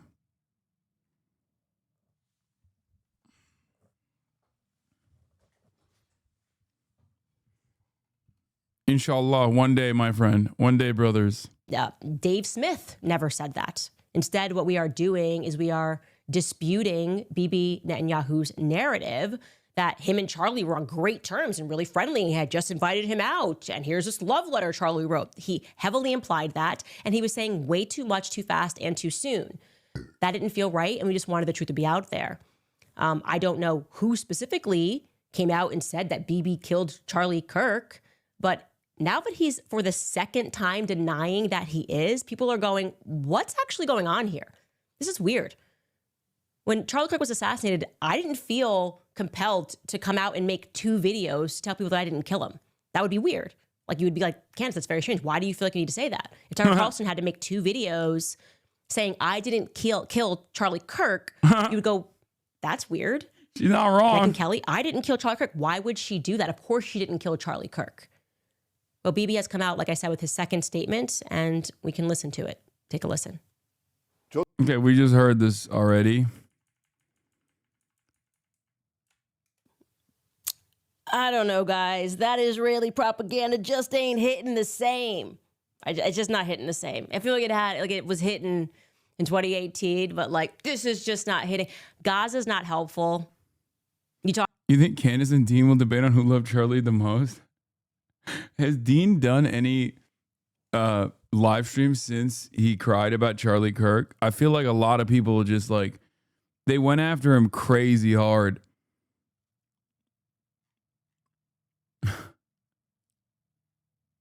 Bro, you want to know something crazy?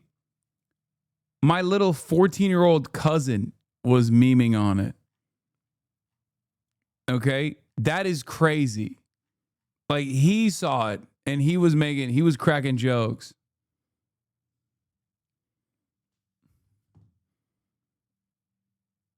There's Edis, dude. I don't know if he's going to like leave the left, but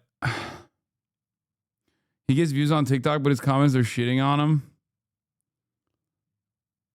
Yes, he threatened to switch sides to the right because of it.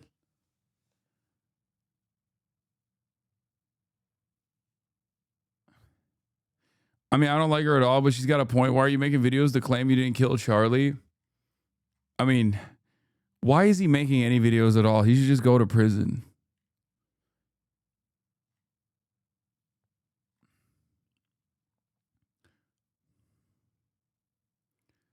There was one edit where you were in it, Lamau. Wait, really?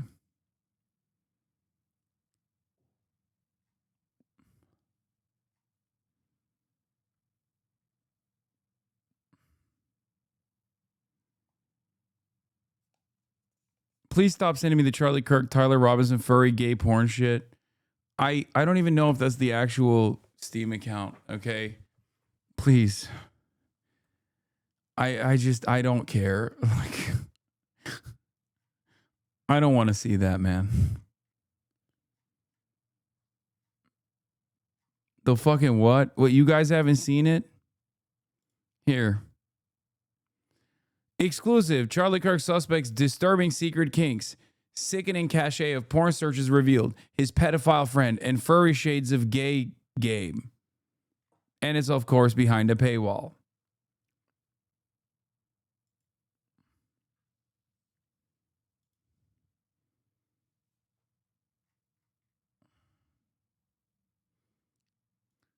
Dean made a 17-minute YouTube video addressing this. Streamed 3 days ago. I don't really.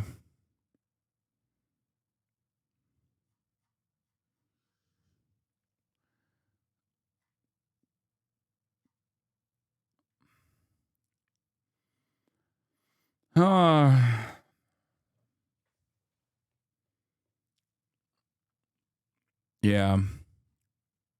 Anyway, I gotta do the pod, folks. So I gotta go. No, I don't want to fucking read the goddamn article with the paywall removed. What is wrong with you? It's the fucking Daily Mail, man. Chatters were like, bro, there is some really good stuff behind that paywall. You must remove it and you must read it.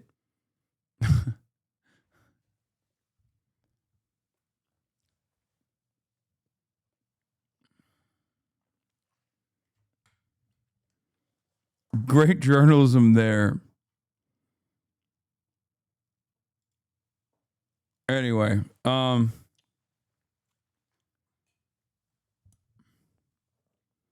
what is this? You did this motherfucker talk about David? Wait, what? You did this motherfucker talk about David? What does that even mean? Yo, oh, you said, yo, chat, did this motherfucker talk about David? Yes, I did. Yes, Jesus Christ. Who is David? He's a singer and a Twitch streamer who is now connected to a 14-year-old victim who turned 15 just recently, who died. Okay? Yeah, I talked about it quite a bit. Anyway.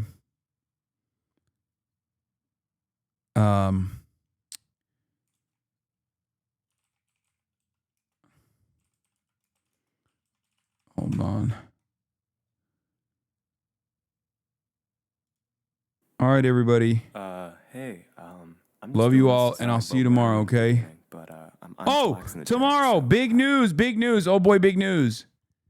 Tim Heidecker is going to be on the broadcast, ladies and gentlemen, tomorrow. Comedy is legal now. Comedy is legal again. Comedy is legal forever. Tim Heidecker on the broadcast from the Tim and Eric show. That's right. We're going to have some fun. Hopefully, if, there isn't like anything super crazy going on. But, yeah, we'll see you tomorrow. California, says Hasan. Peace, everybody.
the whole time.